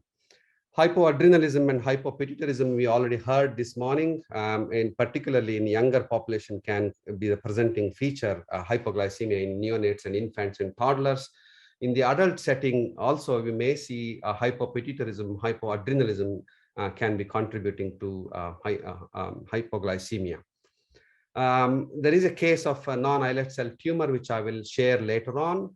In a seemingly well individual who presents you in the clinic, again, you go through sulfonylurea poisoning that could be happening. Insulinoma is a strong possibility.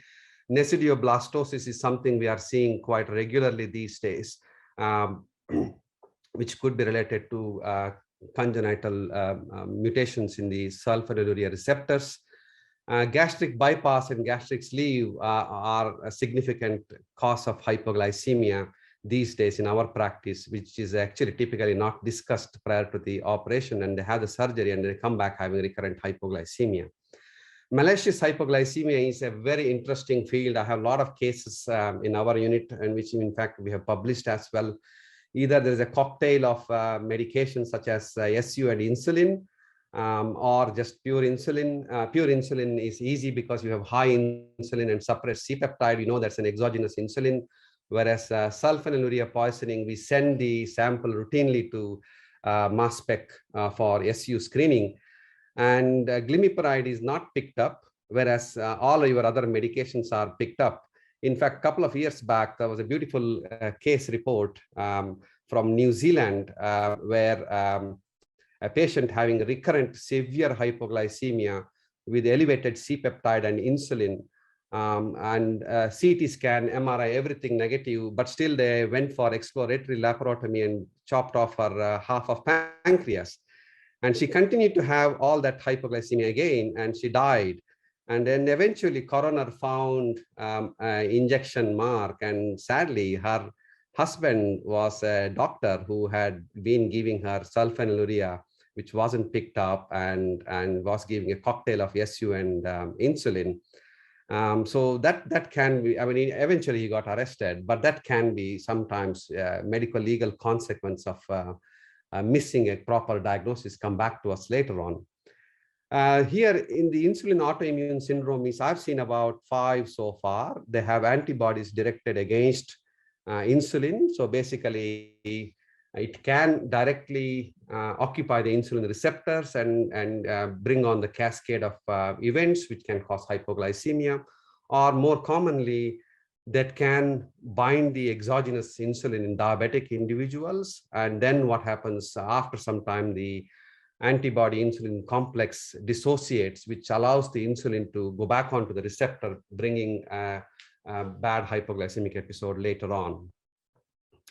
Now, investigation and diagnostic approach. So we need to capture the hypoglycemic event. So in the typically hospitalized setting, if somebody has an hypoglycemic, before you rush in to give glucose, please collect a sample for glucose, C-peptide, insulin, and then store the sample for beta hydroxybutyrate, cortisol, growth hormone, IGF-1, depending on your financial affordability of the institution and the patient, and at least analyze the glucose, C-peptide, insulin quickly to try and get an answer. And then once you collect the sample, give them hypoglycemia treatment as we would do it in a diabetic individuals, document the symptoms and resolution, and please monitor the glucose carefully for the next 48 hours. Hypoglycemia in a non-admitted patients can be difficult to work out. And if symptom is suggestive, I would normally bring them for a 72-hour fast because I have to allow them to drive with the RMS, our driver licensing agency standard. So I have to exclude that they don't have spontaneous hypoglycemia. So I will have to do a 72-hour fast. Typically, we do about 10 to 15 72-hour fast in our unit in a year.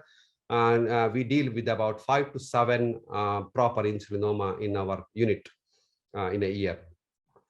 If 72-hour test is negative, then we go for a mixed meal test, which is basically we give a certain calorie mixed food. We bring them into our unit and get the baseline blood test and half-hourly blood test plus during the symptoms. And it goes on for 5 hours to see whether we can pick up any hypoglycemic episode. If somebody presents to you with vague symptoms of hypoglycemia and you don't have any classical Whipple's triad associated, and you don't want to really admit them to hospital to capture that, what I would do is then I would actually give them a glucometer. I would lend them a glucometer and strips and tell them to write food and blood glucose diary, write everything what they eat, everything what they drink, and check their blood glucose before and 2 hours after. It's a 6-point or 8-point profile for about 3 days. And you may see mild reactive hypoglycemia after a heavy carbohydrate ingestion, and that can be tackled with dietary management. Or you could do a 12 to 16-hour fasting glucose insulin C-peptide, or you can also consider continuous glucose monitoring such as Freestyle or Dexcom if available, but the values are not that accurate in the lower end of the readings.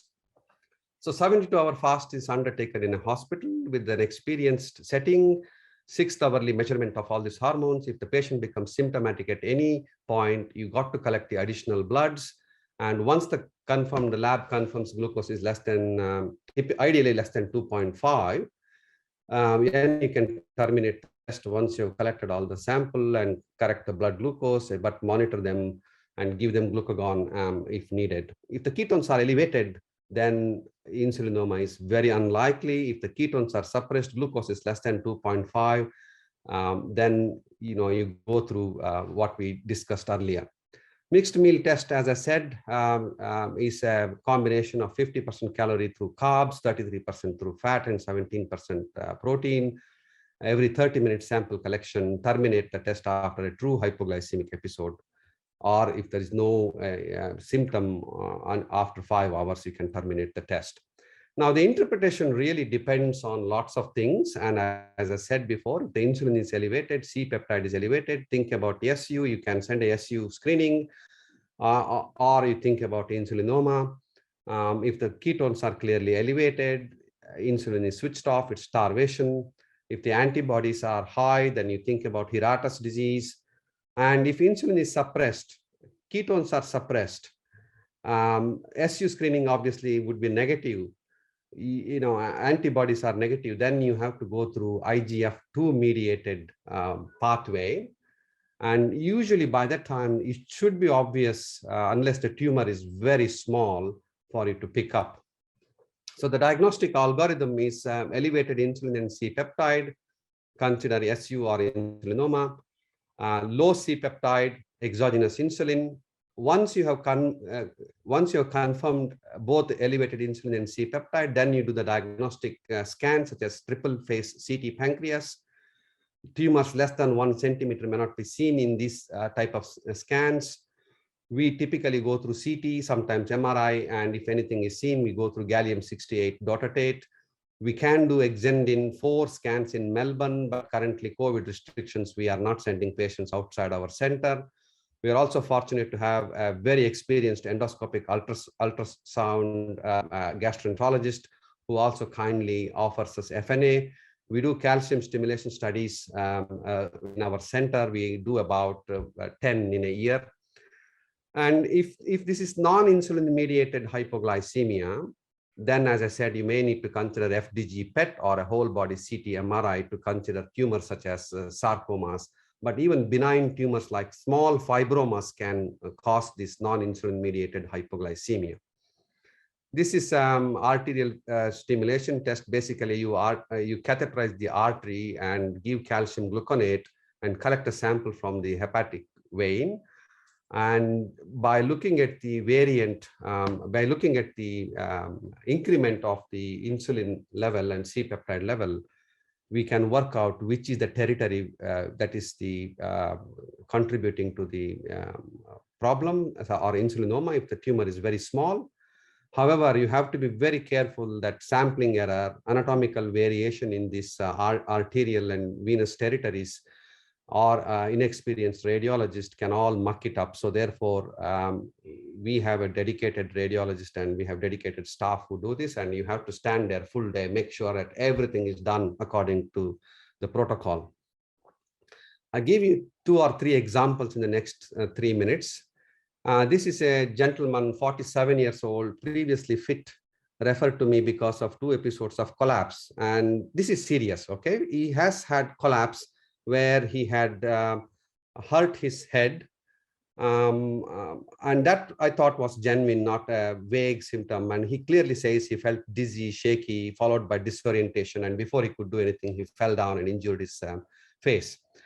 He was on no regular medications. He did not smoke, but he did drink a couple of alcohol, but he was very clear on that day he did not take any alcohol previous night. There is no weight loss or weight gain. And a second episode, ambulance had recorded glucose of 30 milligrams. That was very helpful to me because I could then say, this is a genuine case, I'm going to investigate it. So I brought him into the hospital, and in typical cases, you don't have to do 72-hour fast. Once you start the fast, within 6 to 8 hours, you have a sample. And that's what happened. His glucose was low, insulin was 31, proinsulin was very high, C-peptide was high. CT pancreas we did showed tumor at the neck of the pancreas, which was bright on the gallium-68 dotatate with central necrosis, as you can see. And he also had a big classical Whipple's procedure because the location of the tumor, and histology confirmed this is a pro-insulin producing insulinoma, and he's fully cured now. Next case is a 70-year-old recurrent severe hypoglycemia. Interestingly, she had a history of type 2 diabetes on glimepiride and metformin. Obviously, treating endocrinologist stopped all of them. But despite she kept on having hypos, HbA1c dropped from 9 to 6% eventually. She had 15 kg weight loss. And so I was the admitting consultant, and she got admitted with the glucose of 24 milligrams. I was really, really drowsy, disorientated. What I find on the examination was the dull right base, and I knew we were in trouble because her insulin level wasn't raised. And we did the chest X-ray, which showed something on the right side. And then basically, this is a large tumor in the right side of the lung, which is fibrosarcoma. Basically, this was producing IGF-2. IGF-2 assays are not very good, but it was positive. So my biochemist says that this is a true classical, and with the histology did confirm all these things. Anyway, she died. Unfortunately, there's nothing we could do. Next one is a case that I came across many years ago. He was an 80-year-old gentleman with no history of diabetes, hypertension, AAA, IHD. He was on valsartan, aspirin, atorvastatin. He had a proper hypoglycemic episode.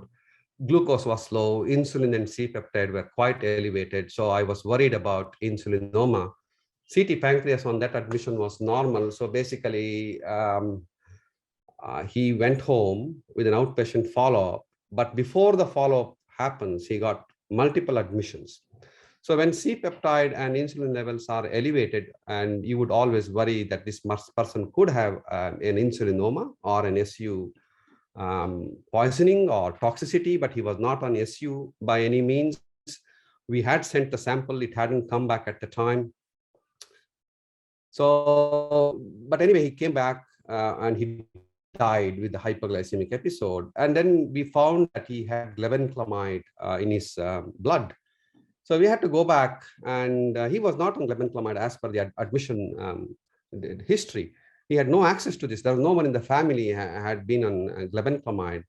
We had to report the case to coroner, and coroner investigation confirmed that instead of giving Diovan, chemist had dispensed Dionil because he had kept both in an alphabetical order.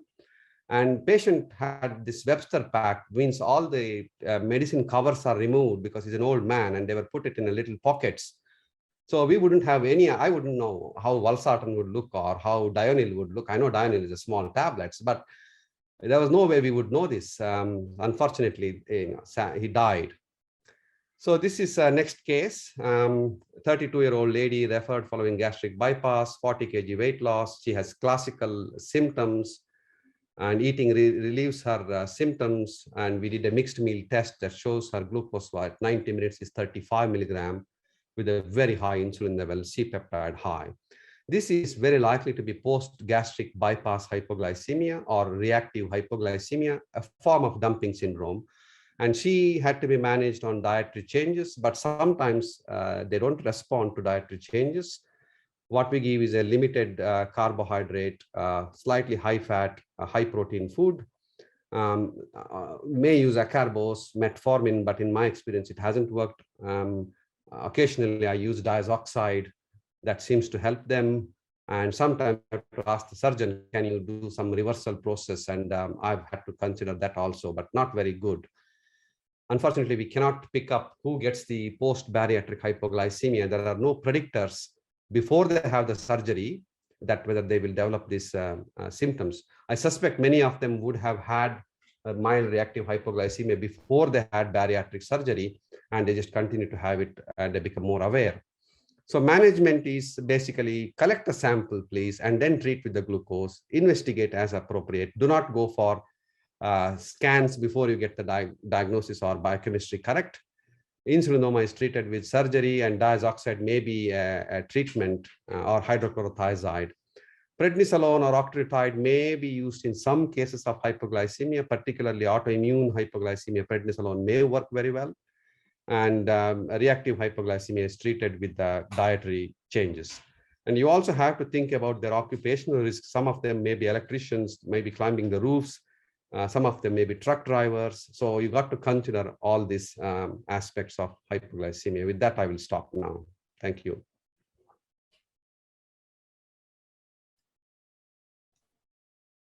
Thank you, Shyam. With regards to your presentation, wonderful presentation once again. Couple of questions. One is a word with regards to reactive hypoglycemia. Especially we see even in patients with pre-diabetes, postprandial or what we call reactive hypoglycemia, in your opinion, which is not very uncommon. Yeah, I think that's a disordered insulin release following glucose load is the first step you would come across before they declare their diabetes. Many patients say, I used to get hypo when, even before I got diabetes. And that's all because of very high carbohydrate load. I think that's best managed through dietary aspects. Do you do a mixed meal test or a extended glucose tolerance test? Yeah, I think the society guidelines discourage from glucose tolerance test. I think we have been doing mixed meal test more often. And regarding insulin autoantibody, that's sometimes, because I have seen a couple of patients over the last 5-6 years, 2 patients presenting very similar to insulinoma, yeah. And it is very erratic hypoglycemia, difficult to manage. Any opinion with regards to that? Yeah, I mean, it's a difficult condition. Again, there's no satisfactory treatment, and some of them may be related to ACE inhibitor, the sulfhydryl group. I have seen few, and it can actually happen in established diabetic patients, which causes them to have so many swings, and people keep on changing the insulin preparation, thinking that this preparation is better, it's this one and that one. I don't know that you can test it in here, but we can definitely test the antibodies, and they are quite high because the reference range may be up to 5, for example, and they will come back at 50 or 100, and we know this is the antibody-mediated hypoglycemia. As I said, we use prednisolone for some. I don't know whether it works so well or not, but in some individuals it works. One of the clues we have seen is the patients with rheumatoid arthritis or something, every time they go on to prednisolone, their diabetes control, instead of getting worse, gets better. And that's how we learned that maybe steroid helps this Hiratas disease. I think Dr. J.J. Mukherjee hand is up. Yeah, I have got a couple of questions. This is a very difficult topic, Dr. Acharya. We all have faced it, and we all have scratched our heads at the times you can't reach a diagnosis. Sulfonylurea assay, unfortunately, is not easily available to us. So that at times becomes very difficult. I don't know how easily it's available to you, and do you do it in the serum or in urine? That's question one. Question two is post-bariatric surgery hypoglycemia. How far do you go investigating, looking for an insulinoma or an insulin-secreting lesion? Because when it was first described, they said could be necidioblastosis, chop 90% of the pancreas, and they keep looking for it. So how far do you go looking for? So these two questions. Thank you. Yeah, thank you very much. We send it to Melbourne. We do the serum for sulfonylurea screening, which picks up everything except leventhlamide through mass spec. Second question, I think if the history is very clear following post-bariatric, it all started, I think, and if you capture it on a mixed meal test, I think it makes no sense to endlessly investigate them. And even if you investigate them, I have been through this. That's why I'm saying in the last 5-7 years, we have actually put them through calcium stim studies to see whether there is anything we can, chop the little bit of pancreas, not the whole pancreas. There is no satisfactory outcome. So basically, we manage them. I've got a young girl who's a doctor who had this sleeve, and she runs her glucose like 35 to 50 now. I had to write to medical board to allow them to allow her to work, because she now carries a Freestyle Libre and she promptly corrects it. And we've done all these tests and we can't do anything. She even went through a pregnancy. Baby was quite small because obviously baby wasn't getting enough nourishment, and she had quite severe hypoglycemia peripartum as well. I've tried diazoxide, I've tried octreotide, nothing works. What can we do is I maintain them on low carb diet, basically. Low carb means 50 to 60 grams of carbs, high protein, high fat diet. And that's the only thing I can do for them. And there is no, I went into a couple of symposiums on post-bariatric hypoglycemia. There was a Swedish speaker in Australia. And even she said the same, that nobody knows the answer. Thank you. Thank you. Okay, thank you. Thank you, Shyam. Thank you for being there.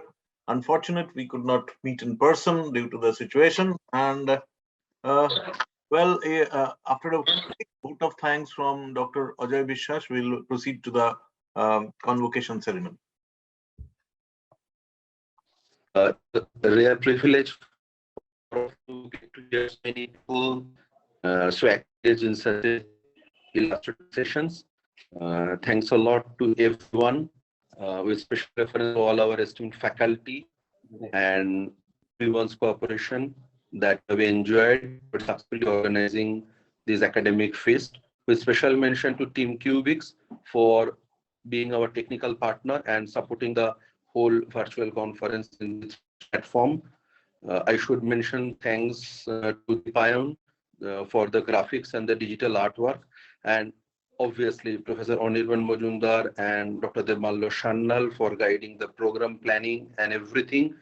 And last but not the least, working together with Dr. Shombrata Raichoudhury is a stimulating experience for anyone. We've been working since 7 years, mutually learning experience that we've been enjoying. As we're running out of time today, will not elaborate much. Thanks to everyone, all sponsors, all our participants, all our industry friends, and all our delegates, without whose participation this event won't have been a success. Over to Shomo for the national anthems and the concluding session and the convocation. Thank you. Thank you. So after a of the national anthems, I would hand over the proceedings to Professor Anirban Majumder, who would then invite Professor Brian Kelly, and then we will proceed to the convocation proper.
Anirban, if you could share a few words and invite Professor Brian Kelly. So, first of all, I would like to convey my sincere thanks to my Australian counterpart, Dr. Brian Kelly and Shyam, for joining us today, and also to extend their helping hands to making this program successful, this course successful, and we're running it for the last 6 years, and this is because of the fact that you people have devoted your time, energy, as well as you have extended your helping hand towards us.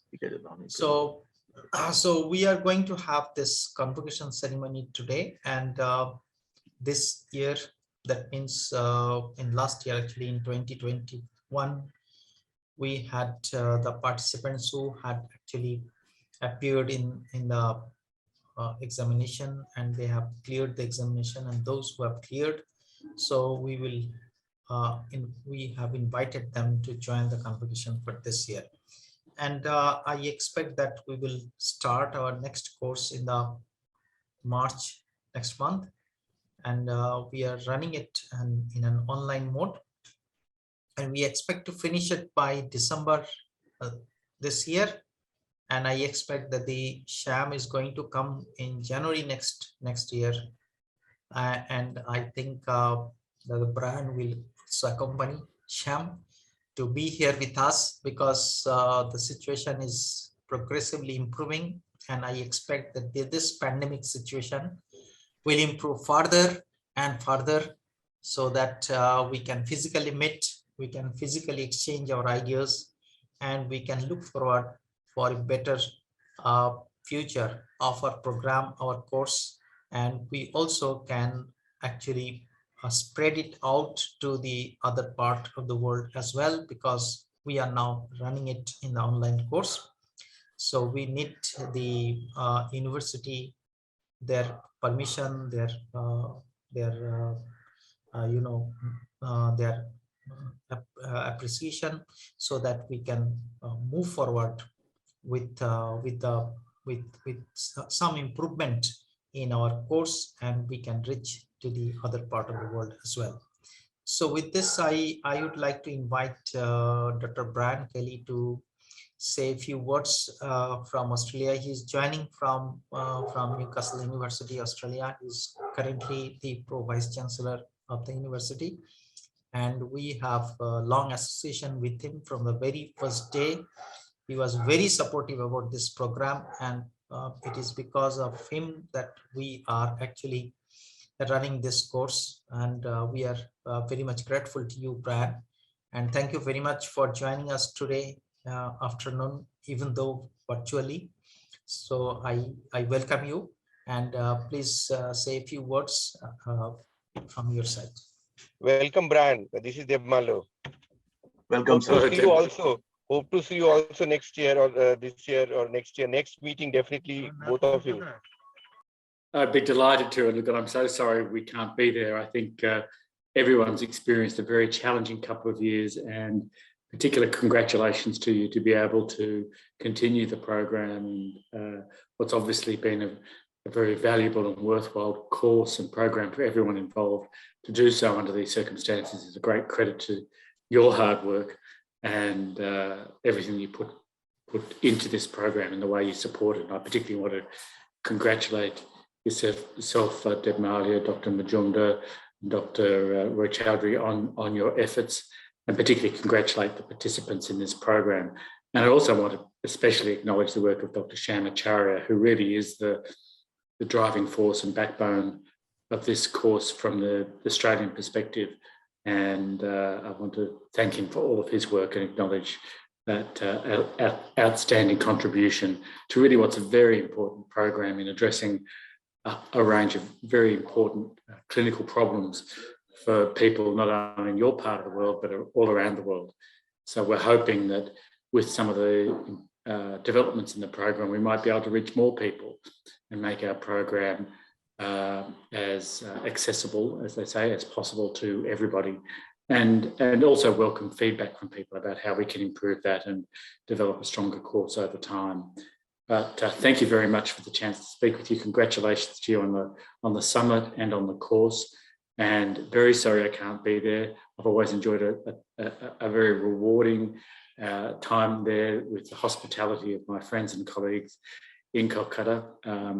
But hopefully next year, all going well. Thank you once again.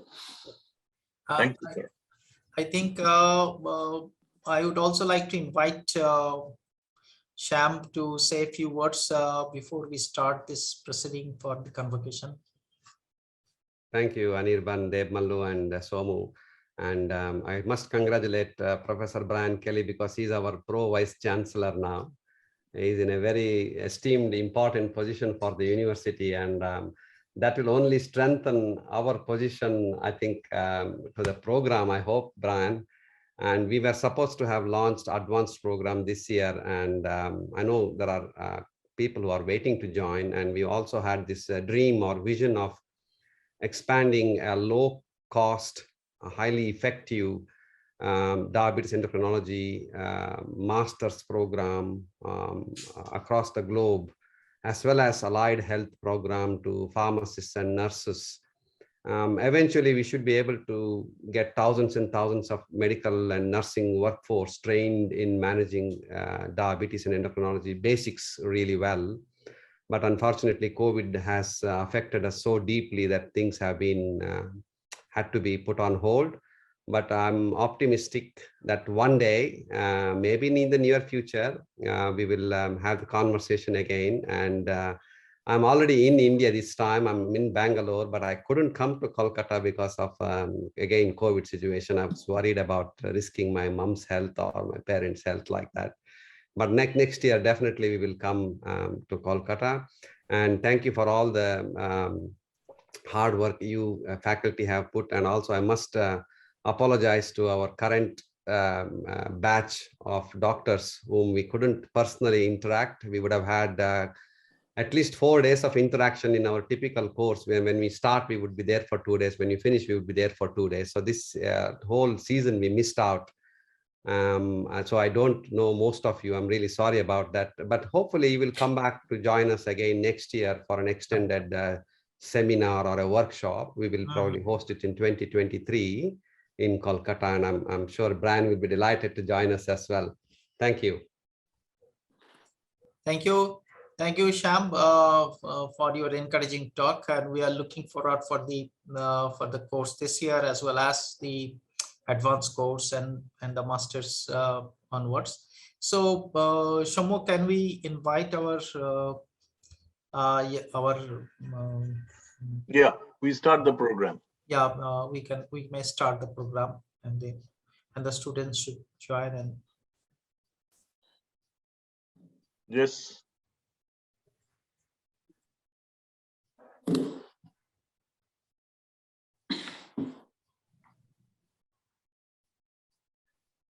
Can we start? Yes.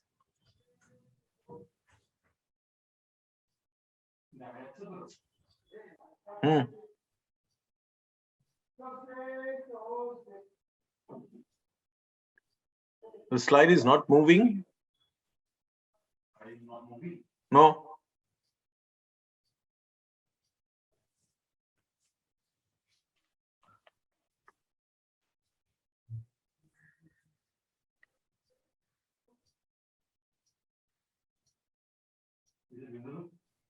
It is visible, but it's not moving. And it's not full screen either. You are having a problem like Professor J.J. Mukherjee. Yeah, same problem. Yeah, now it's full screen. Yeah, it's okay.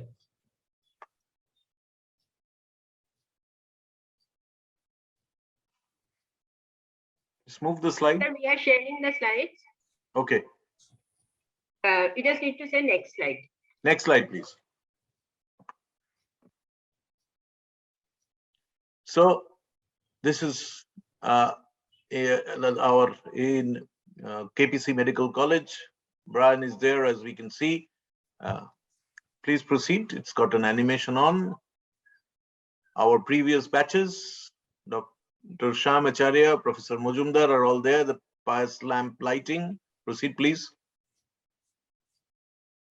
This is one of our batches who were convocated. Batch 3. This is Debmalya Sarkar. This is Daphne James, who is seen to be handing over the certificate. She was a topper in her batch. Proceed. This is again the same year as Debmalya's. This is in Taj Gateway. Next. Proceed. Another batch. Could we move to the next slide?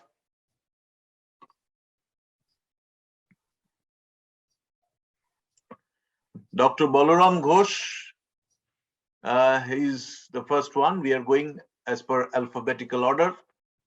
He's cleared the IDEC 2021. He was unable to join in 2020 because of COVID scenario and his postings, and got readmitted and has completed in 2021. Could we move on, please? Dr. Navajit Sarkar. He is also cleared it. Dr. Nabonita Bhadro. She's also cleared this successfully. She's a faculty in West Bengal Health University. Dr. Narendra Chandra Das has also cleared it. Dr. Paramita Bhattacharya has cleared.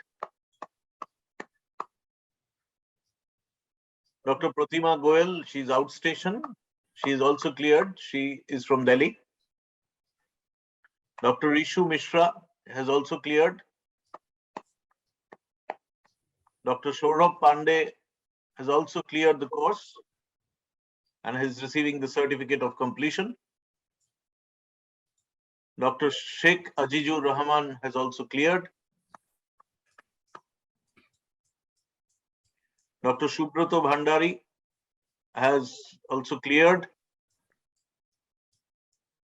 Dr. Shumon Mondal has completed the course and is receiving the certificate.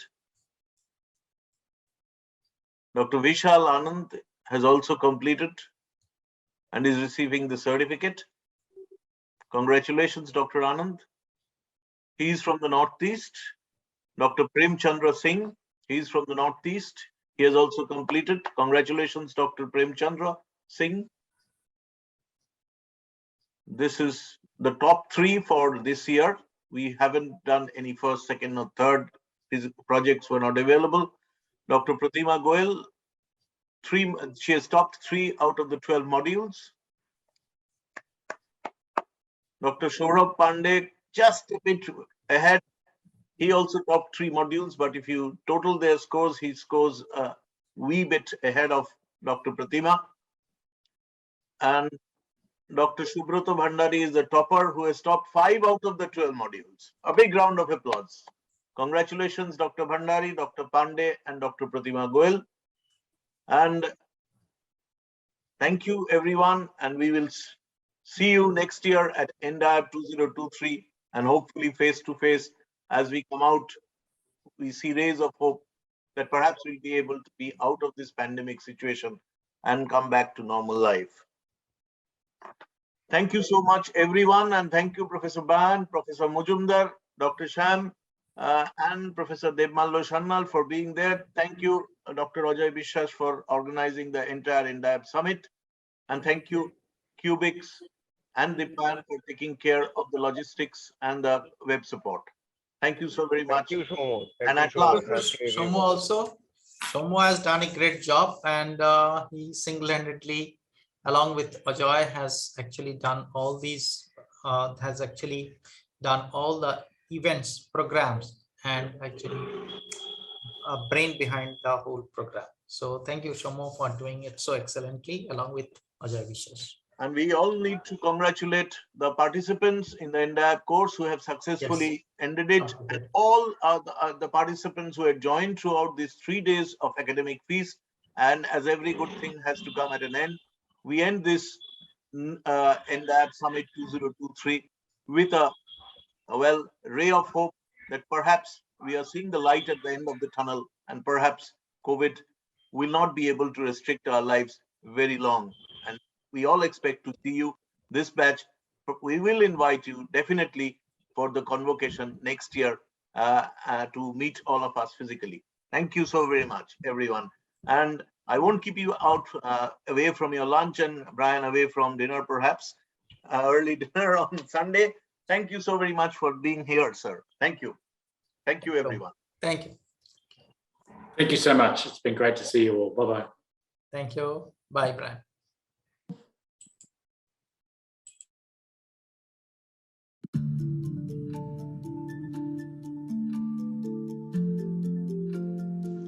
Lake Town Synergy is a congregation of enthusiasts who have come together for the cause of diabetes. The organization works in the area of diabetes awareness through seminars organized in schools, colleges, and corporates. Mass campaigning occurs every year during the World Diabetes Day celebration. It works within its resources to take 360-degree care of few type 1 diabetic children till they attain economic independence. Rural diabetes detection camps, outreach clinics once a month were a regular feature of the pre-COVID era. The organization also tries to propagate knowledge amongst the doctors through CMEs round the year, and the epitaph of such programs is the Charles Best Memorial Day in the form of ENDIAB Summit, where it is a gala scientific extravaganza dished out by regional, national, and international speakers of repute. Hope you all enjoy the academic feast over the coming times.